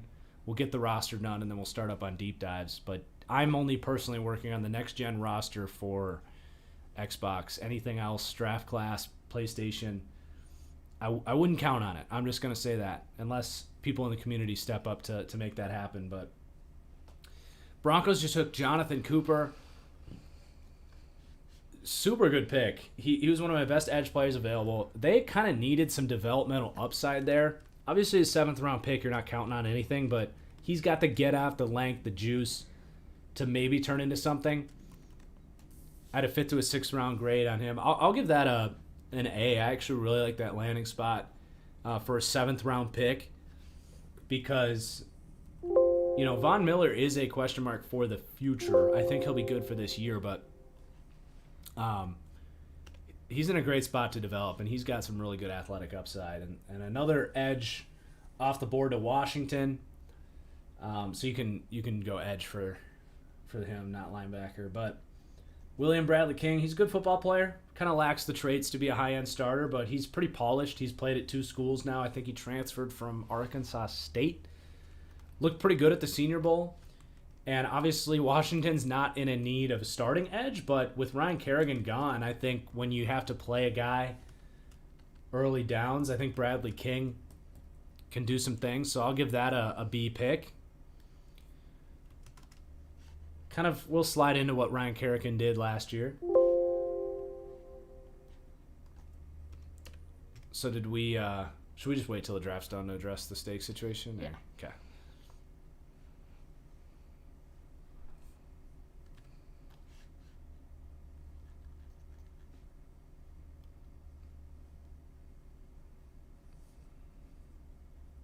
Minnesota Dad says, if you can't do Roos, I recommend Murray's. Those are our 2 go-tos, absolutely. But it sounds like both are booked. Mark Webb to the Chargers. He's a special teamer to me, Mark Webb. That's really what this comes down to. He's not an athlete. He's not a cover player. He really struggled at the Senior Bowl running with those dudes, and then he comes out and runs a 4.6, and it's like, yeah, he's just not an NFL athlete, but it's a C grade. He'll compete on special teams, and I think that's probably why they drafted him. I do see him. I like that they announced him as a safety because he played slot corner for Georgia, and he's not fast enough to play corner. But I think if you are making him a part of the safety group, he's a smart player, and in a different position, there's a chance that something clicks there. So there's a little bit of fog of war with that position change, but I really just think he's a special teamer.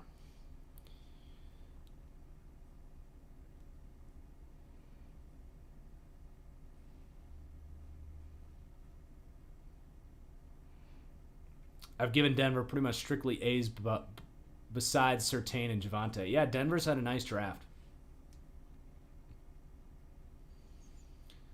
But getting a couple A's in the 6th, 7th round is not as good as acing the first couple rounds. But it's not like they stunk it up in the first round. It just, I mean, the Surtain thing, you guys know he's my favorite defensive player in this class. So I gave him a B because of that. But are they going to regret passing on Justin Fields? Would their situation look a lot brighter if they took Justin Fields instead of Patrick Surtain? I think most of us agree yes. And taking a running back in the 2nd when you have Melvin Gordon, it's just kind of eh. I think he's a really good football player, but they traded up for him at the same time. Pat's about to steal Moses, aren't they? I don't know, maybe. I mean, we'll see. You know if Nick Saban's going to be honest with Bill Belichick about Dylan Moses, so Trey Nixon, wide receiver out of UCF. He's a speedster. They needed some speed there. I think he'll make the team, Trey Nixon. He'll be there behind Nelson Aguilar, who's going to play that kind of deep threat role. I'll give this pick a C+. I think there's probably better players on the board, but he fills a hole. He's probably someone that Bill Belichick trusts to cover kicks as well because he is fast. Trey Nixon was my 51st receiver with a priority free agent grade, but you see that 4.44 speed and give him a chance.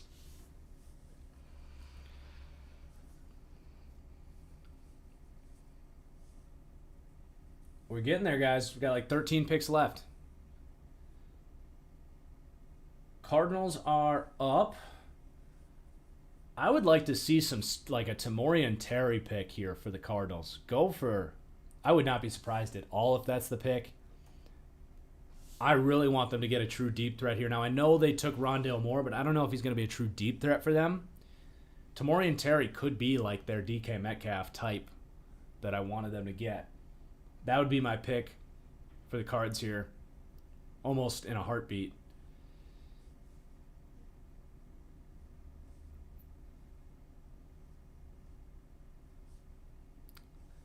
No, Kylan Hill has not been drafted. That would also be a good pick here. Would be a running back for them.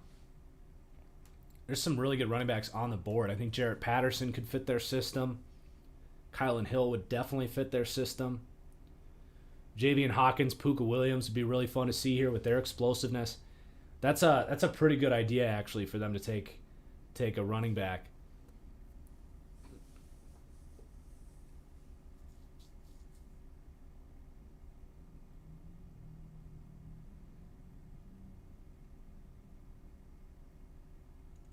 Worst pick of the draft?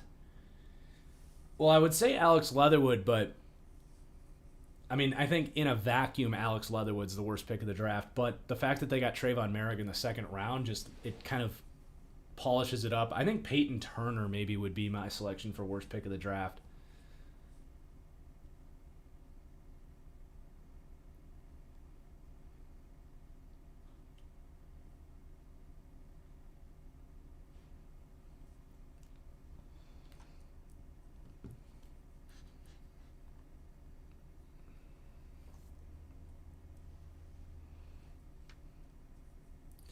Man, they love to just like rip off like 5 picks and then There's the James Wiggins pick. So this was one of my sneaky, great draft calls. People loved James Wiggins. And I took some flack for a tweet when I said that Dark Forrest, who went 2 rounds ago, is a better player than James Wiggins. And he'll play special teams. I think it's great value at this point. I do think this is probably a, A- grade. So in the 7th round, I'm all about it. But I didn't love his tape. I really didn't. I almost hated the way he covered. He was out of position constantly. He was slow to the ball. He missed tackles.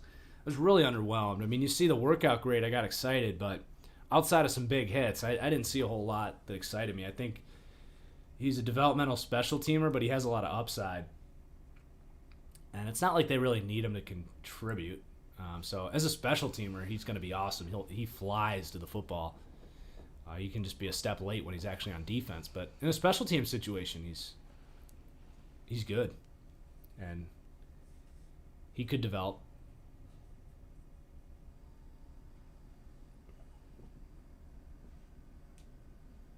All right, we got a commercial break. I'm going to take a quick bathroom break before this final home stretch. Only 15 picks left.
We back.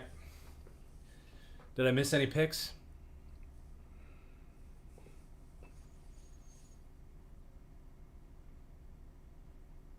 I feel like I missed a pick.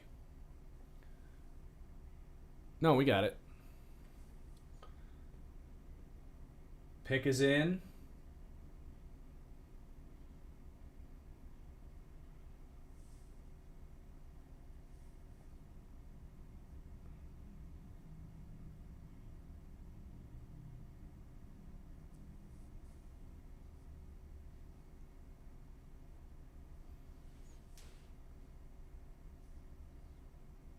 All right, they're taking their sweet time. I'm going to find a piece of beef jerky.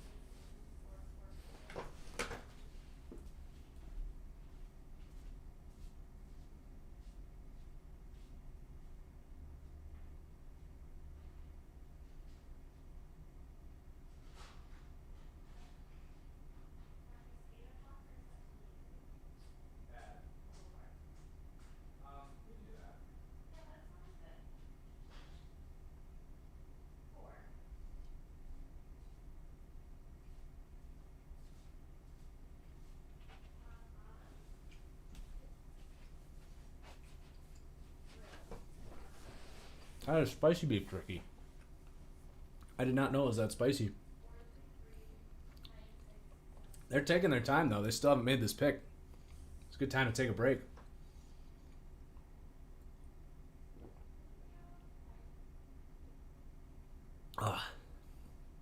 Ooh. Man. That beef jerky is spicy. That's the first time I've tried it. She's in the other room. I'm not just yelling at the wall or into her ear. Ooh. How about, like, it's ghost pepper? Well, there you go. How about, like, a Jamie Newman pick? Or Felipe Franks. Take another quarterback to compete in there. You don't really know what you're getting in Dwayne Haskins. Use a 7th round pick and open up that second quarterback competition behind Big Ben. I like the idea of 2 guys that are going to need to, really develop, make them fight for that one roster spot. I think that's way better than just gifting it to Dwayne Haskins, who's bounced around the league and hasn't really shown that it factor. So that's what I would do. I'd probably go with Felipe Franks. He's kind of Big Ben-esque. Like, he's hard to bring down in the pocket. He's got a strong arm.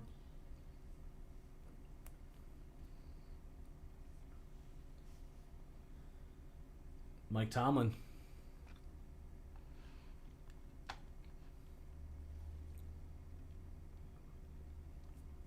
Who do we got? Trey Norwood. I am definitely not a fan of Trey Norwood. This guy was obliterated at the Senior Bowl. He's not an athlete. He's not a corner. He's not a slot corner. He's not a safety.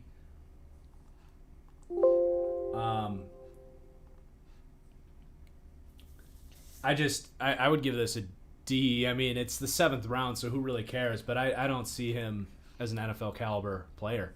I have him. Trey Norwood is my number 35 safety with a undrafted free agent grade.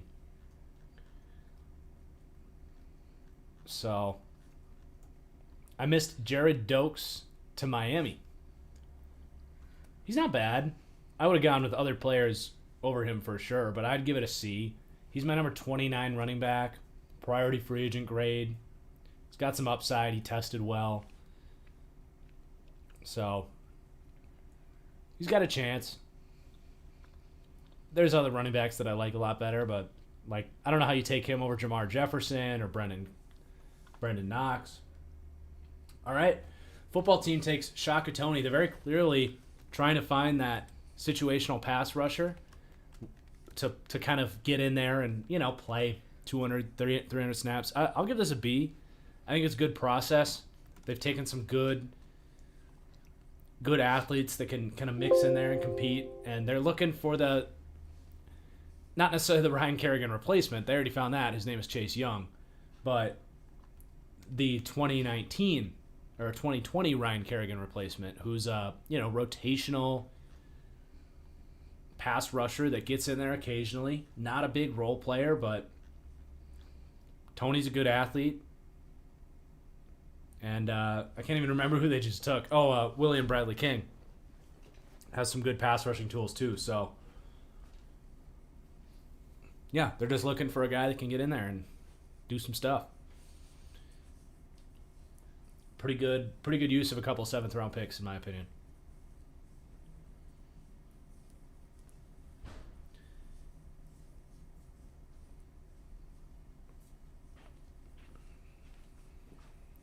Surratt is going undrafted. I don't know. Do the Packers have any picks left? I wouldn't rule it out.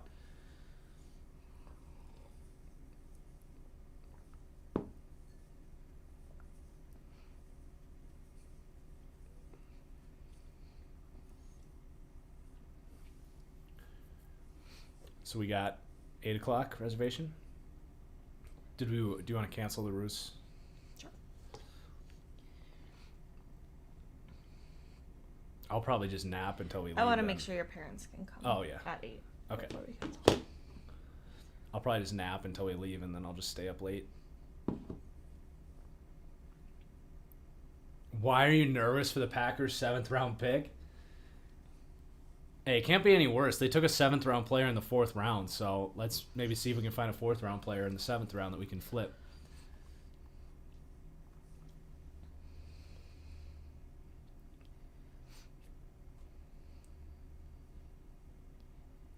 Yeah, like Cade Johnson would be sweet for them. There's a lot of good receivers still on the board.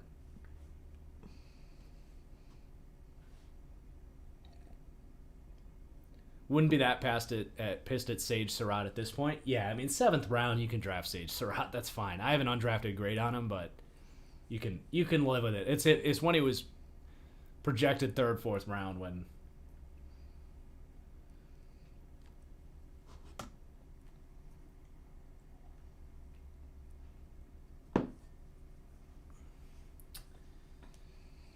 They did it again. They ripped off like 3 picks and then. Mm-hmm. The pacing. It's like a roller coaster.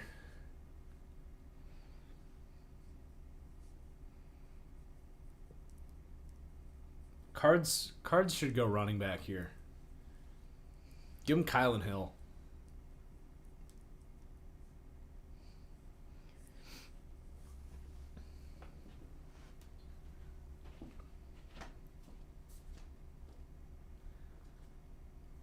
You also still have Blake Prohl, Austin Watkins, Dax Milne, all available. I have 5th-round grades on all those receivers.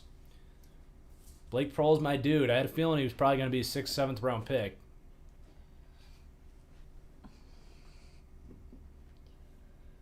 And, yeah, of course, Tamorrion Terry.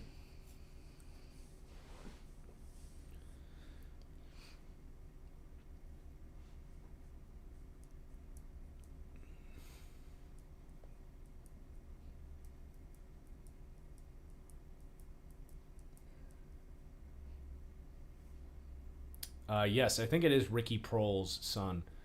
What's up with Newman? I mean, I don't think this is necessarily a fall for Jamie Newman. There was... I know that NFL circles were not happy that he opted out because he was barely draftable. Like, it was a situation where it's like, okay, he's got the tools. Let's see him go to Georgia. And it's not fair to him. It's definitely not fair to him. Like, but it is the reality of the situation that if he wanted to get drafted high, he probably should have taken that super senior year and gone back to Georgia because his Wake Forest tape just wasn't consistent enough. So he's got the tools, but like just to be completely honest, if he wanted to get drafted high, he should have gone back and finished the year. But Michael Menet, I like that pick for the Cardinals. I'll give that a B. I think that's good value. He's my number 6 center.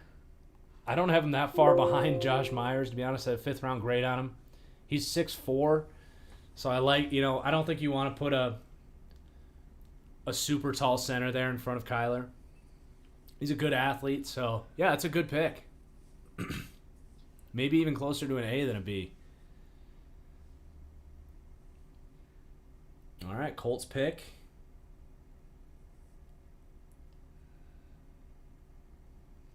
Will Fries, back-to-back offensive lineman. So Will Fries is I think I have him at guard. They listed him at tackle. He's my 25th guard with a priority free agent grade.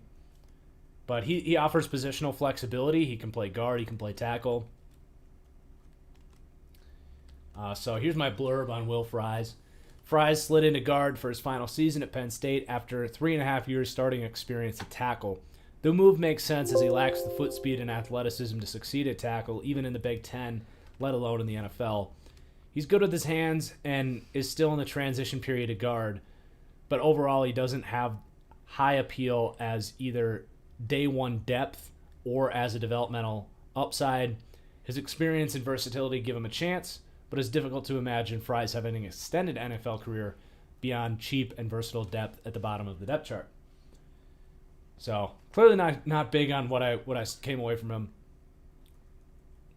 but at the same time I trust the Colts at that position. So that's like a C pick. There's not unless you wanted to take a chance on like a high upside guy like a David Moore or Sam Cooper, which I probably would have done at that point, but there's not a lot of like guys that are going to help out day one at this point.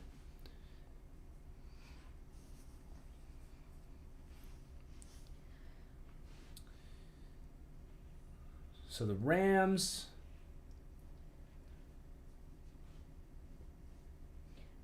Somebody asked, can undrafted players go back to college to train and be drafted next year? I don't think so. They definitely can't in a normal year, but I don't know if COVID, if they made a different rule for that. But no, I don't think they can. I think they extended the window of when you were allowed to declare to get a better feel on if you would get drafted, but I don't think so. I think they have to, go compete for a practice squad and they lose their eligibility. Oh, wow. The Rams took Ben Skowronek. That's the lowest rated player I think that's been drafted so far. I bet they see him as a tight end. That's really the only explanation there. I'll give it a D. I mean, I have an undrafted free agent grade on him.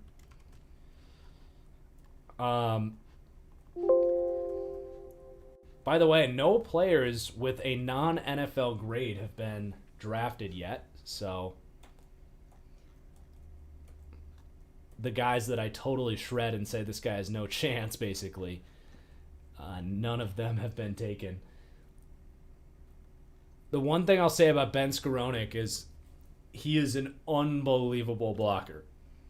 Like, you won't see a receiver block the way he does. So they probably see him as a special teamer and a role player in that offense. They see him maybe as someone that can come in and play that flex kind of H-back, tight end, hybrid slot receiver position in that Shanahan offense and just kind of be a lead blocker on the outside zones. So I can see that for him. And to spend a 7th round pick on a specific role like that is fine. Did you have to draft him? Probably not. But it's whatever at this point. But I'll give it a D just because I don't think he can really catch the ball. Like, he can catch, but he doesn't separate at all. All right, the Bears take Khyiris Tonga. Yes. First time we're not giving the Bears an A, but it's still a good pick. I think it's a good value. He's kind of a house wrecker, a bulldozer of a D tackle. He was on my not my guys list, but that's because people were putting him in the 4th, 5th round. I have a 6th round of priority free agent grade on him, so we're right there. What do you think for a grade? I'll give it a B minus. I think it's a pretty good 7th round pick. He has get off. He just doesn't have much of a plan, but he's in a good position to kind of develop there. He's got some traits. So even though he was on my not my guys list, he ended up going where I thought he should, as opposed to 4th, 5th round like some people thought.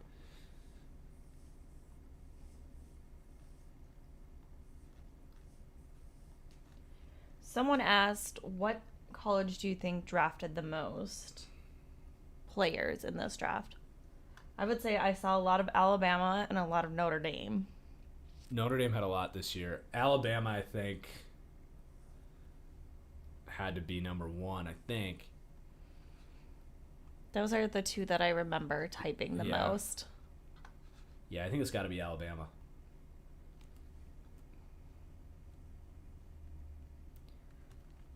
Interesting. Chris Wilcox to the Bucks. High upside, kind of. It's probably a special teamer for sure. And just, high. Like, his testing numbers were off the charts. So I'll give it a B. I think it's a good process. He's a special teamer. He should make the team, and they can develop him behind a super deep secondary. And maybe 3 years from now, you're letting guys go, and he turns into something.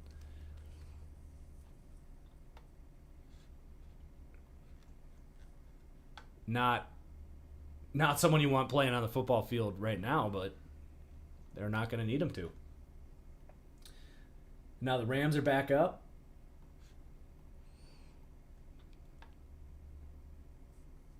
Tough to draft for the Rams at this point. Maybe I would take like Teton Pete and Saltez out of New Mexico would be my pick. One of my sleepers on the offensive line. Maybe another edge player. Go with like... Is Chris Rumpf still available? I think Chris Rumpf is still available. So I'd maybe go there. Or a Charles Snowden could be fun. Hamilcar Rashed. Actually higher than Chris Rumpf for me. Hamilcar Rashed should get drafted. He's going to be one of the better undrafted free agent pickups if he does not get drafted.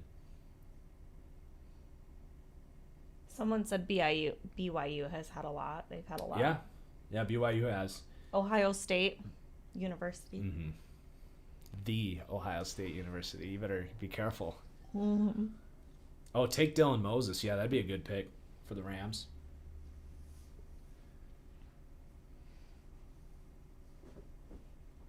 Yeah, it's been a rough weekend for Dylan Moses. That's definitely unfortunate. Rumpf went to the Chargers. That's right. Am I going to do a undrafted free agent video? Probably not, to be completely honest. That, undrafted free agent analysis will show up in the deep dives where I go all the way through the roster. So as I go team by team throughout the summer, I'll talk about some of my favorite undrafted free agent pickups that I think have a chance to make the team. But, I'll probably have a tweet. I'll probably have a couple tweets about my favorite undrafted free agents, but I don't think I'll make a video. Maybe I'll have time for it, but definitely gonna have a lot on the plate after this draft finishes, so not gonna commit to that. Easy, thank you for the super chat. Greatly appreciated. And here comes that Rams pick. Chris Garrett. Hey, he's from St. Paul, Concordia. Down the street. Wasn't on my draft board, though. Surprised I hadn't heard about him. Good for Concordia, St. Paul. Tiny school. Yeah, I don't know anything about him, but they need a linebacker eventually. Pretty embarrassing for Dylan Moses to get drafted behind a linebacker from Concordia, St. Paul, but Isn't that a D3 school? yeah, I think it is. Or Good for him. Or D2. Yeah, no, that's sweet. I'm gonna have to look that up once I finish these graphics. So 2 players drafted that weren't on my draft board, if you don't count the long snappers and the kickers, which I don't.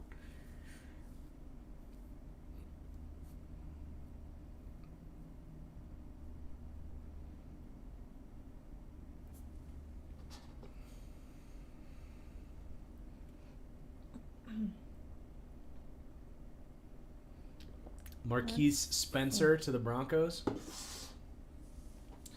What is he, edge?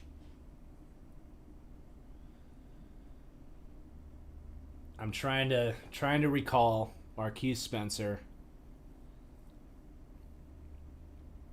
NFL Network says edge for the Chris Garrett pick. Okay.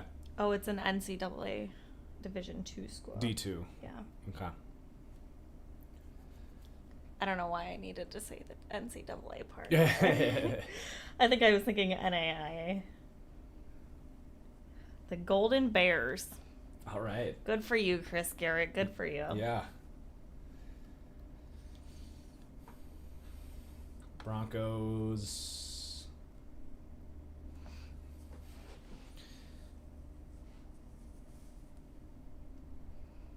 Marquise Spencer, DN. I think I have him listed as a interior guy, which I like that. I have a priority grade on him, but he's an athletic dude. He's got some get off and some power potential. He's going to be a 3-4 defensive end for them. Fits their system. He's got a 4.87 40, so I'll give it a C, or a C plus, I guess, because I like the scheme fit. I wasn't like particularly high on him, but Vic Fangio, I think, will be able to work with him. Probably going to end up getting practice squatted, but Also, Christopher, I missed your super chat. Thank you. And I would gladly put up with you guys for 3 days.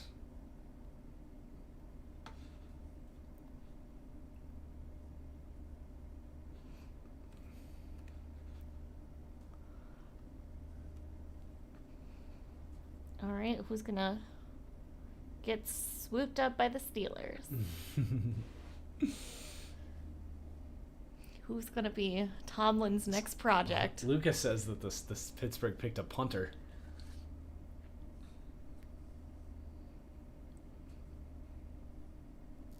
You know, for Dylan Moses at this point, it's honestly better for him to go undrafted because he can pick his spot. He can find, instead of the team picking where he plays, he gets to pick where he can play. He can find the right system and the right coach and all that, right opportunity. But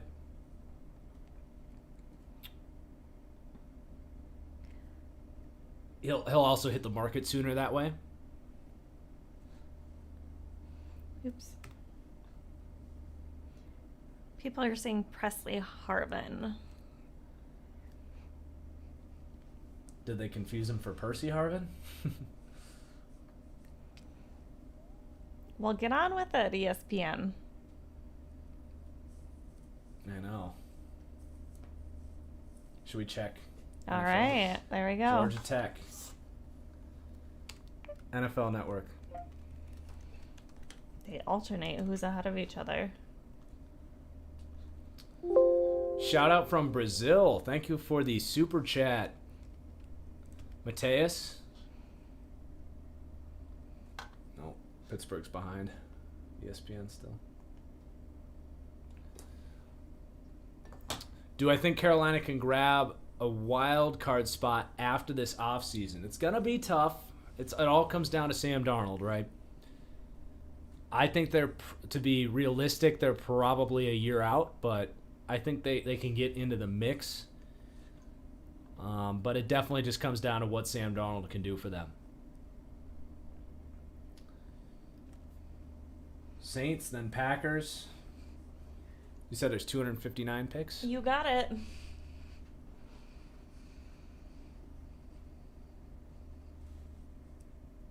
All right, Packers have a chance to make a good pick here. Presley Harvin is 260 pounds. Not bad for a punter.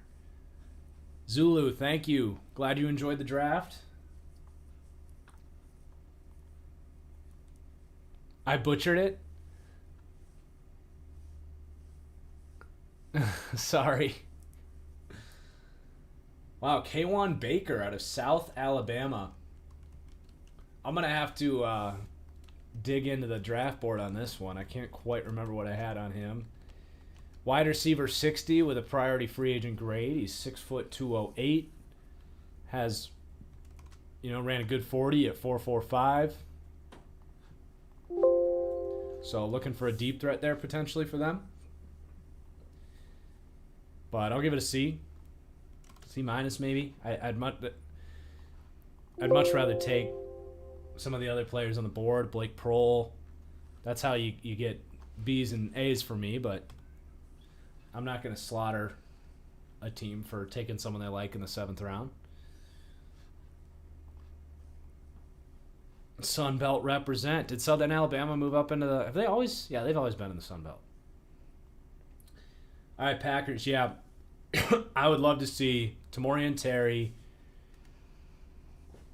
Blake Prohl, Austin Watkins, get another receiver in there, Cade Johnson, Josh Imatorbhebhe. Yep. Or you go with a corner. Trill Williams could work. Let's see what they do. This pick is going to make it all worth it, baby. I can feel it. Ah, yes. No, please. No TJ Vasher. Yuck. This is the pick that's going to make Aaron Rodgers stay. Yes.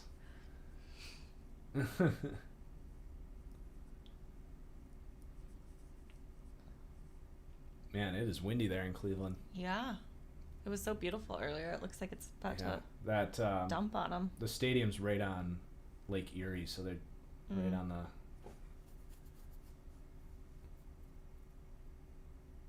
the coast. They're making me wait. They're making you wait. The suspense is killing us. But yeah, they won't take Tamorrion Terry though, because he's got off-field question marks, so he's probably off their board. I would say, Blake Prohl would probably be my pick for them.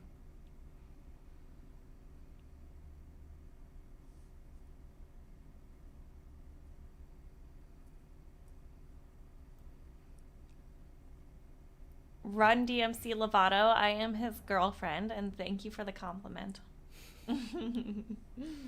Nalter Deeds, what's up?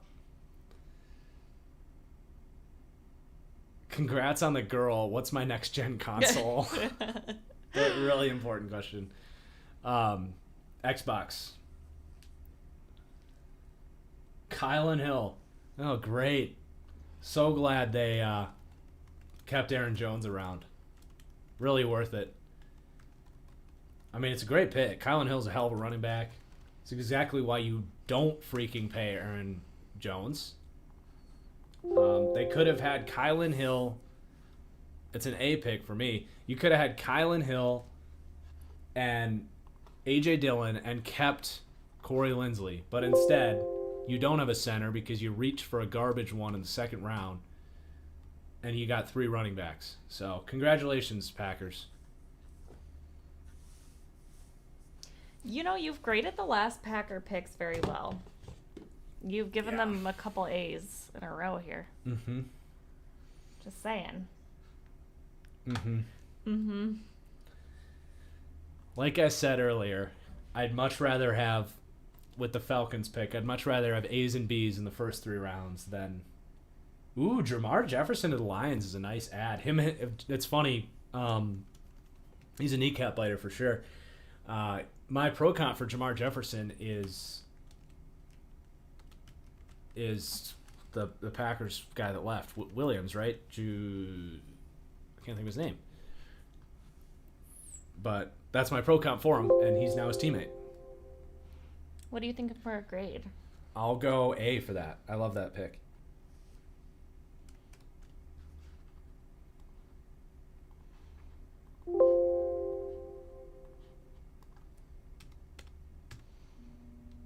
All right, we're down to the last 2 picks here. All right.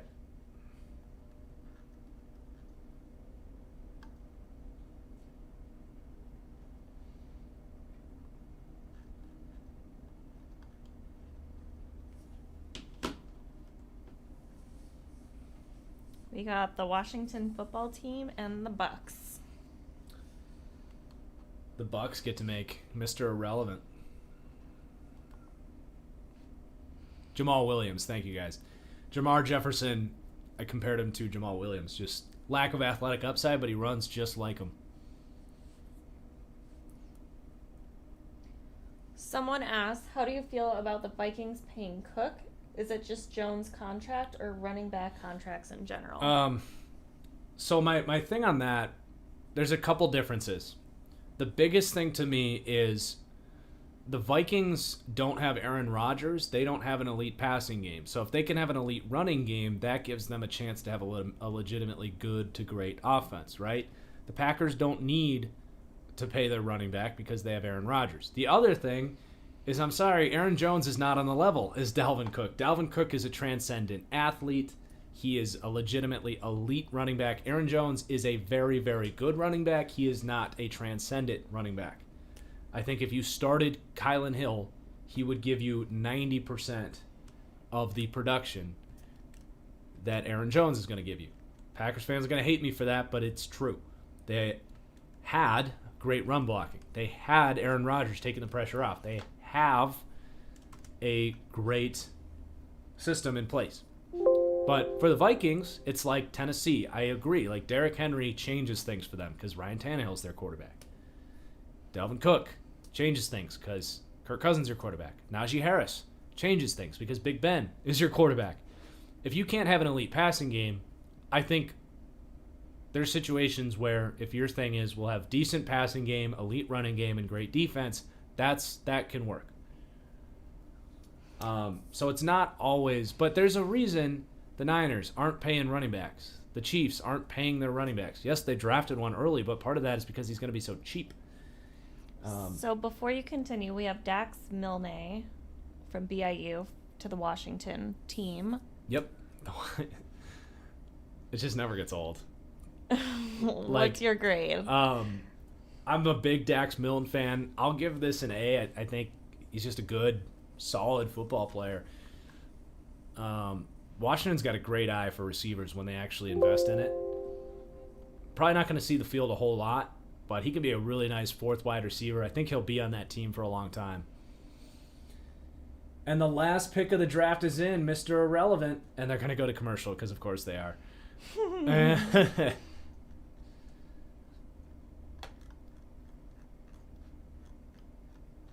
Elias Bay, if you want a new Xbox Next Gen roster update, check my Twitter at TFG Plays, my secondary one there. Gonna get to work on it throughout the next week or two, but I don't have an ETA at the moment. Once we get the draft grades done, that's gonna become my priority, but I don't know. I can't tell you when exactly. It's gonna be a lot of work, so appreciate your patience on that.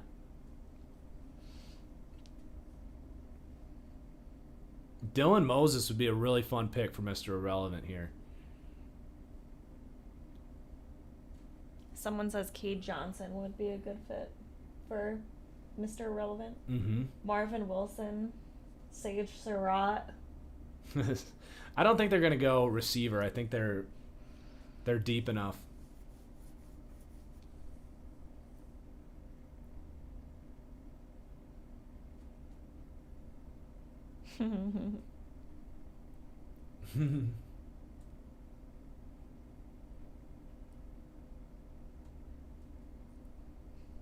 That's fun.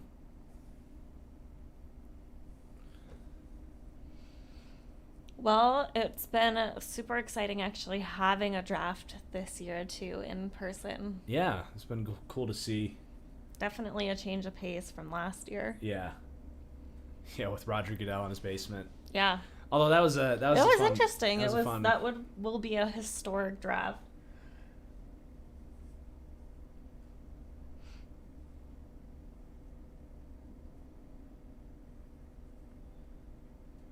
Man, there's lots of guesses on who's this going to be. Oh yeah, they always have a presentation for it.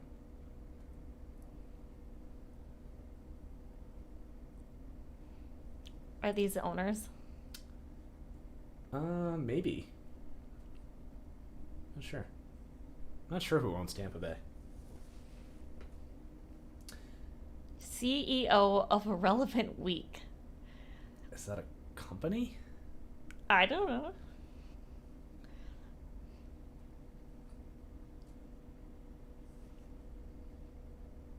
All right. Who's it gonna be? Here we go. 259. Grant Stewart. That's the perfect Mr. Irrelevant because I don't think makes the team. He's just good for you, Grant Stewart. I'm happy you got drafted. The fact that he got drafted over Dylan Moses, it's almost just a joke, but I mean he's not good. He can't cover. He's really unathletic. But Anna's grading this one for us.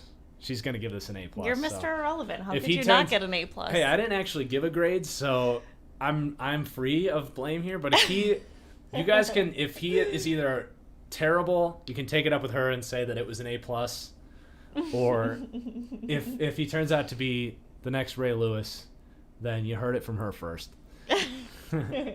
He was my 40th ranked linebacker with an undrafted free agent grade. They probably just see him as a special teamer, but Wow, man, 259 picks, probably over 15 hours of streaming. Unbelievable. You guys showed up big time. All of you, thank you so much for all of the excitement this weekend. Had a ton of fun. We're going to go eat some steak. Well, first I'm going to take a nap because our reservation's at 8. So I'm going to take a nap, go get some steak, and then I'm going to be up late cranking out draft grades videos. If you're here right now, we got 711 of you guys. I do want to just ask, if you're watching the draft grades videos, I'll probably say it in each video, but please do hit the like. I'm not going to hold you guys hostage and say I won't release the next video until 1,000 likes, but if we could get over 1,000 likes on all those draft grades videos, that's an easy way for you guys to support the channel right there. So appreciate you in advance for that.